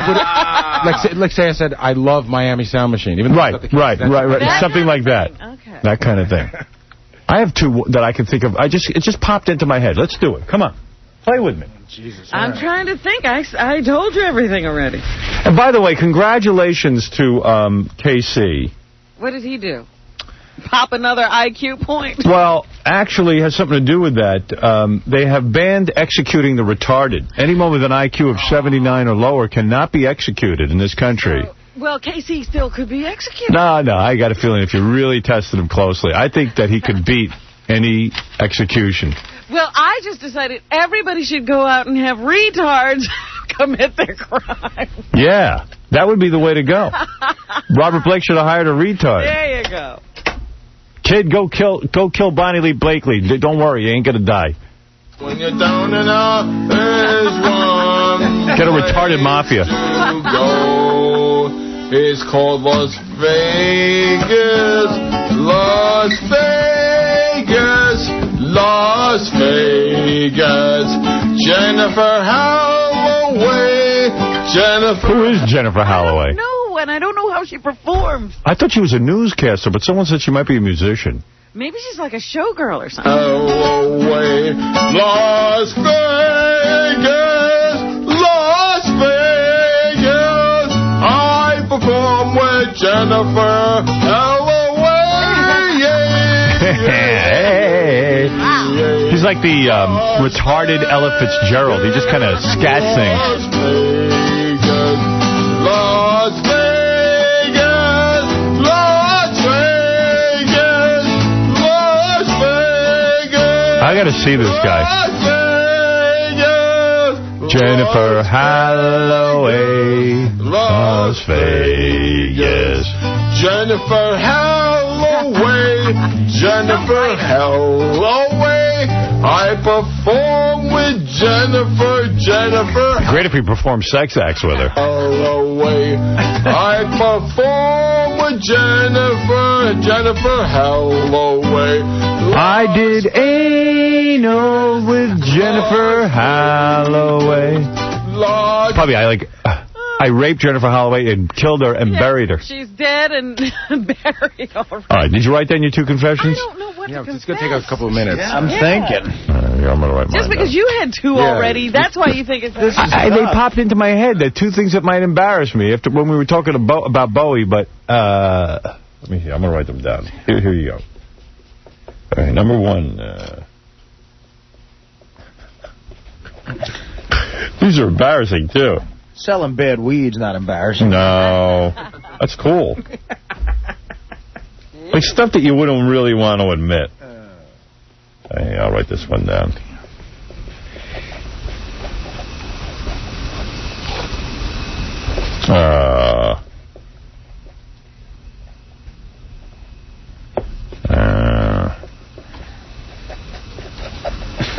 Okay. Wait a second now. All right. I got two that'll really. Recognize the handwriting, won't you? We can have someone. We could have Benji read them. Benji, what? You want to play? I'll collect them, whatever you want. Oh boy. I don't even want to hear you read though. You'll read them, John? John, you got two you could write down? You do? Yeah. Write two down. He's got a book. Yeah, write two confessions that... Wait. I can't give you this piece. All right, do that. You know what? I think my two are embarrassing. Mine are very embarrassing. Oh, Artie's got they're goofy as all hell. Sometimes it takes a brave man to admit stuff. Yeah, well, I'm not that brave. Give me that piece of paper. I'm embarrassed that I'm going to hand in my piece of paper. Who should we have read? KC? Or can he read? Yeah, can he read? I think so. Fred, you got something? I got two, although one of them I'm not sure if they... Let's see how honest we can be. It's not about honest, it's about... Well, it's so self-effacing, maybe. Definitely honest. All right, here we go. Here's mine. Here, Gary, you collect them. Casey, you read them out on the air. See, but you should be hidden behind that podium because you can see the pieces of paper. Here.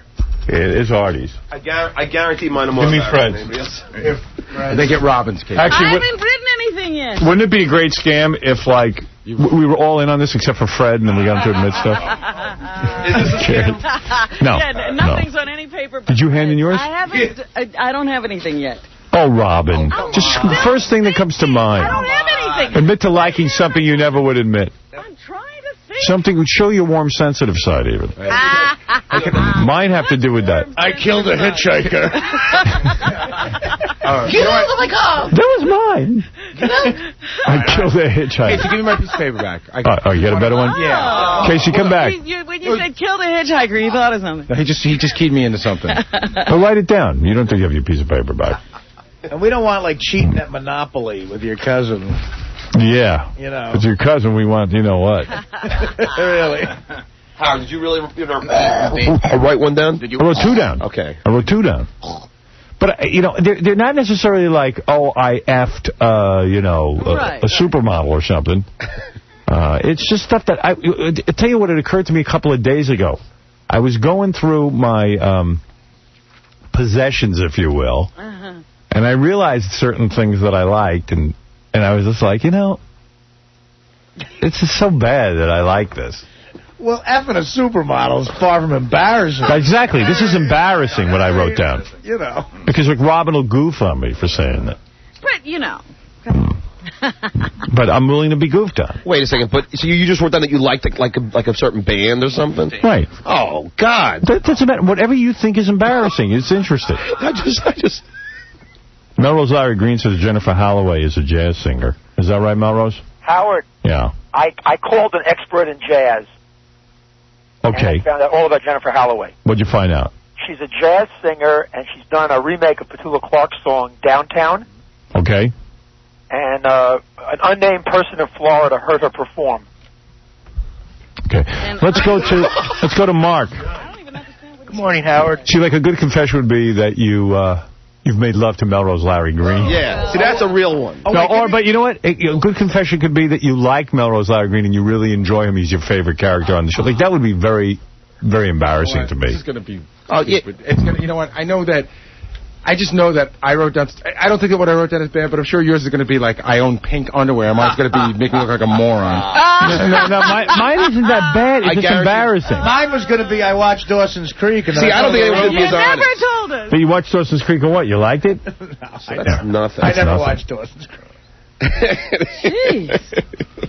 All right, you weren't able to perform? Oh, get out of here. Oh, you never stay in your underwear or anything? Give her 10 minutes. We've talked about all that. Oh, you have. So just write down 2 things even if we talked about it. About within... Anything. Come on, I want to get on with the bit. Let's go. I feel like mine you'll figure out right away. Nah, we won't. Mark, you're on the air. Who cares if we figure it out? Doesn't matter. Mark, go ahead. You're on the air. Good morning, everybody. Excuse me, Harry. I'm a little nervous. I haven't talked to you in 10 years. I don't know if you remember me. I'm the obsessive-compulsive disorder guy. Yeah, what can I do for you, Mark? The Son of the Beach show is great. Yes, and by the way, thank you, and you got to watch next week, Tuesday night. You know, you're getting very musical on that show. It's got, like, big production. You don't even know. You don't even know what's coming up. Really? Yeah. Well, there's some episodes where they dance and sing, but like, it's funny, you know, it ain't Buffy the Vampire Slayer. They're goofing on themselves. Did you see that thing I sent home with you the other day? It was like a program about the show. I don't know if you noticed that. It was like a big program. Yeah. I looked in the back, and there's a bunch of songs listed that were... There's a whole CD of songs. Hey, how old was that porcelain bidet chick? I don't know. Poor son. I don't know. She's got some body, huh? Hey. Boy, she's in shape. You guys know how to pick them. She's got big fake boobs. John just sounded like he was 80 years old. How hands-on are you in picking these people, seriously? I saw the audition tapes, and there was about 5 women it came down to for the new character. Well, you're not there live. No. Hey, I was for all the original cast members, yeah. Were they trying to make the body double, you know, for the pregnant chick? Jamie. Like, look totally not like her? Well, you know, what are you going to do? We thought, why try to hide it? We don't hide anything inside of the beach. Can you do? Funny cutting. I can tell you the truth. I'm shocked that Jamie even wanted to do this season of Son of the Beach. I think it would have been a lot smarter for her not to do it. Well, you know, there are those shots. You know, all you can see is the big pregnancy breasts. Robin, wait till you see her the rest of the season when she becomes pregnant for real. Oh. I mean, she's supposed to be a hot chick. It's I would not have... I would have just said, you know what?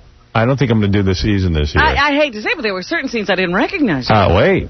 You'll see. Whoa. But I try to say that, but she wanted to do it, so, you know, you can't say to pregnant women, you can't work. You do the best you can. I think it'd be funny about that ruling when I was watching. As her agent or something, I would have said to her, you know what, why don't you sit this season out and come back the following season? Well, it's funny you say that, because every week in the Inquirer, one of those magazines, they have a different shot of Sarah Jessica Parker, you know, on the set, but, you know, taking a break, and she's getting bigger, and they're going to ignore the pregnancy on the show? I don't know what they're doing, and the fact of the matter is, well, you know, ever since Melrose Place, you can't fire pregnant chicks. Yeah. You know what I mean? And you can't even fire an ugly chick in the news anymore. Yeah, but a hot chick should always be smart and say, you know what, I don't want people to see me when I'm pregnant because it ruins the image. You know, it does. You're not firing. But, You're just laying them off for a little while. But Jamie's one of the keys to the show. She's really good. And, you know, so we play up her pregnancy. You'll see. Why don't you just show her she should wear the bikini with the big stomach? Yeah, you'll see. You'll see. She's a brave performer, I'll tell you that. Oh, yeah. Well, that's one word. She really is. She's very talented. You know, every time they shot her, I had to try to take a look to see if I could see anything else. I know. But, you know, there was one shot where the bathing suit top was so big. Yeah. I know. And she's always hiding behind a tree. Yeah. Oh, the whole season. Until she actually gets pregnant. In the storyline this year, she does get pregnant. Oh, really? Yeah, well, how often can you hide that? Because there was one scene where they were all running down to the edge of the beach or something, and she's the last person. You could see her head. Well, we didn't want to have a pregnant woman in Son of the Beach. We didn't want to write a scenario for a pregnant woman. But as soon as the lawyer calls up and goes, hey, we were like, well, gee, we weren't planning on a pregnancy. I mean, what are we supposed to do? So the guy said, listen, I guess we got to write a pregnancy storyline. Put her like on desk duty for the whole season? I don't know. We don't have the kind of budget on that show where we can afford to, write someone out and pay them. So if you're on the payroll, you're working. If you lose your leg, you're working. Pregnant chicks are disgusting. Oh, there you go. Hey, do you have did Robin write down her thing? I'm still working. Come on, honey. Come on. Can I ask one favor? When Casey reads them, can he read, if he reads the first two, instead of guessing, let's hear them all first. Okay. Yeah, I don't want to narrow it down. Let's go to... Howard. Yes. How about Spank the Monkey? Is he going to be in again? How great is he? Oh, that was funny. Wait a minute, what happened to the dog? That was the other thing. Steve the dog? Yeah. I think he might show up in the future episodes. Right. Spank the Monkey. Spank the Monkey. That's funny. Hey, Howard, I could think of 3 for Robin already. Embarrassing ones. She's sucking face at a Grateful Dead. No, that's stuff we know. Just something we don't know. Right, but if she told us that, there's got to be 50 things she didn't tell us. Yeah. Well, no, pretty much I've told you everything. Howard, before you hang up on me, can I ask you one more question? Yeah. I never got my book signed since I'm in it. I was wondering maybe I could come down and get it signed from you. Well, boo-hoo. What book? What are you talking Miss about? America. I'm on Chapter 3, page 113. Who are you? I'm Mark, the obsessive-compulsive guy. Oh, that guy. We haven't seen you in years. I wouldn't even know what's in that book. I forget what I wrote. How many years ago did I write that? 94, 95? I was a young man when I wrote that. 95. I was thinking all day yesterday about you screaming at the coach of the U.S. soccer team that you're not his age. I'm not. I don't like these guys going, he's 50 years old, he goes, I'm close to Howard Stern's age. I go, I'm not 50. But Howard, there's 2 different kinds of 50s. Right. There's a guy, I'm the other kind. No, I go out in the suburbs and I'll go to a guy's house who's like 5 years younger than me, and I'll see he's got like the entire. What's that guy's that guy from Louisiana that sings? It's the good-looking singer that sounds like Sinatra. He'll have like the entire Harry Connick Jr. collection. I'm like, that's not my age. That's You're not that 50. You know what kind of 50 I'm the 25-year-old kind of 50. Well, there's the 50 kind of 50, which is the age, and then there's the 50 that's 20. Right. That's me. I'm just surprised Gary thinks Harry Connick's good looking. No, women think he's good. Oh, whatever. No, they don't. Call me gay. All right, Robin, come on, write something down. Jeez. Come on. You're holding up the bit, sweetie. Yeah. All right, It ain't rocket you're science. pressuring me now. Keep talking. That's the best way. All right. You want me to sign your book? Yeah. I don't know how I'm going to do that. Just tell him to send it to me. No, because now everyone's going to send you books, and we don't do that. We went through that whole phase. Yeah. You've given me a lot of entertainment. I mean, that's all I really... All right, I can't take him with his whining. You liked him a lot more. What? When you were OCD, you used to talk to him a lot. I don't even care. It's just, why am I going to go sign his book? Forget with the books already. We stopped all that. It took us years to get rid of that whole thing, signing a book. As it turns out, when I sign your book, it don't mean anything anyway. You've decided. I did, really. You don't think they skyrocket? No. It doesn't matter. It doesn't matter. It doesn't matter. I'll tell you, I always say this, the guy that comes to an appearance and he's got the book in a Ziploc bag and he takes it out with gloves on and he holds it, it's got your signature, Fred's signature, and he's like, sign it right here, and then he puts it back in a Ziploc bag and then, It's worthless. That's what I'll break the news to you. It's worthless. It doesn't matter. Take your book out of your Ziploc bags. Crying out loud. Enjoy the book. I always think it's funny when I sign like a piece of paper, like... The Ziploc bag is worth more.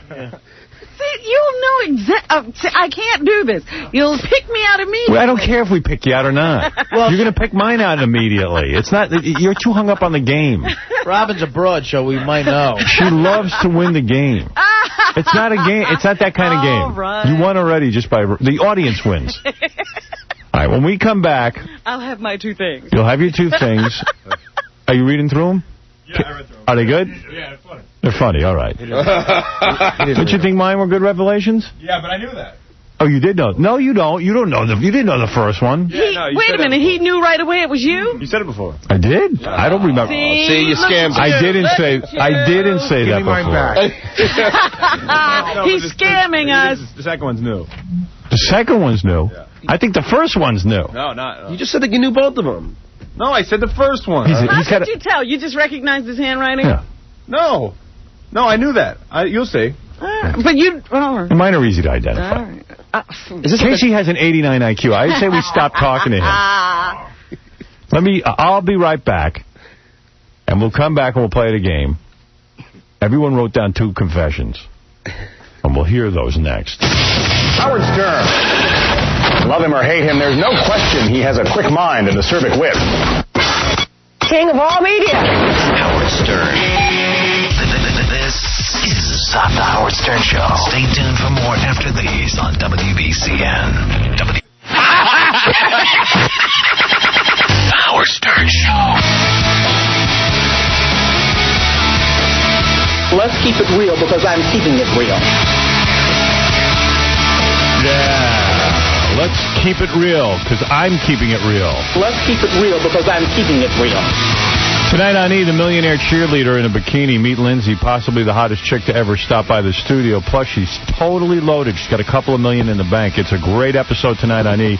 If you remember back when it was happening, everyone was like, when's that going to be on E! Well, tonight's the night. The millionaire cheerleader. You're going to be pulling the hair out of your head. Meet her boyfriend, too, who's just not all that. You know what I mean? We couldn't edit him out. No, but I think guys need to see that it's possible to get a chick like this. He was pretty cocky. He was, and he wasn't even that great a guy. No, exactly. You know what I mean? We're all better than him. He's just a little bit of a scumbag is what he was. Load her up with shots. Shots. I thought she was cocky, too. Yeah, but she had $1 million and she's a hot piece of ass. Backs her up. Yeah, she's hot. So check her out on E! Tonight, and you'll see what I'm talking about. Okay. Now, we're going to play our little game here. And then I'm going to give you a real treat after this little game. I'm going to read you Artie's bill from his cable company. Oh, boy. There's so much porno this dude watches. You know, that's his embarrassing confession right there. You know, Howard, it's not just the porn. You really got to look at the times that he's doing this. No, first of all, his total. I have a lot of free afternoons. And he spent $93 on porn. Listen to this. Artie, I gotta buy a movie. No, I got to buy one. This is his May-June bill, okay? May 13th. I think you found a hobby. 7 a.m. 7 a.m. Hey, look up, what is May 13th? What day of the week is that? That was a... It could have been during the show. That had to be a Saturday or a Sunday, right? I guess, yeah. What's May 13th, Case? It's a Monday. A Monday. It's a Monday. How could you do that? Were we off on that day? May 13th? But that was one of those days he had to be away. Yeah, that's when he was supposed to be away. Yeah. No, that's not... No, May... Yeah, Monday. The day after Mother's Day. Did we work? We worked the day after Mother's Day. It's a Monday. Didn't we? I was here. I was definitely here that day. So it's here, May 13th, 7 a.m., Playboy. You should dispute that, bro. Playboy 12-hour B. What's that? You can buy individual shows, or you can buy a 12-hour pass. Oh, that's what he did. He probably bought it before he left. Dude, you got a 12-hour pass? I don't know what the hell it is. $8.95. Did you call during a commercial? Sign me up for the 12-hour pass so when I get home... to make sure it was on when he got home. I realize I'll miss the first 3 hours of my 12-hour pass, but... What, did you TiVo it to? How on a Monday? I don't know what I'm on. On a Monday, how did you get... At 7. I don't know what I'm on. I was definitely here the day after. Artie, so you do this while you watch in bed? No, right. What I do is, you know... But wait a second. How at 7 a.m. did he order... It's not a mistake. He must have been off that day. But he says he was here the day after Mother's Day. I definitely... How do you know you were here the day after Mother's Day? Who remembers? Because I know that I had to go to L.A. the week of May 20th to the 24th. Or maybe we had the day off on the day after Mother's Day. No, we didn't. We were here. Somebody check. We had a Monday off. We did? I gotta pinpoint this porno bill. Because he's not calling home during the show to sign up for porn. I need dates. Because look at this. This doesn't make sense. Maybe I should look at this. it. May 13th, he ordered 3 programs. He got, listen to this. At 7 a.m., he got the 12-hour block of Playboy. At 4 p.m., he had the Hot Network. Whoa. And at 4:30 p.m., he ordered Spice 23-hour block. Artie, are you crazy? I don't know what I'm ordering. Can I ask you a question? Well, he must have been way out of his mind that day. All you got to do is... What are you doing? He must have been home on the 13th. Well, what happened? When you put one on and it's not good? Like, first of all, sometimes you put on that Playboy thing and it's like a talk show. What is the case? They seem to think that maybe it was the weekend and the computers catch up on Monday. So maybe that's what happened. So you did this on a Sunday. Sunday night. The day of our Lord. Artie, is the deal that you go home and you go home and you put this on? On Mother's Day. Well, he had to celebrate. But you go home and you put this on until you finish? Is that the deal? No. You just watch it for pure enjoyment. Just go ahead and buy it. You put it on, you're looking for something to whack to, and there's nothing good on, and then you go to another channel. And you buy that. But you bought 24 and 23-hour blocks. But I don't know that I'm buying a 23-hour block. Are you in such a frenzy you can't read the screen? I get in a little bit of a frenzy. Artie sees $12.95. When you want to do it, you got to find something quick. He spent like $25 inside of like. You might as well get a hook. No, here's why. But here's what doesn't make sense. Here's what doesn't make sense. At 7 a.m., he ordered the Playboy 12-hour block. Yeah. Okay, so he must have whacked to that. Then at 4 p.m. No, that's the point. There's nothing. Sometimes that channel has. Wait a second. And then at 4 p.m. he ordered the Hot Network. So you had to do it again. So he had to do it again. So he did it twice in that day. No. And at 4:30 p.m. he was trying to whack for a half hour and nothing was going on. So he went to Spice 23-hour block. All right, here's why you're wrong in all those things. I'm like a detective of wacky. Wait a minute. Do you think that because now he's got block after block after block of hot, porn. So is he only doing it those 2 times, or is he now tuning in to the block to take advantage? Well, according to my deduction here from looking at the times, I think he just looks at it once and then leaves the block, because here's what doesn't make sense. All right. The very next day, 5:14. You see, there must be from the day before, because 5:14 he gets home from work at 4 p.m. Right. And Artie orders the Hot Network at 4 p.m. Then, as soon as you walk in the door. And then again at 4:30, the Spice 23-hour block. Oh, no. It was exactly 23 hours later. Why don't you just subscribe? So he probably liked the Spice block and now ordered the exact channel again for 23 hours. Wait a minute. You got to tell me, is the same thing running for like several days in a block, or are the blocks different? Let me explain something.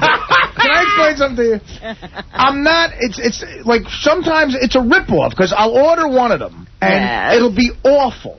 Like, it's not even worth the time. Dude, every day. Then I'll go to the other one. But every day you order the same thing, a block. Because it's not always the same. Right? Just order a program. Sometimes it's the same block. How much is a block?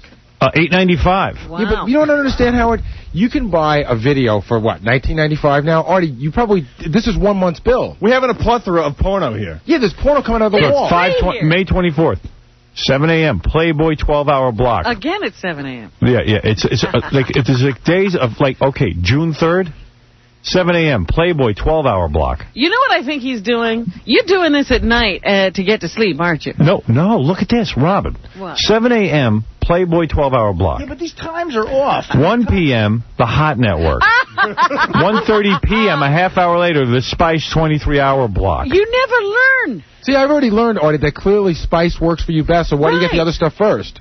Yeah, right. And it's so weird. He goes through all 3 again. That's what I'm saying. You never learn. There's 2 Spices. Spice 2 is way better. It's the same pattern with his masturbation. June 4th, 7 a.m. Playboy 12-hour block. It's like on a schedule. Then he goes same day, 4 p.m. the Hot Network, and 4:30 p.m. Spice 23-hour block. That's the same thing you did before. Now here's like a guy in a frenzy. You know what I'm thinking of? Jeff Bloom in The Fly. Remember The Fly? Yeah, but listen to this. All the time. The guy's whacking every single day. Then right the next day, June 5th, 7 p.m. Playboy 12-hour block. And then almost in the same 7 p.m. thing, The Hot Network. These times are off. Get out, Artie. But you don't dispute that you're doing 3 a day, right?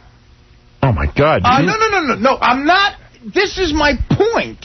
When you see 3 in a day, that just constitutes one... What? Session. Whack, whatever you want to call it. Are you sure? I'm not as sophisticated as you guys. Yeah, but dude, on the 6th, for example, 7 a.m. you do Playboy, 12-hour block. And then on the same day, 1 p.m., the Hot Network. Is he saying that if you tune in to Playboy and buy it now, they charge you from 7 a.m. to 7 p.m. no matter what time you're buying it? Yeah. Believe me, I only need it for like 2 minutes. Whatever. I bet you Why do you keep buying it? It never works for you. Hoping. He sees Playboy and he thinks it's going to work. When you went to rehab, Playboy Channel's the worst. When you went to rehab, were you doing coke 3 times a day? Probably not. He's doing these channels 3 times a day. That's a lot. No. We need to give Artie more work. But it's only... But 3 times a day constitutes one... It's not like I'm doing it 3 times. But don't you feel dirty? Like you made the commitment to push the button for Playboy, and that's not doing it. Then you push again, and if you're racking up money, doesn't it feel a little funny? It sucks because it's just 2 buttons you got to push. It's like betting with a bookie. All right. I was going to say, it's another one of those things where he doesn't have a hobby. He's not spending the money on anything else. Right, exactly. That was Artie's porno bill. All right. Artie, please tell me every once in a while you're with a girl with it. No, I am. I have everything's fine there. It's just that I have a lot of free afternoons, and I think this was before the girlfriend and him got real serious. No, it's not. No, it's not at all. May, June. Howard, June 3rd was about 2 weeks ago. Yeah, but I think she just got serious with him about 4 days ago. Believe me, everything's fine there. It's just that I have free afternoons, and I'm a Let me ask you something. Now that you're getting laid regularly, are you still wanking it? You obviously are. Well, in the afternoon, sometimes in the afternoon. Wow, you got some libido, dude. He's like how often do you bang your girlfriend? Well, with this schedule, not as much as I'd like. My girlfriend was complaining last night. I had to do it to her. It's mostly Wait. She was with me. She said, "You're going to sleep. I need it." I said, "Okay, let me get myself together." What I do is then I take off my underpants that I sleep in, and when I'm naked, I feel sexy. You get turned on. With me, it's mostly. And then I just hug her a lot, and then something happens. See, it's got to be. With me, it's mostly weekends now. Really? We do it. Well, you're not living with. You don't have her there. I got a question for you. No, not at all. She can only take so much Artie. Okay, I've always wondered this about you. For years, you are so rigid about your schedule. Somebody invites you to something, you're like, I go to bed at 9. Something amazing going on, I go to bed at 9. Okay, if at 9:15 your girlfriend wants to have sex, is that a problem? No problem. It doesn't matter. Whatever your schedule was to go to sleep, you can break because I'm in bed. Yeah. He's in bed. Yeah, I'm laying there. And you're going to fall asleep right after you're done? Oh, yes. Yeah. Oh, my God. What are you talking about? Oh, my God. I just go, I love it. He can hardly, he's probably on top of her still. I fall right asleep like a baby. That is the greatest thing, man, after you bang. After sex. What? Do you even clean up? Yeah, I clean up. After sex, I like to sneak off and get, like, a Kit Kat. Me too, but I get an apple. That's the difference in our lifestyle. I like to get like a waffles. Waffles are the best. See, like, where are you gonna get that? And then you just fall asleep like a baby. See, like Beth said to me, I said I'm gonna go get an apple. She said most people have like a cigarette afterwards. Or, yeah, no, I like. She said you have an apple, and I go, yeah, well, like. Artie eats a whole pizza afterwards, and she said, well, that's why Artie looks the way he does. He would like waffles. I appreciate as thin as he is for how much he eats. I'm with you. I'm totally down with that. Yeah, all right, amazing. Time to play the game. Yeah, wait, now that's over, can we get to the embarrassing confession? Does your girlfriend know that you have this much porn on your bill? She does now. Yeah, you got to tell her to stop listening. She learns everything from the show. No. But listen, I thought, first of all, that bill is $287. Right. For the month. That's my cable bill. Right. And it just... 100 of it is porn. 100 is extra services, dude. Right, but, well, Dude, buy Playboy or something. No, yeah, but you see, all right. You ought to just buy the whole package. Are you afraid that your mother's listening right now, Artie? Well, no. My mother knew that the bills were high because she saw... How could your mother be embarrassed by the fact that you watch porno when you've been in rehab? Howard, porno's a nice No, habit. you're right. I'm setting it up. I'm setting her up for the rest of He does a bit in his act about how he made number 2 in his pants while he was on heroin. Yeah. So, like, how could that be? I mean, how do you... So your mom knows you watch porn? No. Well, the thing is this, is that... Well, it's still embarrassing to tell her. She knew the bills were high because she saw a check, and I kept telling her, I was ordering Ocean's 11. That's why she does the bills. Why do you have your mommy doing your bills? No. I do them, but she happened to see one of the checks. How does your mother get so involved that she sees your checks? Because she's his decorator, and she cooks for him, and she's Well, over there she cleaning came for over him. to give me sandwiches. Like, dude, you're so tied in with that What in mommy. the world is going on? He's got the mommy. He's got the porn. Does she come over and make you bad? Be honest. No, I got a broad who does that. Yeah, broad. His girlfriend. I hired a person. Black girl? One of them foreigners. Black girl. You got a girl? A Mexican. A Mexican? Yeah. Barely speaks Si, English. senor. Remember what Artie said, when they're foreign, he doesn't mind just following the whole place. Yeah. No. What I said was, you don't, because you won't interact with them on a personal level. She barely speaks English, so I don't care if she sees something Wait, about does it. he think use condoms are a universal language? All right, look, I want to get to the embarrassing confessions. What we've done here is everybody jotted down 2 quick embarrassing confessions. Not necessarily sexual, but just stupid things you think would be embarrassing. And Casey's going to read them, and we'll see if we can guess them. First, Casey will read all the way through them. All right. And we won't Read guess. all the confessions. You want me to read all of them? Yeah, but remember, randomly. We discussed that. What if we do one at a time and we just guess who it is? Well, because then it narrows it down later on. Who cares? Well, because... Hey, I put 2 in there, too. Should I take them out or leave them in? Leave them in. Okay. All right, you ready? Yeah, you'll throw off the mix. Okay, first one. When I go to the beach, I put makeup over my stretch marks. Wow. I know who that That's really embarrassing. I know who that is. Hold it a second. How do you know? Because they told you that? No, but I know who it is. Yeah. I mean, you would think it would be a woman, so you know. No, you don't. There's only one It's woman Artie? here. I think It's so. Artie. Artie. Oh, man. No. I did that. That's a good one. I did that one time. Hey, dude, no explanation. I did it one time. See, mine isn't even that embarrassing. Yeah, well, thanks, guys. I mean, That's great. I did it one time. I told no one. There were broads around. What happened? Yeah, he does have stretch marks. I just gained a lot of weight. Whatever. It was right after. No, he just had a baby. It was right after. What kind of makeup did you use? When I went to rehab the second time, I put on an insane amount of weight. And I had a big gut, and I had stretch marks. I was at the beach at the Jersey Shore. I don't know why I just didn't wear a shirt. But I found, like, one of the chicks that we were down the shore with had that cover-up stuff. Did you ask her to put it on? No, I took it out of her bag. You stole it. Yeah, but I put it back. I used a lot of it, though. And it was all, like, right here. It would have been great if she said, oh, my God, my cover-up's missing. Someone stole it, and then accused I Artie. use that much cover-up. So I put makeup all over the... Did it work? Melted. I mean, if someone noticed, they were nice enough not to say anything, but it kind of started to melt and everything. Oh. And then I went inside and washed it off and put a shirt on. I was on the beach with it for like a half hour. How are your stretch marks now? Have they, like, disappeared somewhat? Yeah, because I'm thinner. Oh, yeah, there you... Oh, no. They're there, right? Oh, man. Yeah, no, they're bad. Who's not going like you're looking at the friggin' elephant. You know, Artie, seriously, I'm not trying to make you feel bad. My wife's got Great game. My wife's got 2 kids, and she doesn't have anything that looks like that. Yeah, okay.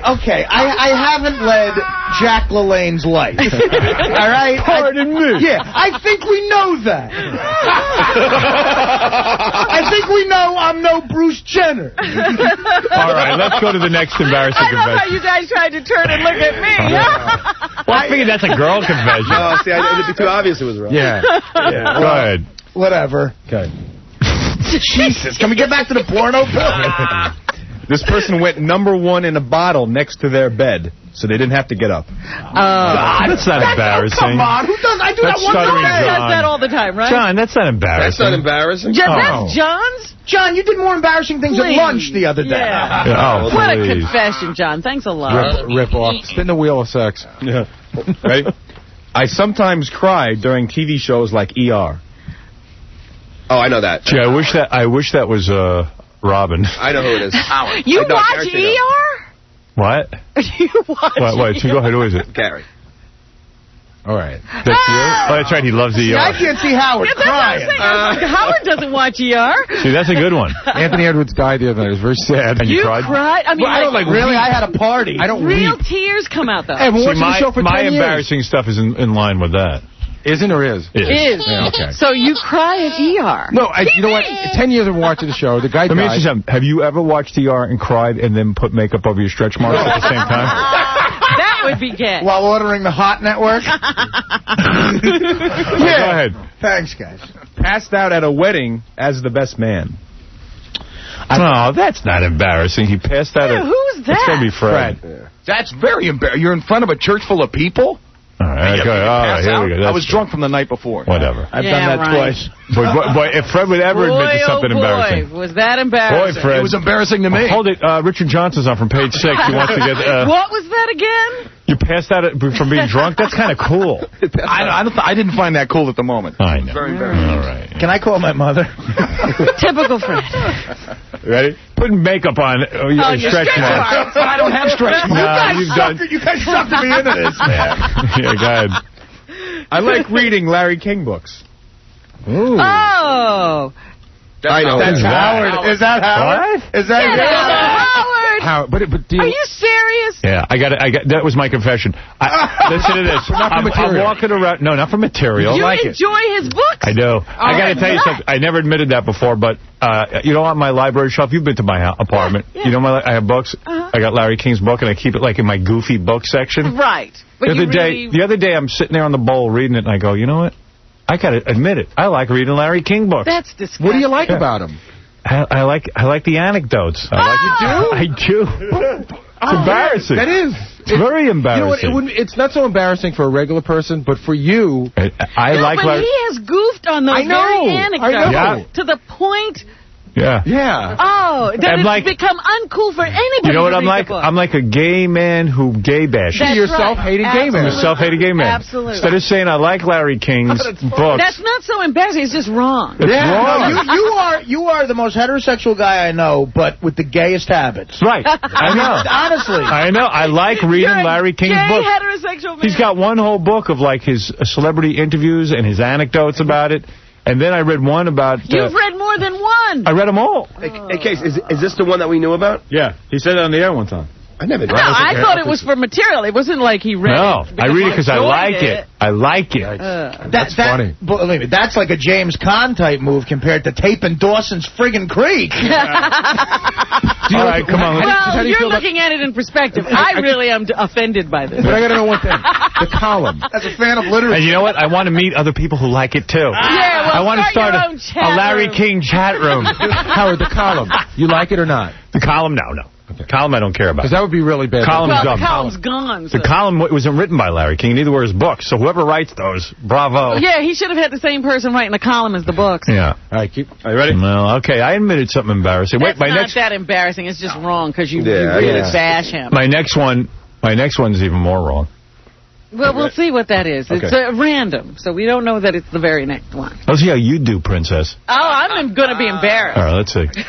I cried at a Michael Jackson concert. Oh, my God. Who did that? Quivers. It's got to be Robin. No, I wouldn't go to a Michael Jackson concert.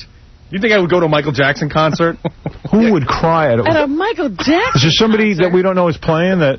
Fred, did you cry? You, That's not mine. Artie! Oh, my God! You guys suck at this game! You guys suck at this game! I passed out as a best man! Yeah, Fred I totally... peed in a bottle? Yeah, John. Yeah, John, in bed. You do that twice a day! John, you suck. I didn't know. All right, here, can I just explain myself? Right. When were you at a Michael Jackson concert? You were at that thing? All right. Late 80s. Was it during She's Out of My Life? Oh, it was even the late 80s. You're on coke. Late 80s at the Garden. There was a bunch of chicks going that we knew, and we all went. And my father had just fallen, was a quadriplegic in a wheelchair. Oh. We happened to be seated. Oh, yeah, use your father's illness. Let me just say, Yeah. we happened to be seated right next to the handicap section. There were all people in wheelchairs, and he started singing that song, Man in the Mirror. Oh. I'm looking at the man in the mirror. And I got a little welled up. Did you actually have real tears? And I was did crying. you boo-hoo? or? I believe you're crying at your stretch marks, but not. And my buddy Danny was like, dude, what's wrong with you? And I go, it's the weed, because we were smoking weed. And I said, the weed is affecting my vision. Yeah, because sometimes, you get like, and I blamed it on the weed, but I had to actually go to the bathroom. I mean, you couldn't compose yourself? And compose myself. Really? That broken up? Well, you must have bummed everyone out who was smoking that night. That is so funny. That is so funny. That's embarrassing. Go ahead, next one. He wasn't even in the running for that one for me. Next one. 1980 he did it. This is 88-ish. Go ahead. I stabbed myself in the leg with a knife. Robin. No. Casey. Fred. That's Casey. You did that, Casey? Yeah, I did it. It was funny. Yeah. That's not embarrassing, though. You're an idiot, too. That's not embarrassing? You mean you did it on purpose? Yeah. Why? How deep did you let the blade go in? Well, it's probably about like that much. Like this dude. 3/4 of an inch? Yeah, I guess this dude at a party had a knife, and I was going to fight him. And when I went back like the next day, I was thinking, like, what if like this guy stabbed me? So I took the knife and I stabbed my down by my calf with it. It was bleeding. It was great. Mark of an 89 IQ. Wait a minute. Your brain. That's stupid. It's not embarrassing. All right, go ahead. It's not embarrassing. You don't even know the premise. Yeah. I once pleasured myself with a full Noxzema jar. I wish that was Fred. Oh. That's the kind of thing Yeah, I'm looking that's for. a good revelation. Artie's out, right? Artie's I'm going to say Gary. Yeah. No? John? Yeah, it's got to be. All right, that's a good one. Yeah, that's a good one, John. And you know what? I burned it all. It burned so bad, I didn't know. Oh. It burns. Who knew? Yeah, that Noxzema has that medicated stuff in it. Because you stick your finger in a Noxzema bottle. It's cool. Yeah, it feels like it might be nice. Yeah, you know what? You're Mr. American Pie. I never got into different things. I couldn't get laid. I need to do something. How old were you? Like 14, 15. Dude, don't feel bad. I did the same thing with Ben Gay once. Wait a minute. Ben Gay. Yeah, dude, it hurt like a best. Like after I finished, I put my underwear back on, and it keeps the heat in. So it hurt like a bastard. Well, the guy in American Pie used a pie. Right. But, John, did you put the Noxzema back on the shelf? No. No, I didn't do it to completion. It get burned immediately. John probably ate coleslaw with his fingers. So you took the Noxzema and put it back? Like when was this one? While you were married? Or? No, I was when I lived with my parents. So your mom used that Noxzema? Oh, my God. That's low. Oh, that is low. Yeah. So, was there a big hole in the middle? You know what? Oh, jeez. You got to watch your kids, man. You know you do. Yeah, don't use anything. How old were you? He said Like 14, I couldn't get laid. I was like, it looked like it might feel nice. So I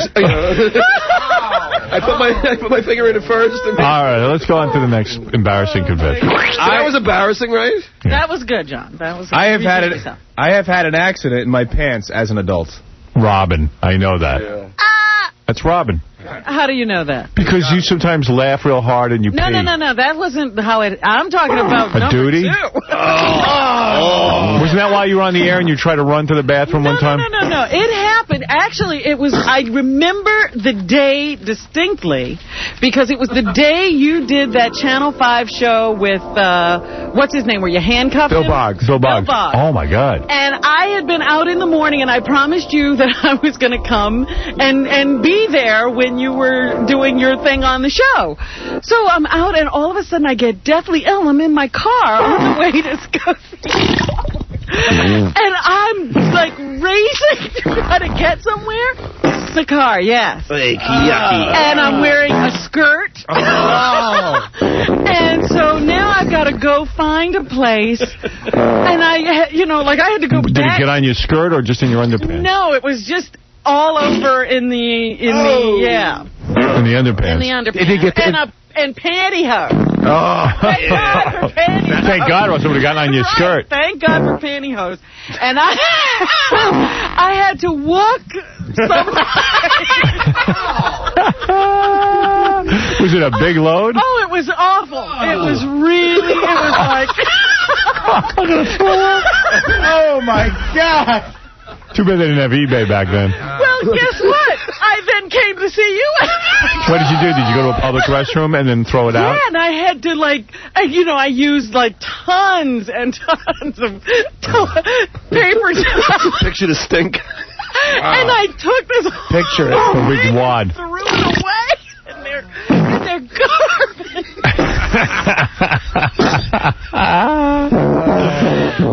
You know what? You know what's funny about that as I listen to that?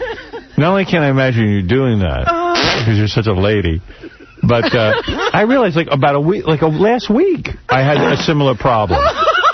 I mean, I was sitting in my apartment, and I pushed out a fart. Oh, yeah. And then I just knew something. I was on the phone. I knew something was horribly wrong, because everything just felt like too much.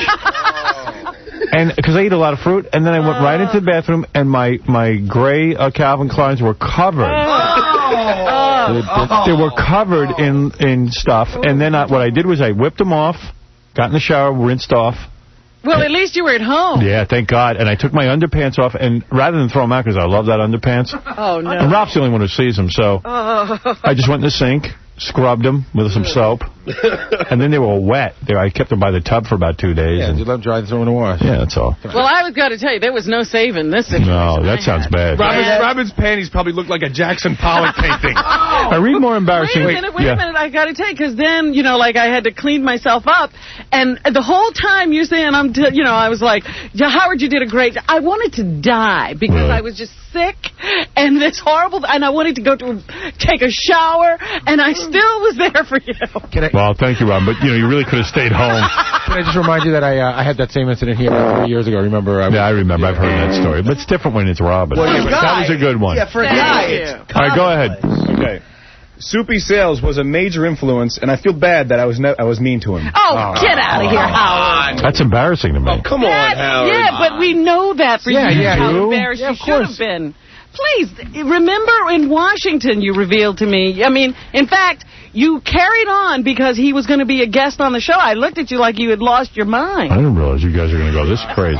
Can I feel... That's the lamest one. All right, come on. My Larry King book one was good. Can I say that I feel... wasn't embarrassing. It's just wrong. I feel raped by this. That's right. I actually want to curse feel like now. I've been All right, go ahead. Because you are just as bad as John. Yeah. Wow. I didn't know you guys were going to go that crazy. Go ahead, yes. Worse than me. Oh, your duty one isn't that embarrassing. We've all admitted to dutying our pants. Please, I never did. Wow, John masturbated when he was 14. Wow. Call 2020. Exactly. I think my Larry King one is very embarrassing. No, it's not. Oh, I'm embarrassed. Go ahead, Casey. I own and sometimes listen to Barry Manilow music. Oh, I'll tell you who that is. For Gary. I'm going to say Fred. I'm going to say Gary because he looks guilty. All right, who else you got there? Go ahead, read some more. One time during a foursome, I couldn't get aroused. Oh, it can't be Wait Artie. a minute. It's not Artie. It's Casey. Fred?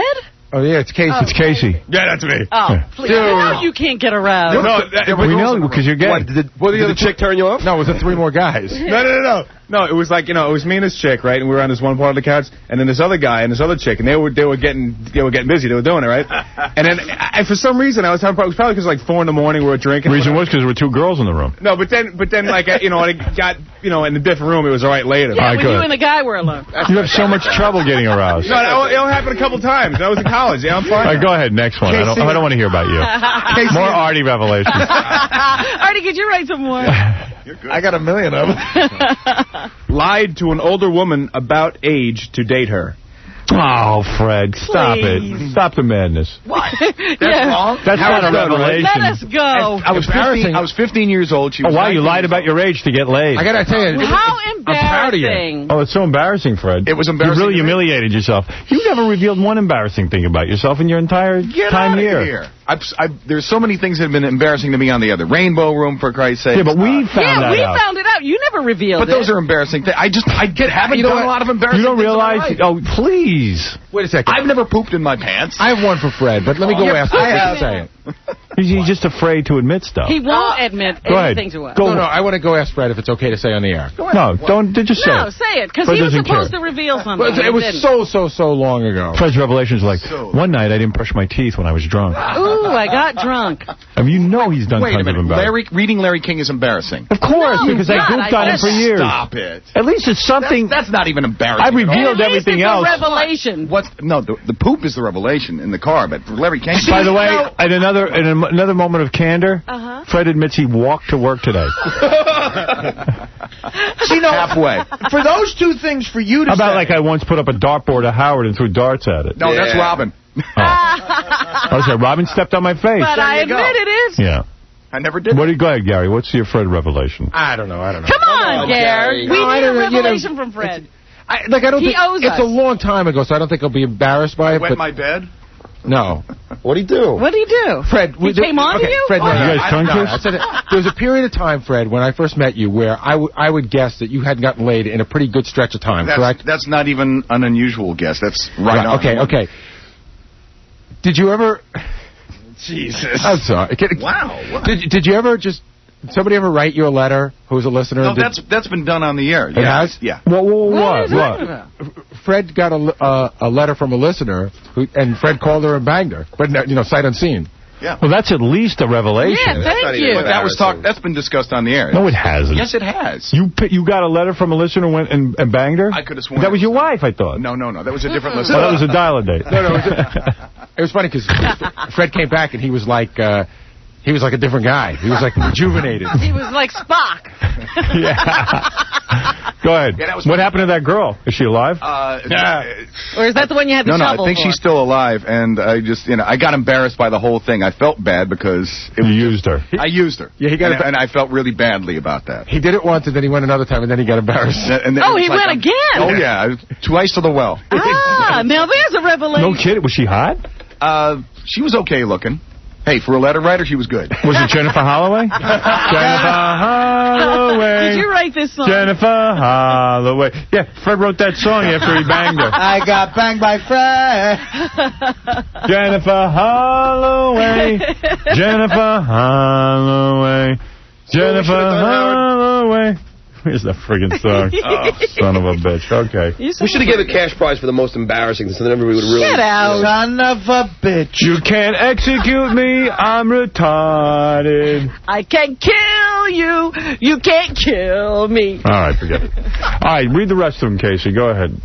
I was looking for the Jennifer Holloway song. What happened to it? Tells the bit when you don't... Oh, there it is. Sorry.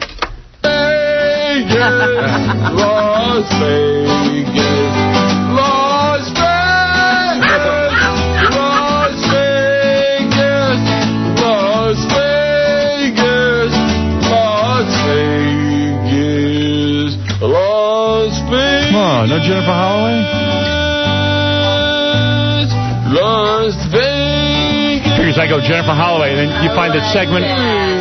Oh. Las Vegas. Is that Jennifer? That was Jennifer. Where's the remix? Las Vegas. Yeah, that's nice. Wow. Not one Got Jennifer it. Holloway reference. Not one friggin' Jennifer Holloway reference. You still can't put the needle down in the bad place. I got one more. Ready? Yep. I like to finish furniture. It's my new hobby. I've been spotted at craft stores. Robin. Oh, please. And you, please. I can't. My head's going to explode from that. Artie, I gotta say, Artie really gave of himself today. I have to say. He did. Artie took I am one. embarrassed about that. Can I just... You didn't know that. This is like when we told Billy West we were going to all take pictures of our nutsacks.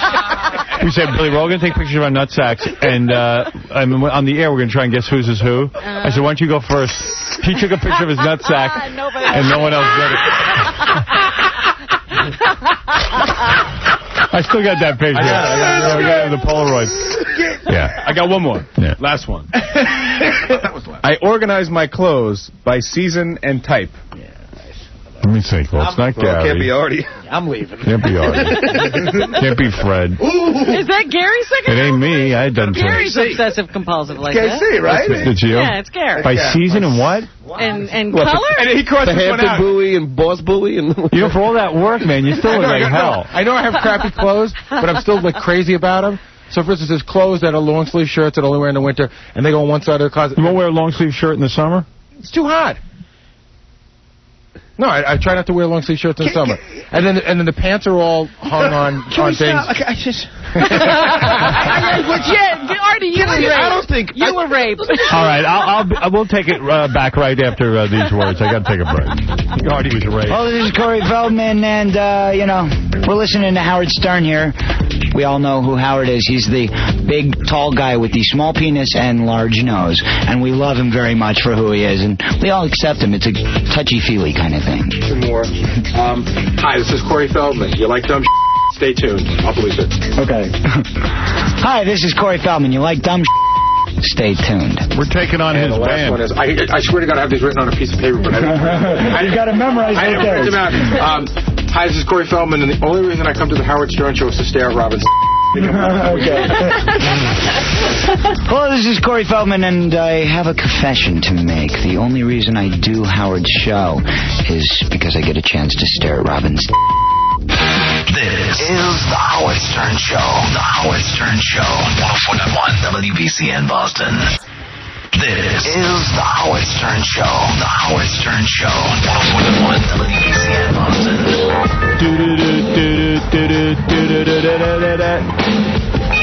See, this is from the birthday show, Bowie. Yeah. I'm just sitting here thinking, are you trying to get on the Larry? No. That's okay.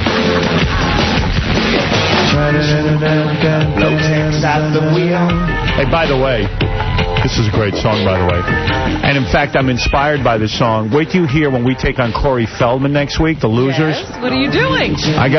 We got a great song, a great arrangement. We got it all figured out now. Me, Fred, John, we got it all worked out. You said you and John worked on it. But me and John worked on it all night. And Fred, didn't we do a good job? Great. And then Freddie just added his 2 cents, and now it's very Oh, exciting. you guys are like a band. Yeah.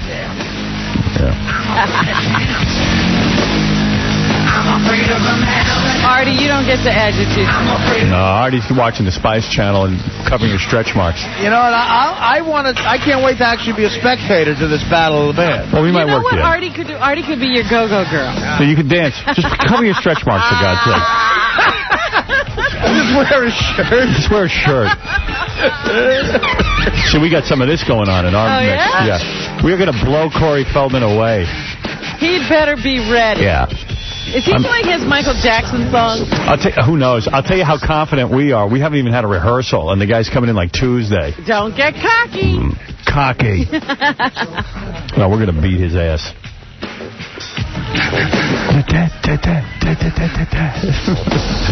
If only I could sing. It would be great. And you're not going to tell us what you're doing. You want to know? Yeah. Should I tell them, Fred, or no? Keep it a secret. All right. Darn. Come on. No on-air rehearsal? All right, on Monday. Maybe Monday. Because you know what? I was going to do the on-air rehearsal today, but no one could load the equipment in. No one can make that happen. It's too difficult, evidently. We have equipment right in the next room. No one can load it in here during the... Everyone's so friggin' lazy. The bigger you get... Is there a union that does that? The bigger you get, the less available people are. Right. You think it would get easier. It gets harder. Like, we have guitars and drums down there. Can't they move them in here and do it? I called Gary to try and hook it up, last night, and he said that... It's impossible. There was only one guy, and he would have to do the equipment all by himself. Yeah, so what? Why are we making excuses for? What was the guy doing that he couldn't do that? Because whatever I asked for can't be done. Can you imagine? 7 o'clock last night, I said, hey, why don't we move the instruments into the studio? Right. Oh, no, we can't do it. There's only one guy? Are we talking about 2 guitars and a drum? And a microphone? At gigs on my own. I mean, of course we could do it. No one But wants is it setting up amplifiers and stuff like that? Yeah, it was miking it. Oh, that's right, the amplifiers. And the mic. That's very confusing.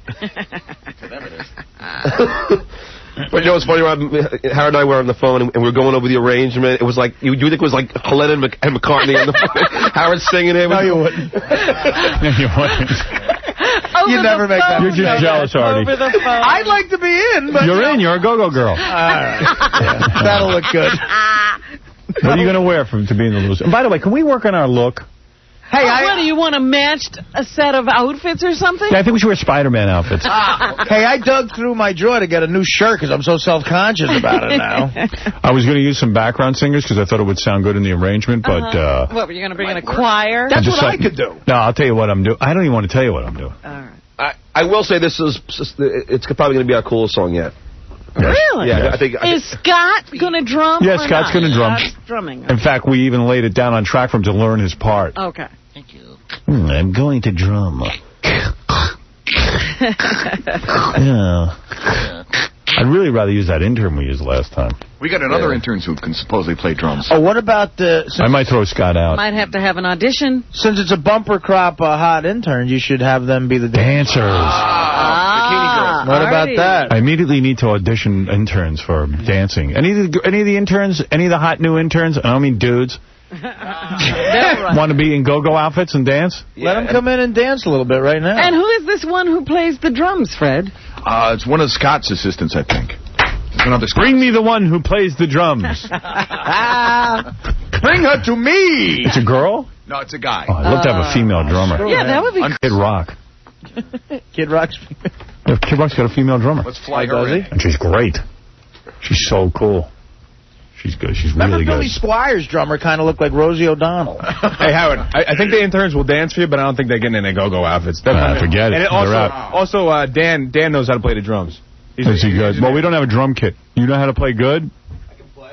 Oh, no. Don't say you can play. I can play guitar. Maybe he's being humble. Dan just got a little arrogant. He went, I can play. I can play. Yeah. Are you really good? I'm not exceptional. All right, get out. I can carry it too. I'm not exceptional. You're you perfect. We already got a guy who's not exceptional. Well, Scott hasn't played in 20 years, dude. Yeah, I played 2 days ago. Where'd you play? In my friend's basement. Anywhere else? Very professional. Nice. Yeah. I'll give you an audition on Monday. We'll see how you do. I just don't think it would be the losers if you didn't have Scott. The band was named for Scott. You know. All right, it's Scott. We're actually set up in there for rehearsal. You are? Yeah. But wait, could it come on? But it's not mic'd and everything. Yeah, we're all set. It's going to sound like a garage band, sort of. When did we not sound like a garage band? Here's the point. We sound really bad, but the fact of the matter is, Corey sounds worse. And Corey... he thinks he's good. Corey thinks he's a genuine recording artist. Yeah. Corey's song that you played in the end was one of the worst songs I've ever heard. Horrible. Do we have that? That was embarrassing. Do we have Corey's new music? What's up with the Ute? No, that's old. Now, this one was, I'm a kid star. I'm a former child star. Oh, that one. That one. Yeah. You know what we could do? Scott could be in the band, but you could drum on his head. He'll actually be the drum. Ouch. Bring in the skins. Ouch. Ouch. Ouch. It's Scott's head. Scott's head is the drum. Hey, I got to get back to this, but Cabby's on the phone because I asked him to call in. This is the funniest goddamn thing. You know, we're going to be doing Joey Buttafuoco versus Nicole Bass, and everyone's psyched about it. Oh, yeah. I cannot wait to see Nicole kick Joey's ass. She'd better. Although Joey says he's going to do it. But she's being trained by those guys that train John, so... But she ain't a guy, but she's as close. She's as close to a man as I've ever seen. She can get, yeah. Without being one. Where's Corey Feldman's music? We don't have it? We're still looking. We got an older one, but we're looking for the new one. Yeah, look for the new one. So I'm here. Cabby walks up to me. He goes, I got to get on the undercard.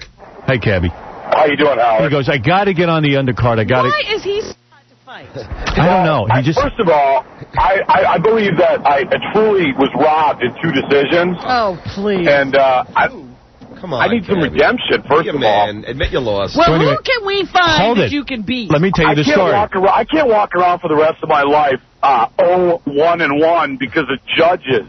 Oh.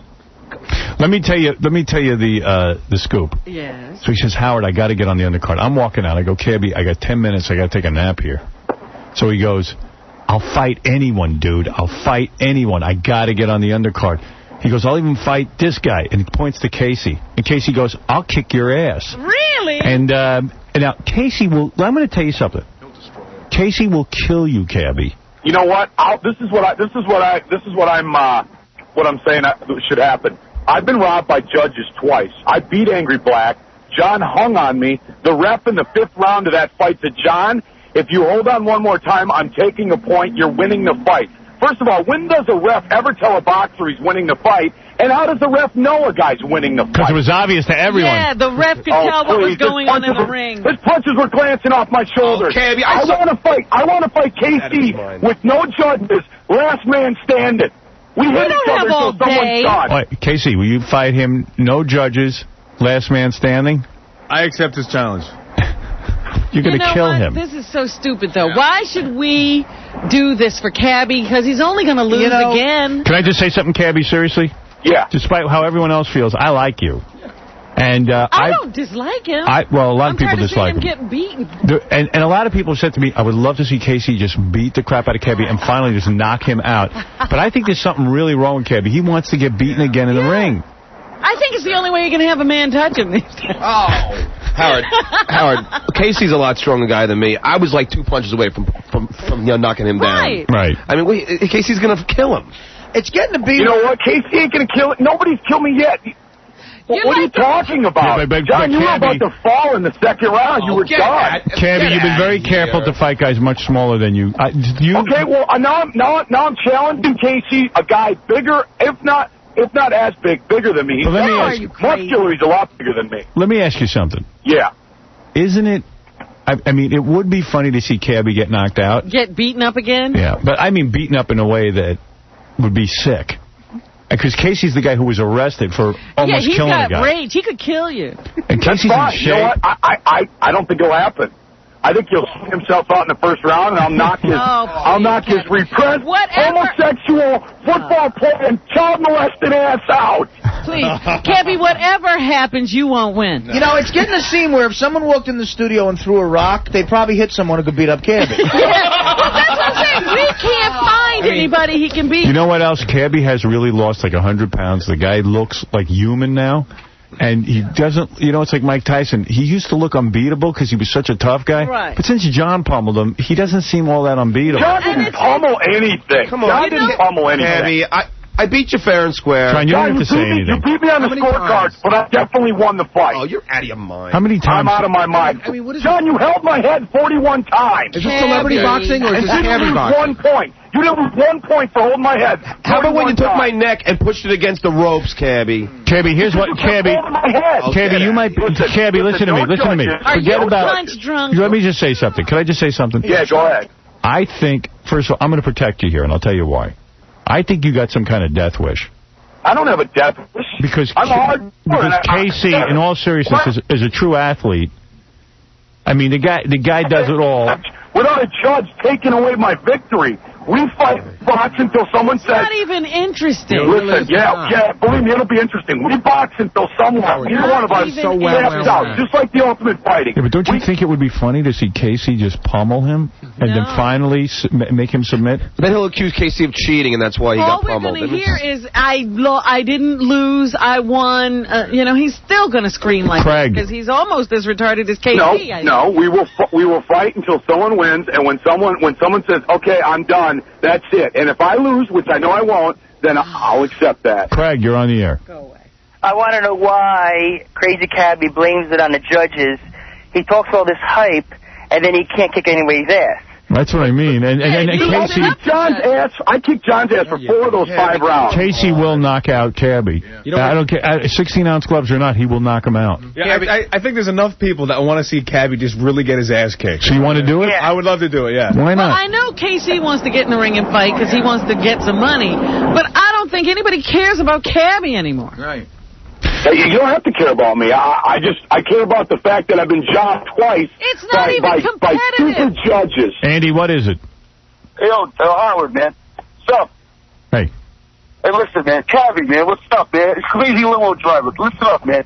Stop that dude into the ground. All you need is a little stamina. You need to train a little bit. When you got the size, you got the ace. Stop that dude into the ground, man. That's all I got to say. Howard, thanks for hearing me out, man. Peace. I don't know what he said. He thinks that Cabby might be able to beat KC. Howard. Yes. I'm about to head in the tunnel, so if I lose you, I'll call you right back. All right, don't bother. Cabby, don't bother because I got a show to get to. But Cabby, listen to me. Listen to me. I want this fight, and you owed a fair fight, and I want to fight to the finish, to the completion where someone says, "Okay, I quit." All right, let me think about it. Bye. Casey, I'll kick your ass. You know. All right, brother. We'll see, brother. I don't even want to hear his trash talk. I'll tell you the truth. I want to see Casey get in the ring with Cabby and really silence him. What if he doesn't pummel him? What if Cabby just hangs all over him? He won't. No, Casey will pummel him. Casey will knock him out, and then Cabby will say he fouled him. Yeah, I know. That's how I'm just afraid Casey will kill him. If you can guarantee me that Casey will knock him out, I'll watch. That's what I'm saying. Casey will knock him out. No, he won't. Yes, he will. I'll train, man, and I won't let you down. It's always interesting with Cabby, you know, no matter what he's involved with. So But it'll be it's so fun to see. sad at this point. Cabby's a big guy. I mean, you know what? You want to know something? I looked at him in the hall yesterday, and I said, I'm scared for him. It's pathetic. Howard, it's like Ali's last fight. I mean, enough already. Enough with Cabby. Yes, watching people hit Cabby. Yeah. It's what it's come to. I disagree. It's true, John. See, but if John would have knocked Cabby out, then it would have silenced him forever. You know, I think I was a couple of punches away. Because at one point I was hitting him in the face. I don't and disagree. I seen him like... Right, absolutely. I think John won on a clear decision. I don't think John was near knocking him out. No, I way. agree. I agree. No. At the end of that fight, Cabby had nothing left. If it had gone a little longer, John could have knocked him down. Yeah, but, I mean, you could say that... I don't know. John's face looked pretty bad. John had taken a lot of punishment in the beginning, but he was still there at the end. Cabby wasn't. My face looked bad. It was just my nose. Yeah. But you know what, though? You got to respect the guy. He's a big guy, and he's got 2 fights No, under you his don't. belt. So, I mean, he's got 2 you'll losses kill him. under his belt. Listen, there's no doubt in my mind that you will kill him. There's Yeah, no I think so, respecting too. him at this point.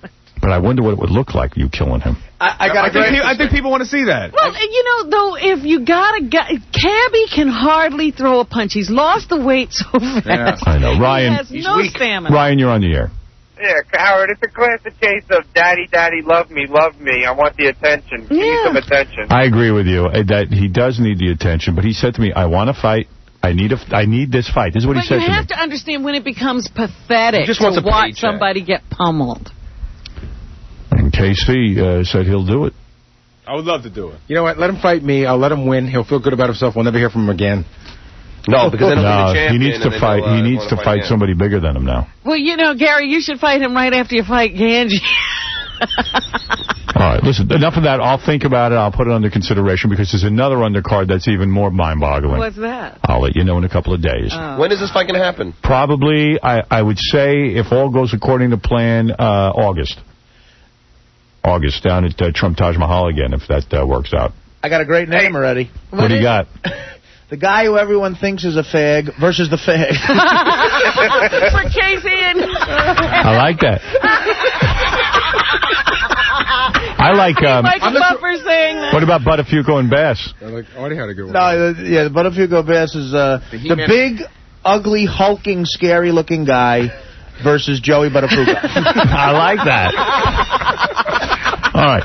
So, anyway, Hey, Howard, I'm a garbage man out of Jersey. How about I fight Angry Black? We're done with that, too. I mean, Angry Black had his day. I don't know, Cabby's back. Cabby, I'm just going to think about it. Let me get back to you. Oh, wait, I just want to say this first of all. First of all, you can sit there and call me pathetic, Robin, you know. Look, and John wasn't even close to knocking me out. None of those punches landed on my face. You were the call, wait, look, the call was totally skewed towards John. He held me 41 times. Hey, look, I gave it to you. You won on the cards. But, dude, at the end of the fight, your face was so swollen and beat up, and I was wearing pillows. And you didn't hit me once that hurt me. You didn't even touch the face. Here. Watch the fight. You can say whatever you want. Come on, I love Cabby. He's great at this stuff. I'm not Casey will kill him. word he says The anymore. point is Casey will kill him. I think Here's what I'm going to say, Howard. If Casey kills me, like you said, knocks me out, I'll give all the haters, all the Cabby haters, exactly what they want. I will walk away. I will never come back on the show. I won't call in. I won't bother anybody. Leave the Kane show. Oh, yeah, that's the thing. Leave the country. Hey, talk now. Cabby, you got to leave the country for a year if you lose. Give back the trim spot jet. How's that? What's that? I got to leave the country? Yeah, for a year. Are you going to put me up in one of your condos down in the Virgin Islands, Howard? No. Here we go with you again. It's up to you to do what you have to do. Just leave. Look, I'm not going to quit my job, but I will walk away from the show. I'll give all the Cabby haters what they want. If Casey cleans my clock like you guys think he's going to, which I know he's not going to, but we got to do this like I'm asking. We got to say, okay, you guys fight. You fight the rounds, how many ever rounds it takes, until someone, either one of us, Casey, do you agree to this, says, you know what, I'm done. I can't go anymore. Because you guys keep saying, oh, Cabby was tired. Cabby's tired. Look, I can go 20 rounds. I don't care. I think Cabby. How big my heart is. I think Cabby. He's not going to leave his job. I think Cabby. If he's so humbling. sure of his words, let him put something that means something to him. Howard, he does need Well, Robin, I'm not going to give up my friggin' livelihood for you and your little But then go away. satisfaction. You have lost every fight. You've lost everyone. I've lost everything many times, and I'm a survivor. I keep coming back. Nobody wants to see this again for no reason, because you're going to lose again. You got to put something on the line. Yeah. Right. I'm sorry? I say he doesn't How about you have to break up with your girlfriend, and you can never see her again if you lose? God, dude, I ain't going to break up with my girlfriend. You stupid. I'm in love. You're going to lose. You know what? I cut my arm off and beat Robin. Then you know you're going to lose. All right, if you lose, you got to cut your arm off and beat Robin with it. Look, I'm telling you, if we're allowed to do this, all right. Do you love your car? I'm not going to lose. I am not going to lose this fight. Do you love your car? There's not going to be. We're not going to leave it into the hands of 3 biased judges. Do you love the car? Or racist judges like the first fight. Do you love your car? Do I love my car? Yeah. Of course I love my car. All right. If you lose, you got to give it to KC. No. Nice. All right, but what do I win if I win? And are we going to do it? I'll tell you what. I got it. I will get a sponsor. You get KC's car to put up the value of the car. Okay. But I bet I can find a sponsor. We'll put up the value of the car. If you win, you get what the value of the car is. If you lose, you give that car to Casey. But are we going to do it? Well, Casey wants money. He doesn't want my car. But he gets the value of the car and the car. You want his car? Yeah, I'll take his car. Listen. Are we going to do it without judges, and we're just going to fight round to round? You won't be able to. You won't be allowed to fight without judges. They won't let you do that. Okay, well, are we going to fight till someone says I quit, like an ultimate fight? You could be there all day. This is not the WWE. You know we have. Well, yeah, but see, if I leave it to the hands of judges, I don't trust any judges. You guys then fight. Don't, Every Cabby, time I win. Fight. Look, Lennox Lewis landed more power punches, knocked Mike Tyson out. You give me 2 more rounds with Southern John, I knock him out. You were done. You were done. All right. Listen. I was done. Let me think about this. Let me think about it. He should go into sales, man. I think he Let should me go think about it. else than he I will come up with an idea for a bout and see if you guys agree to it. How's that? But okay, look, all I need to know is what time frame are you looking at? I think Because I'm going to train harder than I've ever trained in my life. August. August? That's right. Can he get ready by then? He's booked up in August. Of this year. I'll probably be down, thanks to Trim Spot, I'll probably be down 120 pounds by then. Then it's a lock, Casey. You'll knock the 1-800 crap Trim out of Spot, it. change your life, man. It's amazing. Howard, how much weight have I lost? Yeah, Casey looked tiny next to. I mean, Cabby looked tiny next to Casey yesterday. Is that right? Yeah. Massive. Can I tell you something, Howard? I told you this before. When we went to Las Vegas, I go down to the gym one day. Casey is working out with the 2 biggest dumbbells that they make, which are 80s. He's got an 80 in one hand, 80 in the other hand, and he's on his back and he's doing flies or whatever. Yeah. With Howard, you know how I couldn't pick up one and drag it across the room. But remember, bodybuilders are not good fighters by and large. Well, And whatever you are is not a good fighter. And neither are either. Cabby. Cabby, you heard of retard strength? Casey's actually a retard. Well, I know Casey's got a lot of repressed homosexual pedophile thoughts, but I'm going to knock those out of him. All right, Cabby, I'll get back to you on Monday about this. Thank you. man. All right, that's Cabby. He's looking for another fight. Howard, he's 0-1-1. He's looking for another fight. You He's gotta like give the him. Mitch Green of this show. You got to give him the fact that he's looking for another No, fight. he's looking for another paycheck, and you don't see He's that. looking. Oh, I don't see that. You don't think that? What's wrong with that? All right. So he's asking for a fight. He makes it interesting, man. But He always let's does. make sure he loses big time. If he goes up against Casey, He gives the car away. That'd be so. and he got to lose his car. He's never. Because I'm tired of this noise. Hey, Howard, I got to tell you, man, I may not be able to speak the language very well, and I may not be able to spell or do anything like that, but I got to tell you, man, I can do sports. Right. Yeah, I'm all behind you. Look at the size of this guy. Howard, his dad was yelling in his ear, too, that he wasn't good enough. This guy wants to kick the crap out of somebody. Besides all that, if Cabby kicks your ass, you'll never be able to... Casey, take your head and slam it right into that wall right now. Go ahead. Show them the kind of commitment you have. Look. He just did it. Hey, Howard, can we see Casey's shadow box? I was kidding, by the way. I know you were, but I did it anyway. And he meant the wall, not the mirror. Hey, Casey, can we see your shadow box? Yeah, let me see you box a little. You want to throw a couple punches right there? Yeah, go ahead. Right in it, right there. Oh, no. He's throwing his elbow. How about if Casey gets the... John, that look bad? No, it doesn't. John's like a professional. Gary, there are certain things that he's not doing that you should do. Because you know everything now. Am I up against somebody? I'm not saying I know everything. I'm just saying that I know what it's supposed to look like. But he looks so bad that he shouldn't get in the ring. I didn't say that. I'm just... But you turn around and you go, oh. You know, the one thing I know is that no matter how hard you hit Casey, you couldn't knock him down. No, he should move his, So I should, just do some moving around here. I should just go run around. Let me see you box, do some shadow boxing. What do you do? Just shadow box. Shadow box, what? Let me see what you got. Go ahead. Like, who do you want? Pretend there's Cabby in front of you and box him. Like the Andy Gibbs song. Let me see. Close your fist, first of all. No, I'm not gonna, dude. This, I can throw punches. You want to spell or you want to shadow box? You want me to pretend to be Cabby? Yeah, no. Get up there with him, Artie. Go ahead. Let me see you shadow box. You know what shadow boxing is? No. Yeah, I'm just throwing punches. Go ahead. Want me to shadow box next to him? Yeah, go ahead. Shadow box. You be the shadow. He's like Mongo from Blazing Saddles. Don't hit each other. Come on. Go ahead. No, you're gonna spar with him. Oh man, dude, I don't know how to box. I know how to fight. That's all. Go ahead, do it. Maybe Cabby will kick your ass. No, show me. What do you say? Shadow box. Shadow box. Do it. Show me how to do it. It looks like Cabby's working out with another dumbbell. All right, don't get that close, stupid. Whoa, John. Calm down. Whoa.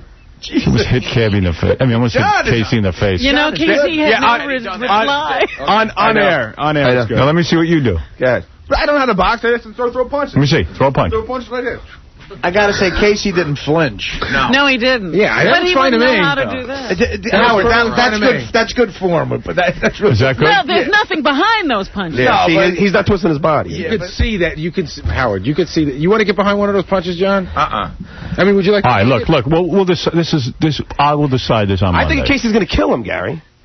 All right, I was getting back to the fact that Corey, talking about a real contest, Corey Feldman's band is coming in versus the Losers.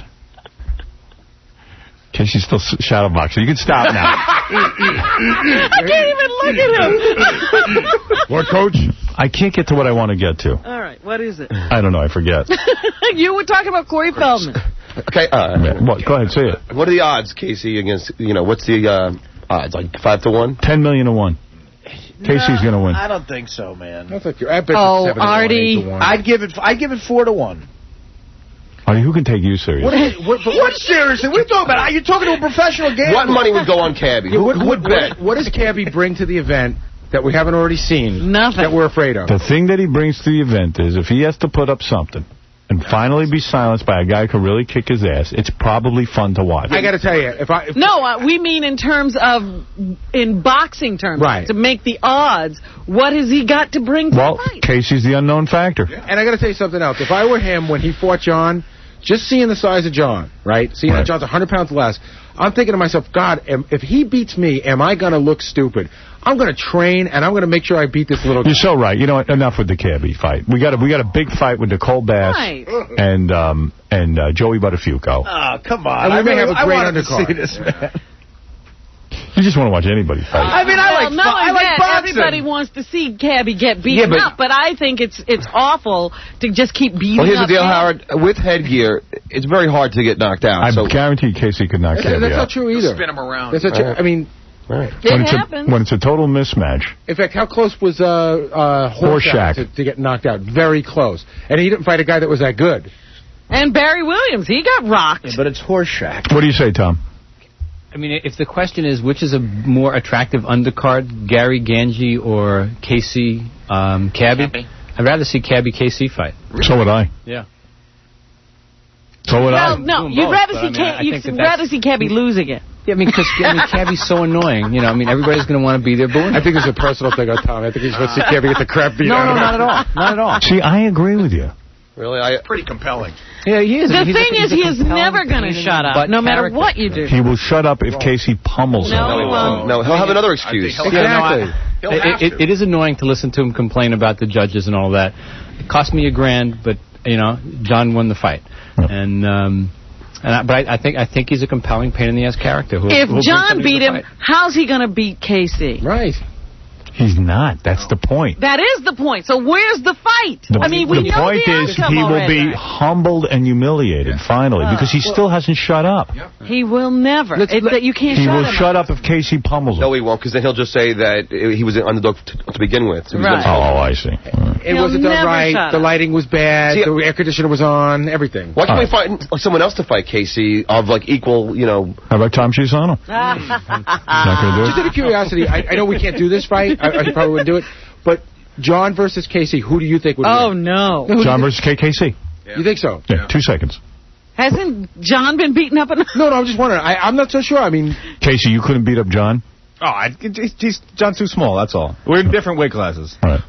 Yeah, but Cabby was, you know... John is willing to take him on. John says he doesn't lose. I see the wheels turning in John's head. No, I tell you why, John because say he doesn't lose. Because John, here's the thing that impressed me about John's fight that everyone keeps talking about over and over again. He didn't know what he was going into, right? He didn't know what Cabby was capable of. The guy's 100 pounds heavier than him. John walks out, Cabby punches him. John doesn't move back a quarter of an inch. Yeah, but... He does not stop. And I know him. I've known him for a long time. He does not lose. Yeah, right. He'd rather die than Nah, lose. he would lose to Casey. No offense. He's a scrapper, though. John's a scrapper. I'm with Casey on I have this. all the John, respect do in you the have world. anything to say? No, I'm not allowing the I fight. want to hear what he has to say. I got to talk to my trainer, Derek Panza, and see what he says. No, that's not happening. I have all the respect in the world for John after that fight, but what won it for him was he was in better condition than Cabby, and That's Casey is just... It ain't gonna happen. John, it's enough. You're See, retarded. the only thing is, I'd rather fight the one after this because I want to drink all summer. That's what it's about. Well, if you're a professional boxer, you have to... All right, listen, I got to take a break now. I had a lot to talk about. But Hal, one more point. You got to remember, too, I'm giving away probably about like 70 or 80 pounds to Cabby. You know what I mean? About 2 inches. All right. So, I mean, it's not like it's a total mismatch. All right. We're going to be back right after I said these Casey words. against Nicole Bass. That's a fight. I'll kick your ass, Casey. Joey Buttafuoco and Nicole Bass is going to be great. I'm so looking forward to it. That's all I need. Trust me. That's going to be the fight. That's a great fight. 8-1 favorite on Nicole. Who is taking Buttafuoco here? Anybody? I want to heavy up on Nicole. Oh, man. Good luck finding someone. I go with Buttafuoco. Really? Yeah. What do you want to bet? How much?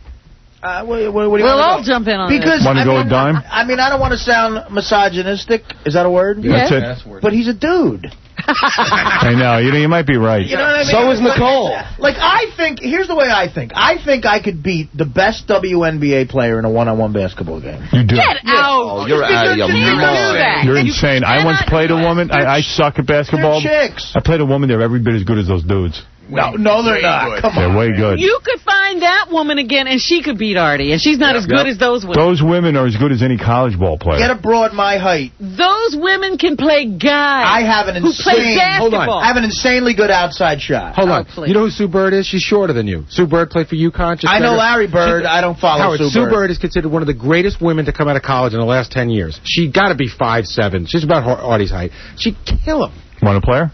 There's an undercard. There's the undercard. Artie versus... No, but no. Sue Bird. She's got to be my height.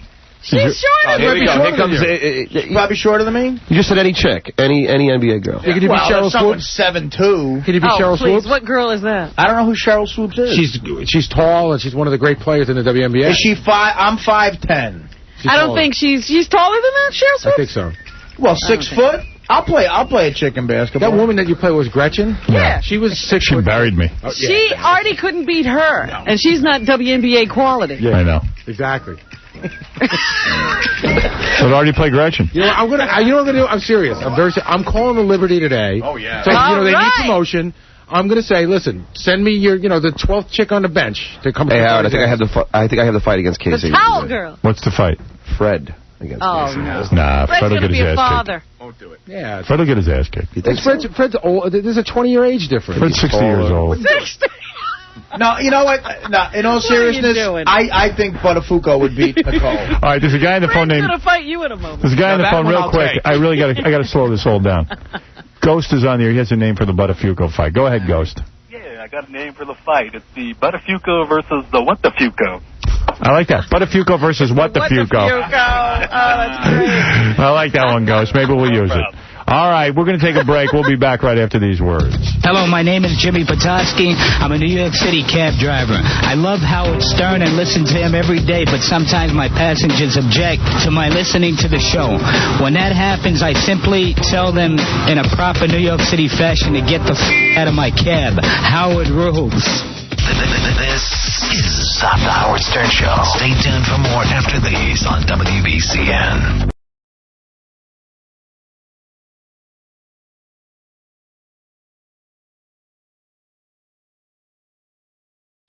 Right. How did she figure she could stop you? They're not going to scare me. That's ridiculous. I'm going to go back to goofing on that douchebag. I saw the commercial, man. He's already they already showing clips of him yelling at people and them crying and everything. Man, if he does not look like... he's going to be able to do that every day now? Every day, 5 days a week. I saw the commercial, too, and let me tell you something. If that guy doesn't look like Hank from the Larry Sanders Show... I mean, I thought it was a commercial they were doing a Hank spinoff. Hey, now. It's about time. Yeah. Oh, my God. Hey, now. Oh, man. Hey, now. It's Hank, your old buddy. Jeffrey Tambor. Hey, now. Larry, it's your old buddy, Hank. Open up the door. Hey, now. F off, Hank. Hey, now. Oh, man. But, yeah, please play some more of those tapes, man, because that was great, you giving it to him, because he's got to get caught. He's a total quack. Yeah, because I want to go to court with him. I want him to take me to court for playing his scary tapes. I can't wait for the day that somebody just comes back and sues him for the public degradation. Yeah, why doesn't anyone sue him for the bad advice he gives? Exactly. Yeah. Hey, by the way, Howard, I want to thank you again. I didn't get a chance to. I want to thank you for the $500 you gave me a couple of months ago. You remember the guy that requested an evaluation by Robin and a couple of chicks for the women's magazine? And you told me it was like gay, and I appreciate you because you're right. A while ago. Boy, I don't remember a word you're just saying. Isn't it amazing how I have no memory or recollection of anything that happens on this show? Yeah, but that was an awfully bad explanation. Maybe if it had been better, you could... Do you remember what he's talking about? No. Well, I didn't understand a word you said. It was like a run-on sentence. Okay, well, I'll say a little slower there. No. No. That's not necessary. I'll just say you're welcome. That's all. Thanks a lot, Howard. All right. Hey, Tommy. Go ahead, Tommy. Yeah, Howard. I've never been a fan of David Arquette, really. Me neither, man. Once he did Son of the Beach, I started liking the guy. Yeah, but you know what? I'm a big fan of yours and all, but all of a sudden it's like you're praising David Arquette. I mean, the guy he did a good job. Did you see Son of the Beach with him? Actually, I didn't see it. I'll be honest with you. I just moved to home. I didn't see it. But he was funny. But that doesn't change everything he did in the past. No, it doesn't. But, sir, how am I wrong? I mean, I said I'm not a fan of David Arquette. Suddenly he did Son of the Beach. He was funny. He did something funny. Yeah, so I became a fan. He won me over. Yeah? Yeah. All right. I don't know. I just have a feeling you're going to sway your... I'm going to sway my what? My wiener? Yeah, you sway your wiener all the time. Listen, the most embarrassing thing that, that bit you did with the most embarrassing thing that happened on the show? Yeah. KC should be when he gets his hair dyed. I can't believe he's going to go get his hair dyed like that. He did it. It looks good. So out of style. What? It looks good. It looks good. I got to admit, he looks good. He did it already? Yeah, he did it. I'm a little behind the times. I got to catch up. He did it on Friday's show. He looks good? Yeah, I mean, it's just got a couple of blonde tips. It's the most terrible looking thing that guys do to themselves. I don't know. You haven't seen it. It's very subtle. Again, like the David Arquette episode, you haven't seen it. Yeah, I haven't seen it. A lot I haven't seen. This guy's commenting on a lot of crap he hasn't seen. He hasn't seen. Yeah, it's a personal thing whether you liked it or not. Who knows? What was I talking about? Oh, so I heard you went to a wedding this weekend. Oh, yeah. You went to Greg's wedding. Greg all got married. I heard we looked pretty good compared to some of the geezers that... I didn't recognize people. Greg had a bunch of people there who we worked with at NBC who were basically our age. Yeah. And Gary told me a lot of them look bad. They look like they're near death. Good. And they really so changed, I couldn't recognize. Gary kept whispering in my ear, that's Bruce Leonard. What'd they get fat? They got fat, they got gray. I mean, they all look like... old men. Your parents. My parents specifically? Yeah, your parents. Oh, yeah, that's bad. Shut up! Sit down! Greg is a guy you worked with at NBC? Yeah. Oh. How's Greg look? Greg looks great. Yeah. He's hitting the wall. He actually blossomed. He actually is handsome now. Yeah. Because he was geeky, man. You know who he looks like? Eric Stoltz. Really? Yeah, he got rid of the glasses. Not a mess. Got a nice... Got rid of that zits condition? Got the skin's great. Does he build up a little? Good. No, he's still... Still a skinny? String bean. That's funny. He looks like Eric Stoltz. Did you ever see The Mask? No, when Eric Stoltz got rid of all that makeup. But, yeah, he's a cute guy now. Yeah. A cat. How's the wife look? She's cute. Yeah. She looked beautiful, yeah. She had a gorgeous gown, and everything was lovely. Sometimes you go to these weddings, you can't believe what these guys fell in love with. You know, you're sitting there going, man, he's swearing a love for her for the rest of his life. Boy, I'll tell you what. that's a desperate dude. You know after a few vodkas, you may tell someone that. There you go. My cousin married a nice-looking chick, too, but he's a good-looking kid. Yeah. Yeah. You know what's funny about Greg? You know, he did get better looking. He lost the glasses and everything. But it's amazing how people change. Greg changed a little bit. 5 years ago, there were like a bunch of people. We were out with a bunch of people who used to work with at NBC. And some women who hadn't been married yet. And they were talking about how Greg was a babe. And I was like, yeah, he's a babe because you're 35, not married, and he makes a good living. Right. But he really did turn into a babe magnet. Wow. Yeah? Yeah, he looks good. I mean, it's not the guy you remember from NBC, that's for sure. No, he's not that gangly kid you had to get a date. Yeah. Remember, you got... I got him a date. He couldn't even get any poontang. You know what? It was so funny. There was a woman at the wedding. She had to be in her mid-60s, and she just leans over to me and she goes, you know what I love? I love that time you guys had Greg on and you were trying to get him laid. So great. Well, that's touching. So who looked real bad? Bruce Leonard look old? He was very gray. I didn't recognize him. Gary had to point him out to me. Does he still have that bad mustache? Yes, and it's gray. Got those Coke bottle glasses? And the no, those are gone. Wait a minute, that's right. He was squinting. Oh. The glasses are gone. A lot of people there I know? There was Imus's old engineer was there, Harry, but he looked good. I didn't really get to know Harry. Yeah, he was a good guy. Yeah, Harry's a nice guy. Yeah, I heard he's a nice guy. Our old chief engineer, who you said was old when we were at NBC. Bill Krause? I didn't recognize him. I had to ask Gary what his name was. You had to ask Bill what his name was. Gary, what is his name? Yeah, I remember Bill, yeah. And Imus's producer was there. He was losing his hair, so he went the whole completely shaved head route. Yeah, Bernard saved all of his hair. And I'm trying to think he lost all his hair because he's working for Imus and he hates working for him. Everybody was saying, did he lose it or did he pull it out? How bad was it for him to sit there bitching and moaning about working with Imus? No, he was okay. He's gotten used to it? He didn't. Yeah, he stopped. He didn't cry. Yeah. He didn't cry. Yeah. I'm trying to think of who. That's where he lost his hair. What about Boy Lee? Was he there? No. I'm wondering how his wife held up. Boy, he married Lillian, that piece of ass. I haven't seen her since we were at NBC, and I'm dying to get a look at her. He's kept her hidden. Yeah. I've never seen Lillian since he married her. Yeah. You know who was there that was sort of interesting, but we didn't talk to him? Jim Kerr, you know, the guy who used to be the big shot at PLJ. Where's he work now? Sirius Radio. What's that? Oh, satellite radio nobody listens to. No, and he's still, I guess he does some time, I guess he does weekends on that. It's Sirius Radio. The classic rock station. Is it Sirius? I thought it was Sirius. That's what everyone says. Sirius. Soros Radio. Soros Radio. Soros. Because people invested millions and there's a lot of Soros. I was asking somebody, how do they, you know, apparently they have beautiful studios, and I said to somebody that was there, how do they manage to keep, you know, doing this, because they're not going to make money right away. Yeah, they're not going to make money for years. And they said that the guy that invented cell phones is the guy behind it, and he's got a lot of money, and he's going to wait it out. Good.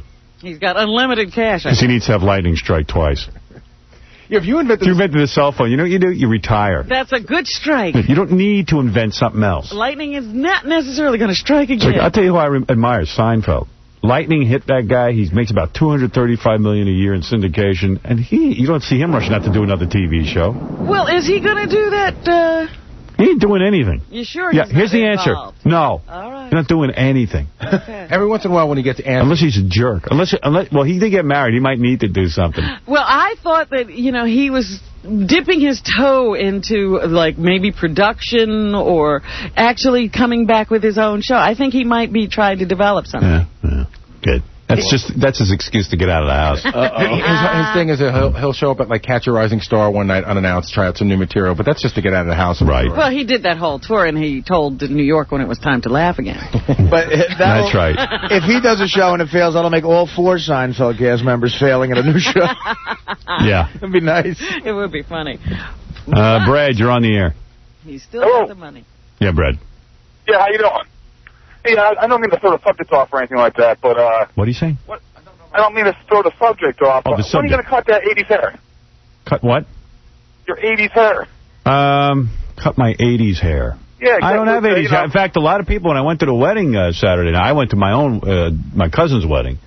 Yeah. And they were saying, man, you cut your hair. I cut my hair. My hair's short now. It's really short. I mean, I think this guy's still thinking that it's down to the back of your ass or something. You're an 80s bastard. When's the last time you saw me? Shout out to Mark and Matt. Yeah! So stupid. I think he's kidding around because I cut my hair. My hair's short now. I wouldn't listen to that guy. I don't think he cares at all. My hair looks good now. It's as short as it's been in a long time. Man, I see pictures of me with the real long hair, and I go, what was I thinking? Man, what was I doing? But it was in style for the time. It really wasn't. Yeah, it was. There was a moment there. What moment? Yeah. 86, 87. There was a moment. Wow, I was way out of step with that. God damn, it was long. It was beautiful hair. Beautiful. It was the only beautiful thing I had. You had the hair of Samson. Yeah. You know what? You know, because, like, you know who's doing the wrong hair right now? Alanis Morissette's hair is just way too long. Like, I saw her on some TV show. Just wanted her to cut her hair.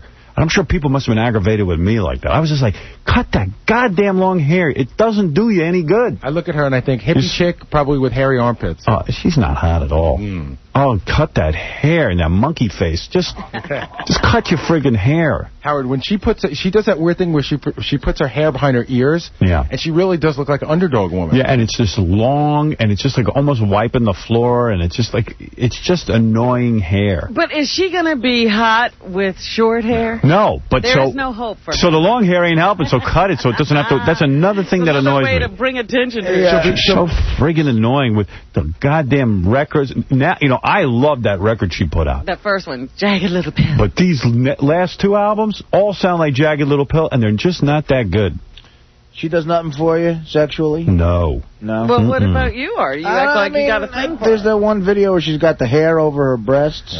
Oh, she looks terrible. She got a dumpy little body. I don't know. Your girlfriend blows her away. Well, I agree with that, but, I mean, look, if I'm drunk one night, I see Alanis Morissette walking around. I would do it just because she's Alanis Morissette. You do it because she's famous. Yeah, so I could tell people. Guess you know I banged one night? Alanis Morissette. Exactly. There you go. Stupid bitch.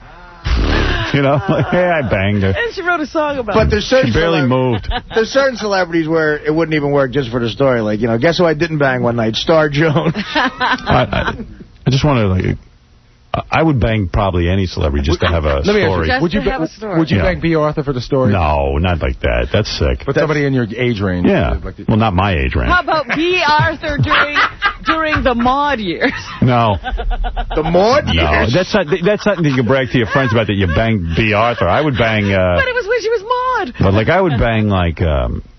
Cloris Leachman? I would have banged Cloris Leachman, sure. All right, Joy Behar. No, come on. How about Ellen DeGeneres? No. See,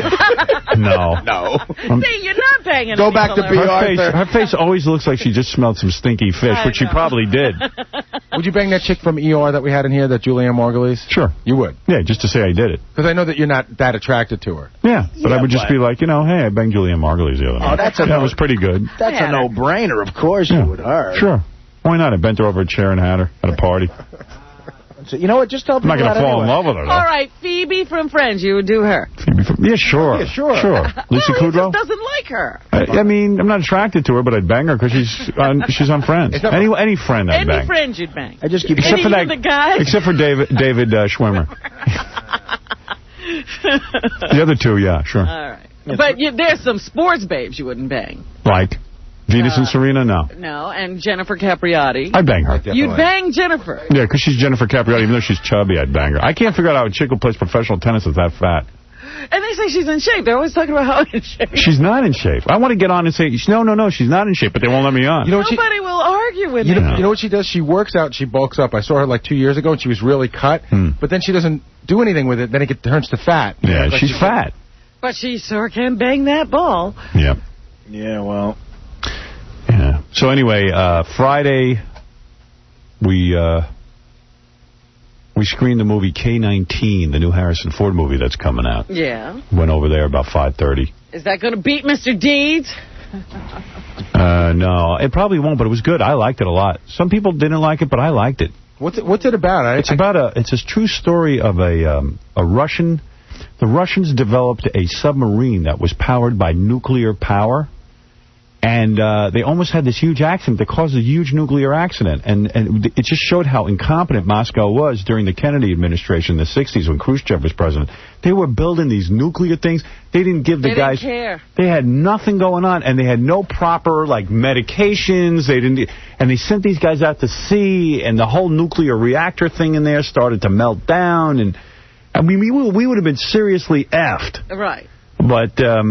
it's fascinating, actually, and it was well done, and I thought that Liam Neeson was real good in it. And what, does he play the Russian? So does Harrison Ford. They're all Russian. Oh, they're all Russian. It's a boat of Russian guys at sea, you know, and there's no sex, there's no, you know, so I don't know how it would do against any movie. Are there any chicks in the submarine at all?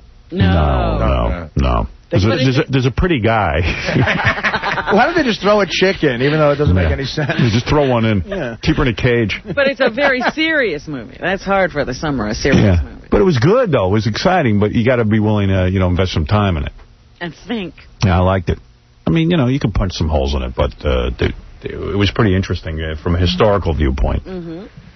And went there, and I invited a whole bunch of people to come. You know how we always have our little movie screenings. Yeah. Oh, did the woman from JAG show up? You had invited her? No, she hates us. Wow, she didn't show up? You heard later that we are hated? No, I never heard that we're hated, but she left. We did this interview with a woman, in case you didn't hear it, on Friday with Catherine Bell from JAG, which was, you know, we got her in here so she'll look hot on E! and everything. And she looked hot. She's on the cover of FHM magazine in a bikini, and it went real well. Like, I was kind of hitting it off with her.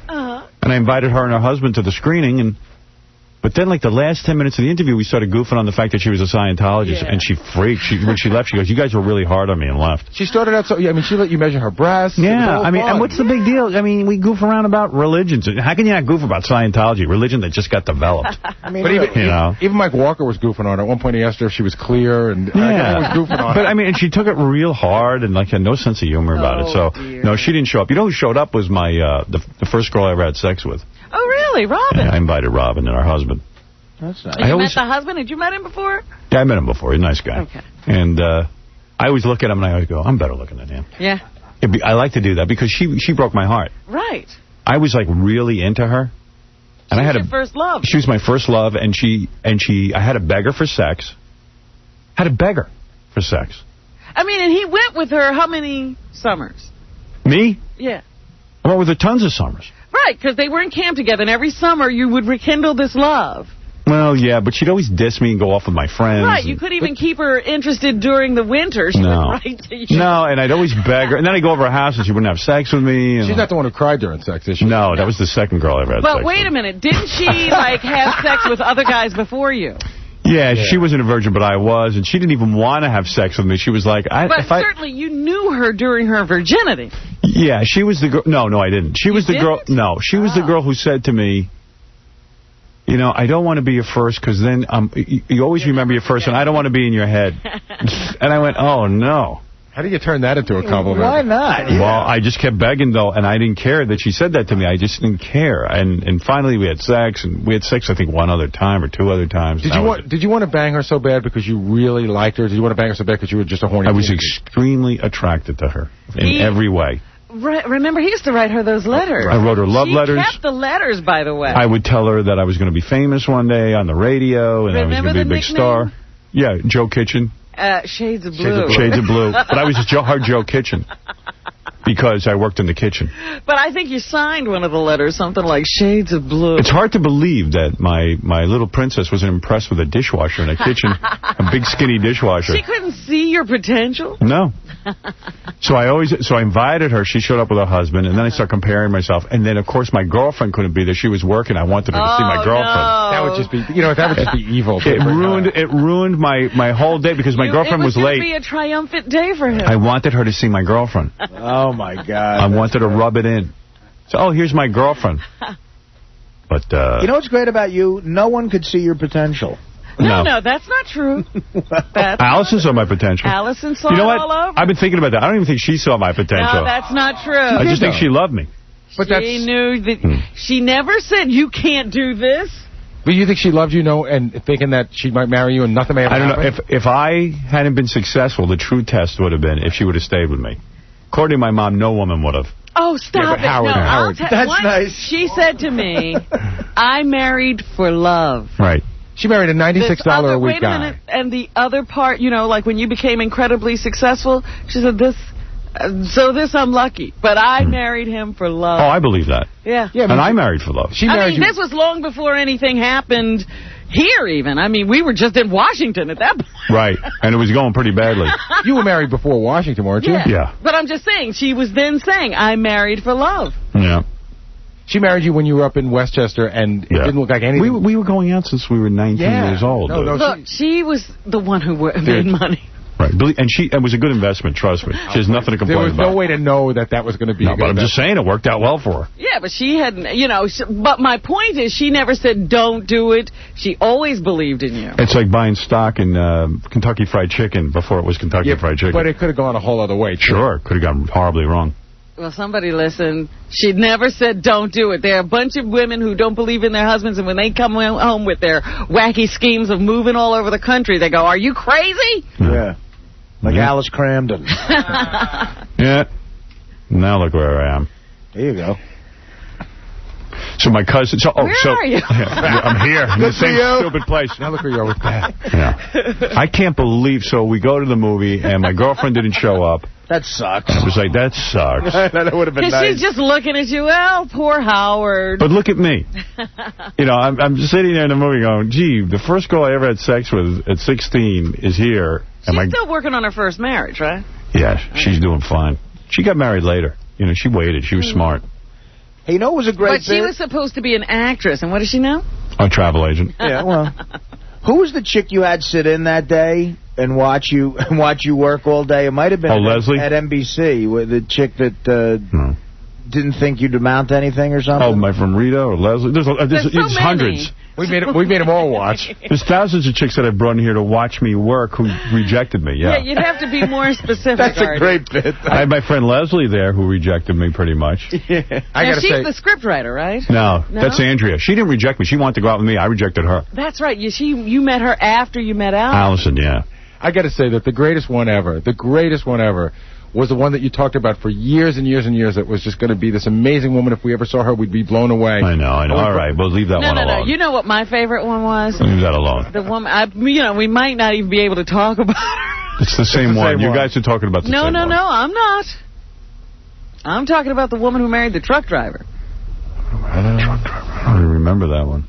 I think she helped drive the truck. Man.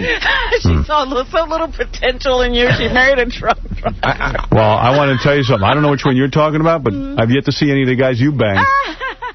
In fact, we're trying to track down the guy who banged you. If anybody knows the guy who... The one who got Robin from behind. Oh, get out of here. Trying to get He's not dead. The toughest man. I talked to him not too long ago. You did? Well, give me his number. I want to have him down here. You did not. He did. Wow. You talked to the guy that got you in San Francisco? Yeah.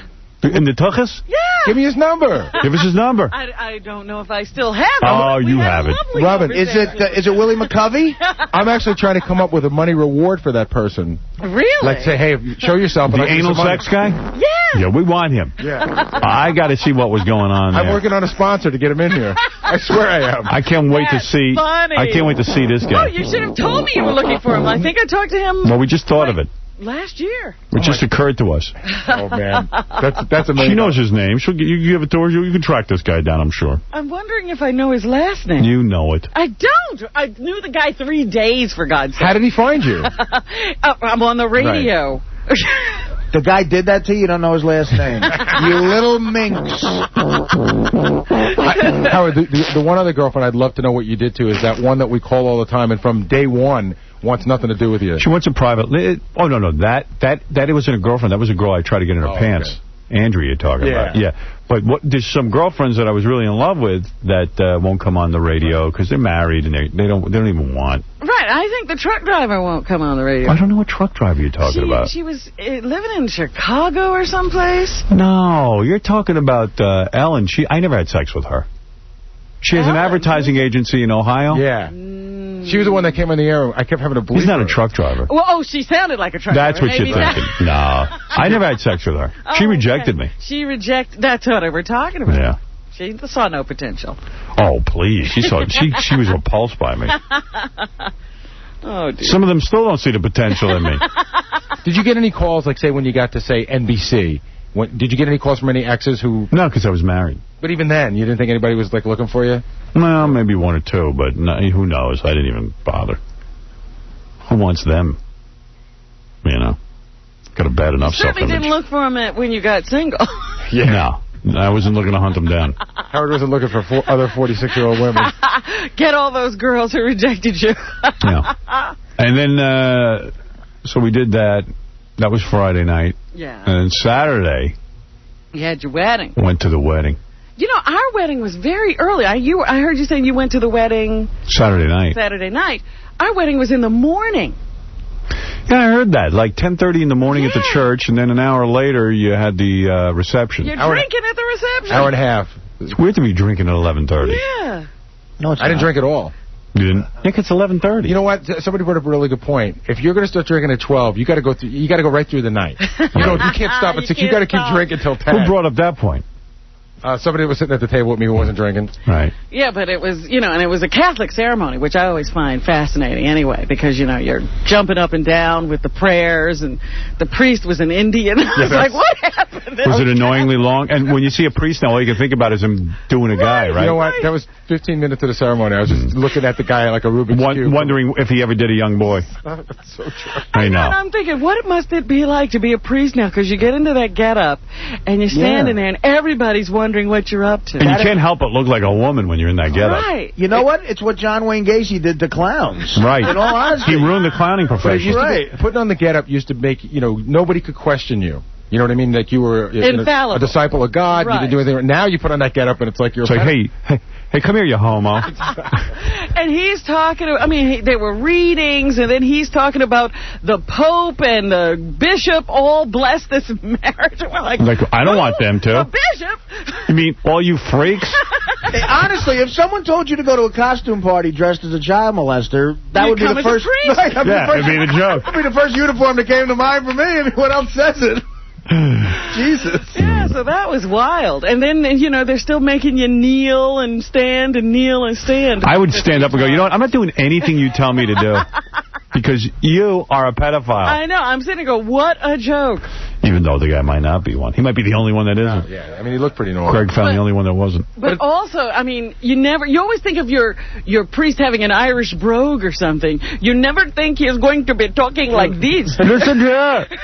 Go to Jesus Christ. The Pope told me to tell you. Let me read from Matthew verse 6. All I could think of when I saw the priest was, is there only one haircut for men in India? It's the same haircut. It's that short thing parted on the side. And a lot of like Vaseline in it to make it very shiny and it stays there. Do you like my haircut? When you go to the barbershop, there's one picture in the window. Yeah. We all like to look like Jerry Mahoney doll. We all worship the haircut of Deepak Chopra. He has found the look. He has found the way. We all look pretty happening. Like, does any of these guys get an afro or some curly hair? Nothing. Grow it a little long. An afro. I didn't know this. Christ has told me. My daughter told me that dudes who wear turbans, the reason they wear the turbans, I thought it had religious significance. It's not. They grow their hair super long. They never get a haircut. In their religion, it's against so they wrap their hair in those turbans. If they let it down...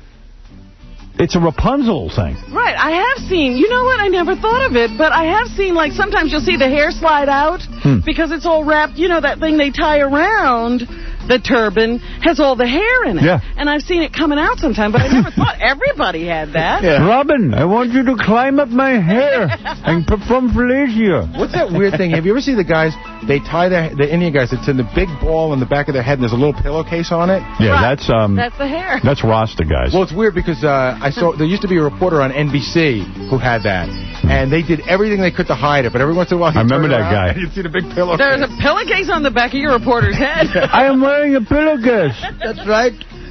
There's a pillowcase. Do not tear off the label. I think people do that just so they could have something to, be different. Exactly. Right. But then one of the other things... A pillow is good. I'm always ready to nap, especially on airplanes. I can nap on the street. I have a pillow attached to my head. But the other thing is that, like, in a Catholic church, you know, people come at any time to pray. And then, you know, like, I love the people who are, like, the super religious, because there was this woman who came into the back of the church while Greg's getting married. And she's doing her whole thing on her own. Yeah, you just want to say to her, get out. Don't you see that this is a private wedding? Right. She's, you know, certainly not dressed appropriately. She has a veil on her head, just like the bride. You think she was getting married? I just wanted to get out. And then she starts doing the Stations of the Cross or something, because she has to walk to different sections of the church. Well, she's like super Catholic. Yes. Yeah, she's going to teach you how to. She's going to teach the Pope how to pray. That's right. 14 Stations of the Cross. There's 14 of them. Yeah. And what do you have to do? You know, those are for like...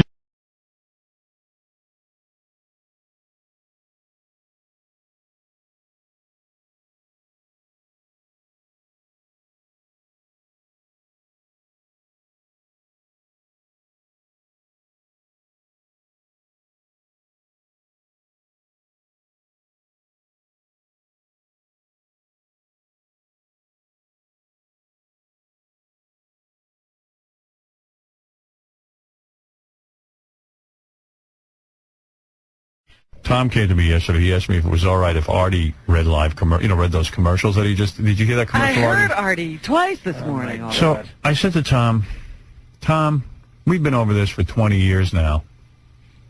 You know, I don't like it when the guys... Like, if Robin was reading commercials, and Artie's reading commercials, and Fred's reading commercials, and Casey's reading commercials... Why come back from commercial? Yeah, I mean, it's almost like, you know, everyone could use a break from everyone's... And when people are reading boring stuff, it just makes them boring.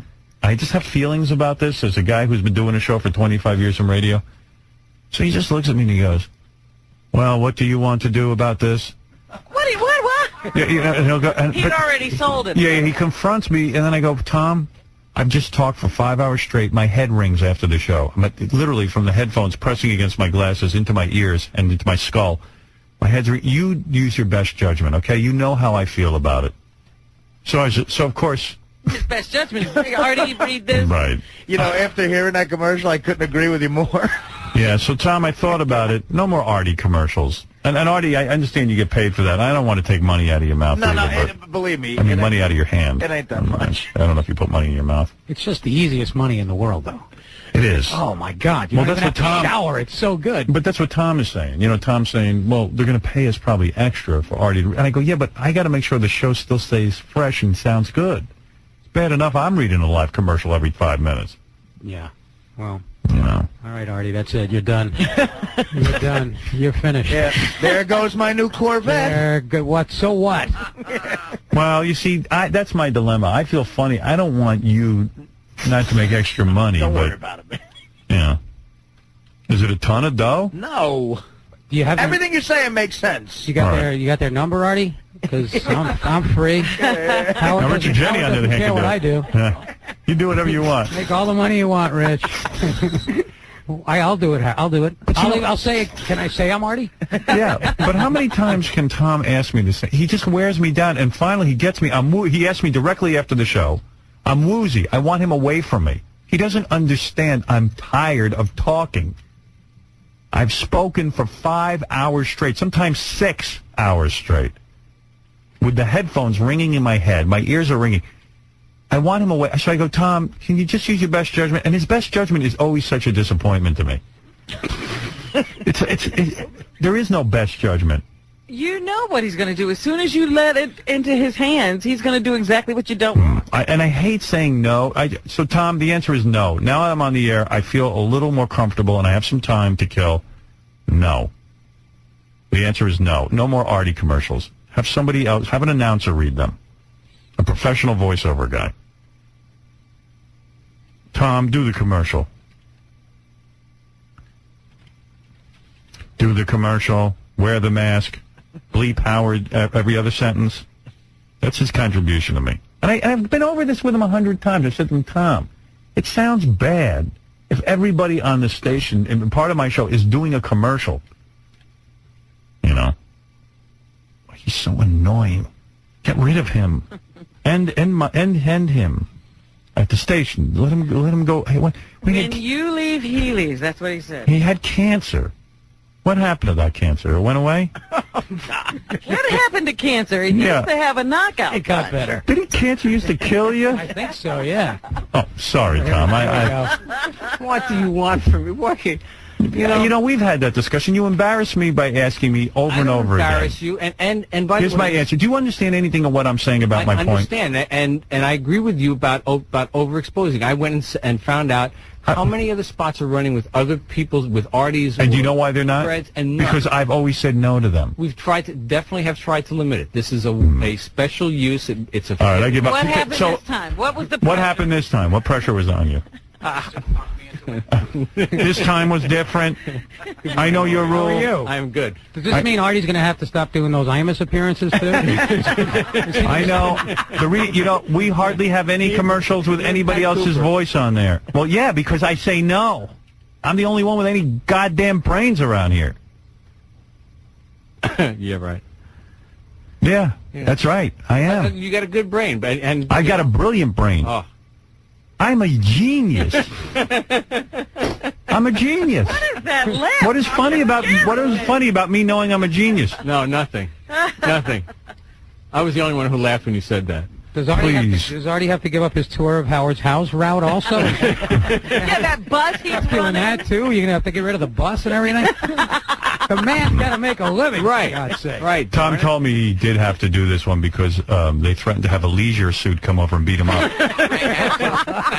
They have my handkerchief hostage. Hey, I told you this morning, my suit and I have reconciled. When you ask me stuff after the show, I got to tell you something. Sometimes I feel like I'm going to vomit. Look like you're in pain. Yeah, I'm tired, and I don't even know how to answer you. So when should we schedule these little tete-a-tetes? Never. Never. I understand. Call Don, and Don will present the question to me. I'm not going to Don. Then write it out to me, and I'll answer you in a letter. Okay. Because I have trouble after the show. I'm weak. I'm weak from you. Right. I just don't, and I don't want confrontation after the show. My inclination is to say, Tom, whatever you want to do, go do. And then when I hear it on the air, I want to puke. Show me where I've let you down. October 32nd is when we can meet about all this. How about Tissue Bob? All right, thanks, Tom. Right. Thanks for ruining the show once. I didn't say box. I said go box. bleep me. I will. Good. By the way, let's have a meeting today about some of the things you've been bleeping lately. As long as we're having a meeting. Wait till I read you the list of genius moves I saw one yesterday, which... Yeah, pretty amazing, huh? Obliterating my show. It was not obliterating. It was Maybe you ought to get up early and get in there yourself instead of leaving it to some guy I don't even know where he's from.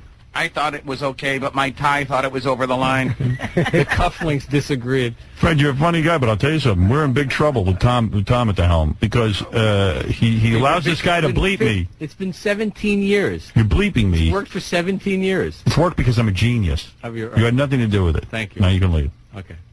I'm angry with you. But as soon as I leave, you can start talking bad. I am. I'm going to talk badly about you. Can't we just get it over with while I'm here? Richard Jenny looks so uncomfortable. All right, I'll stop. I like you. Richard, you have to go read some commercials now. And when I said, that's why I want Artie's gift. And when I said earlier I wish cancer had taken you, I don't. I don't wish it took you. You know what? I just wish you retired from it. You beat it, and I'm proud of you. It makes it a difference what you wish, but the fact is that it didn't that time. Cancer said, I don't want to be in Tom. Right, exactly. It's like Tom bored the cancer to death. He did. He got rid of the cancer. He made cancer run. Waited it out. And I'm happy about that. I like it. Why divide in this situation? All right. Enough. I give a little shout out. Yeah. Yeah, sure. Go ahead. No, I mean, everybody at Sloan Kettering, especially Dan Coit, Dr. Fair Dan enough. Coit, and... Is it some anniversary or something? No. Actually, you know what it is? What? It's about 4 years ago that I started chemo. Oh. Yep. I didn't want you to do chemo. I thought you should have fought it naturally. Diet and exercise. I thought, diet and exercise might have been better. Apricot enemas, that's what you want. Chemo's for wimps. Yeah. Get out there, have an avocado. I told him, Tom, why are you... Echinacea. Tom, I said, Tom, chemo doesn't work. Chemicals for? Chemicals will only burn you out. On that body, that brain. All right, thanks, Tom. Hey.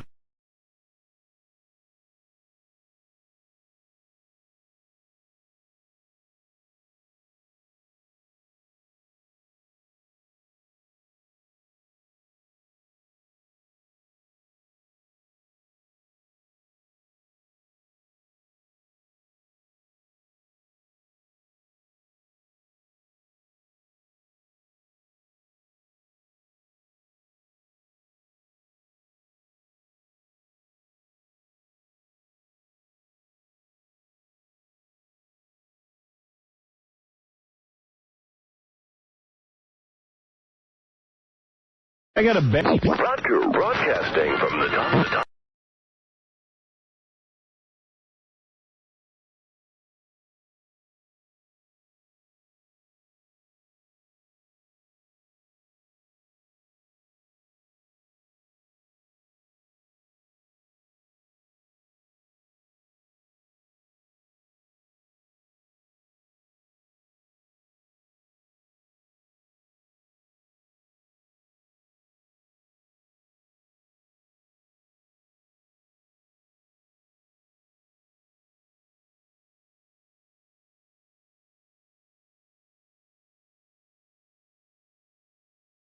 I was out shopping last night, and I was sort of looking for a birthday present. No, come on. And you know what happened? You know what? I'm still gift? smarting from the nose hair clipper incident. I don't know. Everything I look at, I think... Don't get me anything. I'd like to get you something. Yeah, let me ask you, are you getting tired of getting those coupons for, like, dinner? Restaurants? Yeah. I love that. See, I wanted to get you that again, and I said, oh, I'm sure he's tired of it. I love that, but don't do that. You don't have to do that.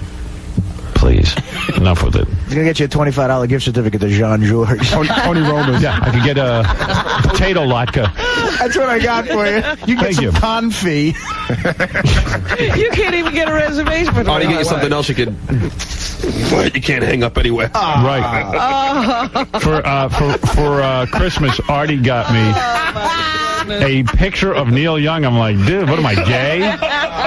It's a Hirschfeld, dude. I haven't even seen it. We put it right in storage. Oh, you didn't even look. But what am I going to do with that? I don't like that. It's a giant lithograph How of big is it? Neil Young. Like, imagine, like, I don't have any real giant pictures. Right. I don't have a big giant picture of Neil Young hanging in my apartment. Well, you're about 15, aren't you? Yeah. You like Neil Young that much? Hey, you got any Hendrix posters, dude? It's not a poster. It's not like I got you a poster. It's a poster. Does it come with a black light? It's like, you know. I mean, it's a poster, dude. I'm sure you can give it to your kids. They'll love it. Yeah, they're real Neil Young fans. They never heard of that old codger. Who is this? I've talked to Artie about the fact that I love Neil Young. Right. I think Neil Young's terrific. But do you need a picture of him? I'm not going to hang a picture of him in my house. A picture. It's like I drew a picture of him. It's a famous artist. Did you go to the gallery, the Hirschfeld Gallery, and buy that? No. You know how much that thing cost? What did it cost you? I'm gonna guess it's between $800 and $1,500. No, is that right? It was like about $1,200. Yeah. Really? Yeah. It's a Hirschfeld. I'm not sure I even have it still. It might have been thrown out. Oh, stop. I would have. Well, that's all right. I'll take it with your hands. You want it? Yeah. You're making it sound like I went to Thanksgiving dinner on it. You're making it sound like I went to Sam Goody and got you a picture of Neil Young. But what am I going to do with it? I don't know. What was in your mind? Where would I put this? You know what? I'll buy. Give it back to me, and I'll just get you dinner at one of those joints. Nah, that's all right. Can I sell it? Go ahead. I'll buy it from you, dude. No, you can have it for free. No, I'll give it to you. It's going to go to waste. What am I going to do with a picture of Neil Young? What are you going to do with it? I would love it. I have a room for it. Oh, yeah, John. You have a room? His movie poster room. You know about I have this? a room where I have, like, very valuable movie posters hanging. Then I could have that one hanging right next to me. Wow.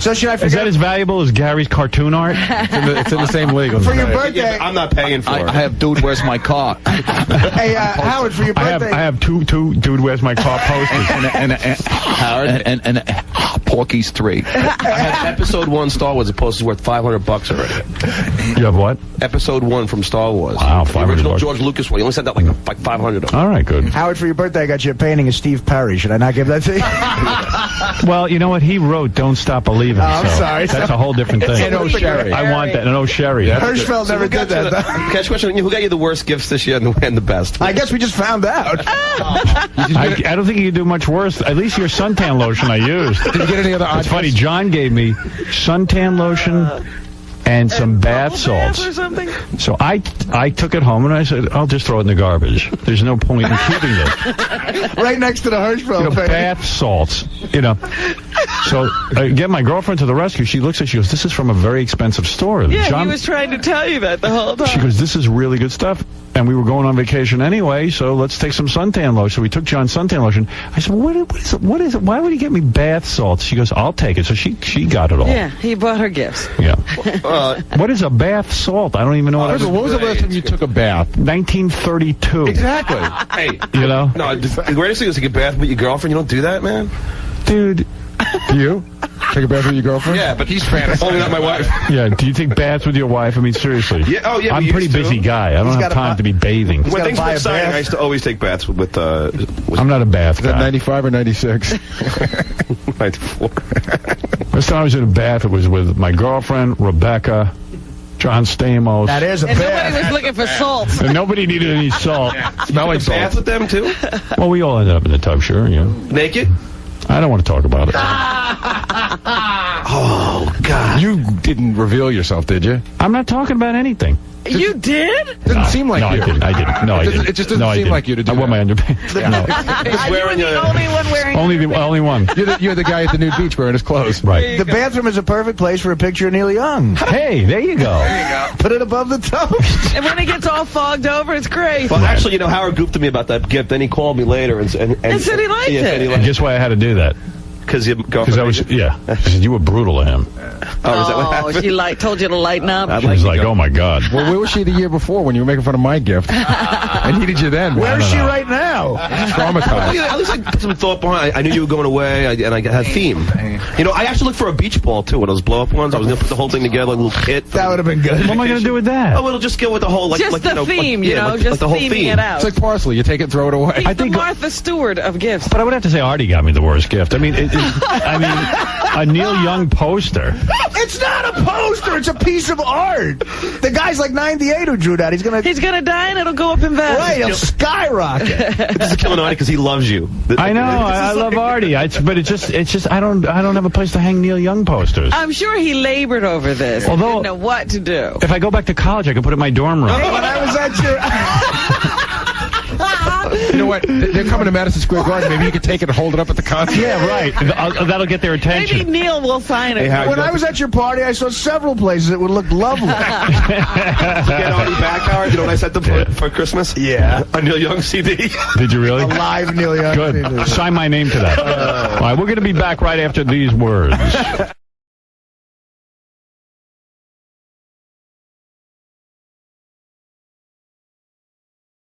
Listen, I got some email here for you, and I thought it was kind of funny. A lot of it was funny. Here's one about Artie's eating habits. I was listening to the show yesterday and heard you talking about how good apples are and how great the country is to have access to so many fruits and vegetables all year long. When all of a sudden that fat pig Artie blurts out, I like to put butter on apples. What the F is Artie's problem with just eating the apple plain? You know, the way nature intended it? I mean, if you want to put butter on toast, that's one thing, but on an apple? Are you kidding me? Why don't you pour some butter on a piece of turd and see how long it takes for that fat pig Artie to eat it? I mean, that's what he's turning that apple into anyway. Yeah, crap. into a piece of crap. Don't knock it till you tried it. All right. I'll bring in a buttered apple.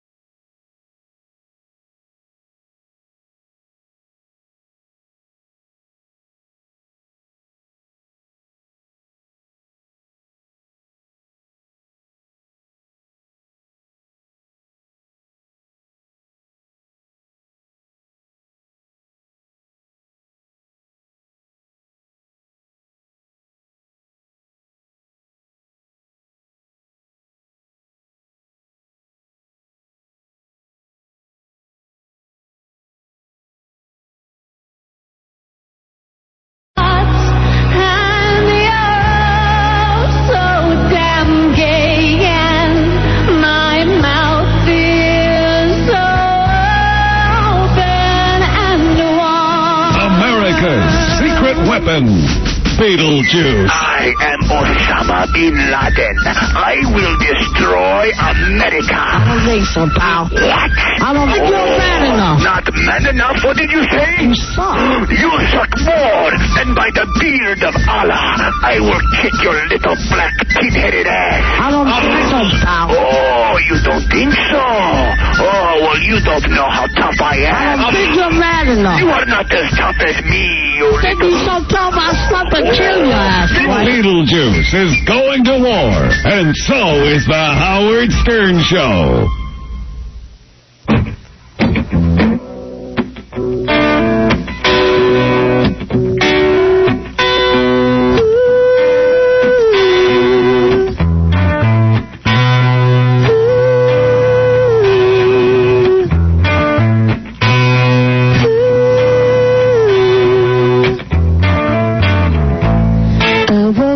I called this morning, the tone of your voice was a warning that you don't care for me anymore.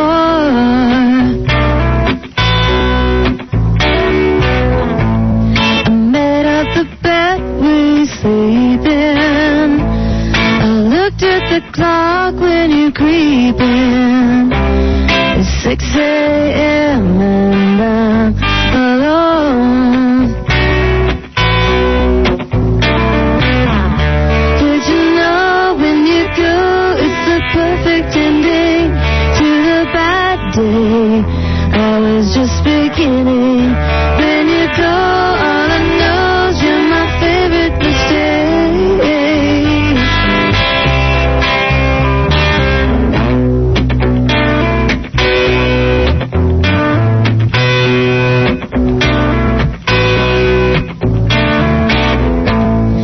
Your friends are sorry for me.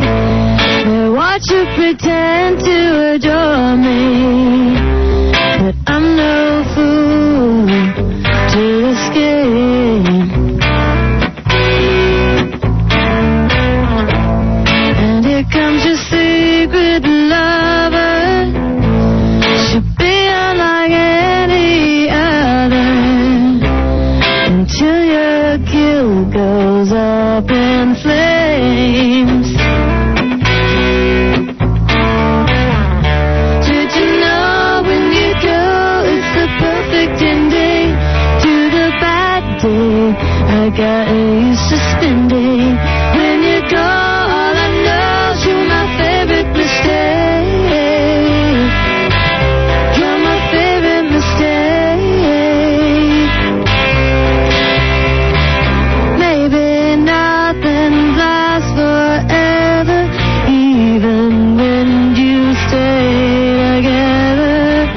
I don't need forever after. It's your laughter won't let me go, so I'm holding on this way.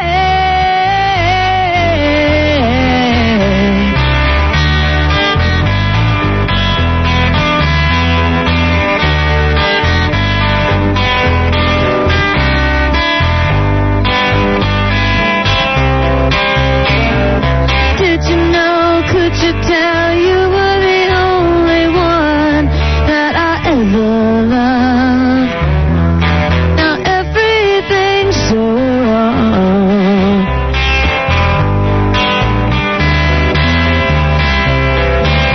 Did you see me walking by?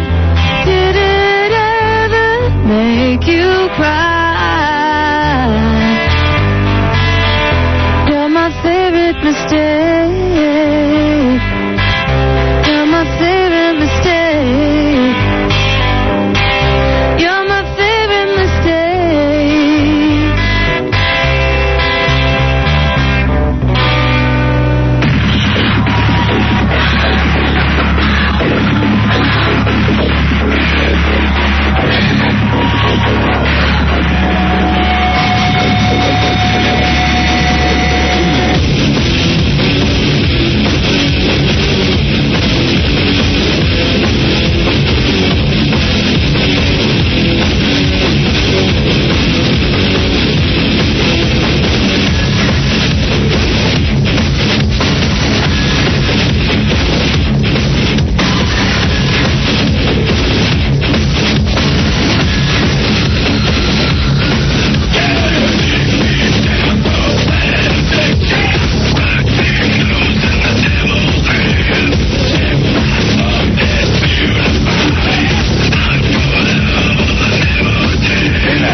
Hey now, what's happening, baby? Yeah.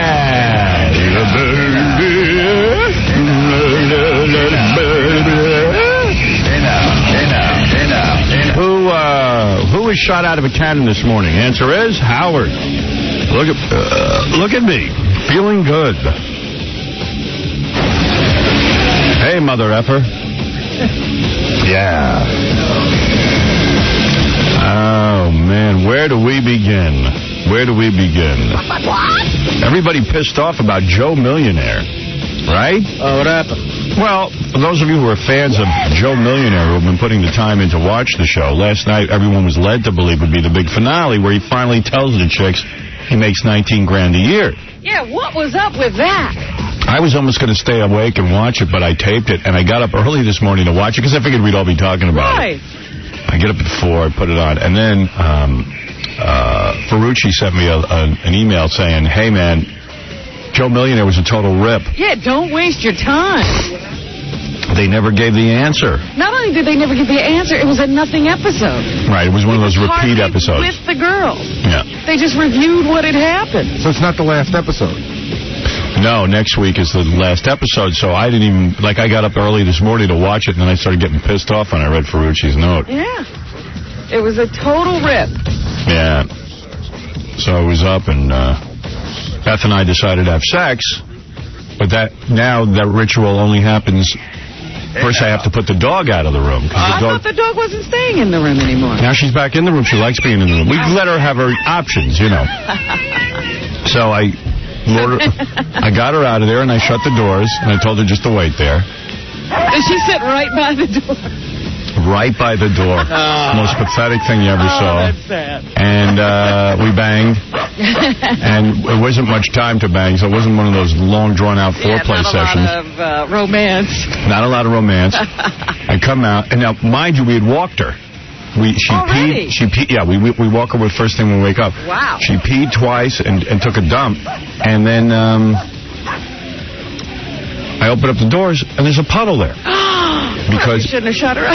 Yeah, she was pissed at us, and literally did it because she didn't have to go, and she's been real good. She's been real house. Does your dogs do that? It almost seems like people tell me that it's not spite, but I think it is spite. Yeah, that sounds like communication to me. Beth thinks it was. Yeah, it is communication. Yeah. Beth thought it was that she gets so upset she can't hold it. What it's all about, but it's more like a pissed off. It seems like it's a pissed off gesture. So I have to scold her.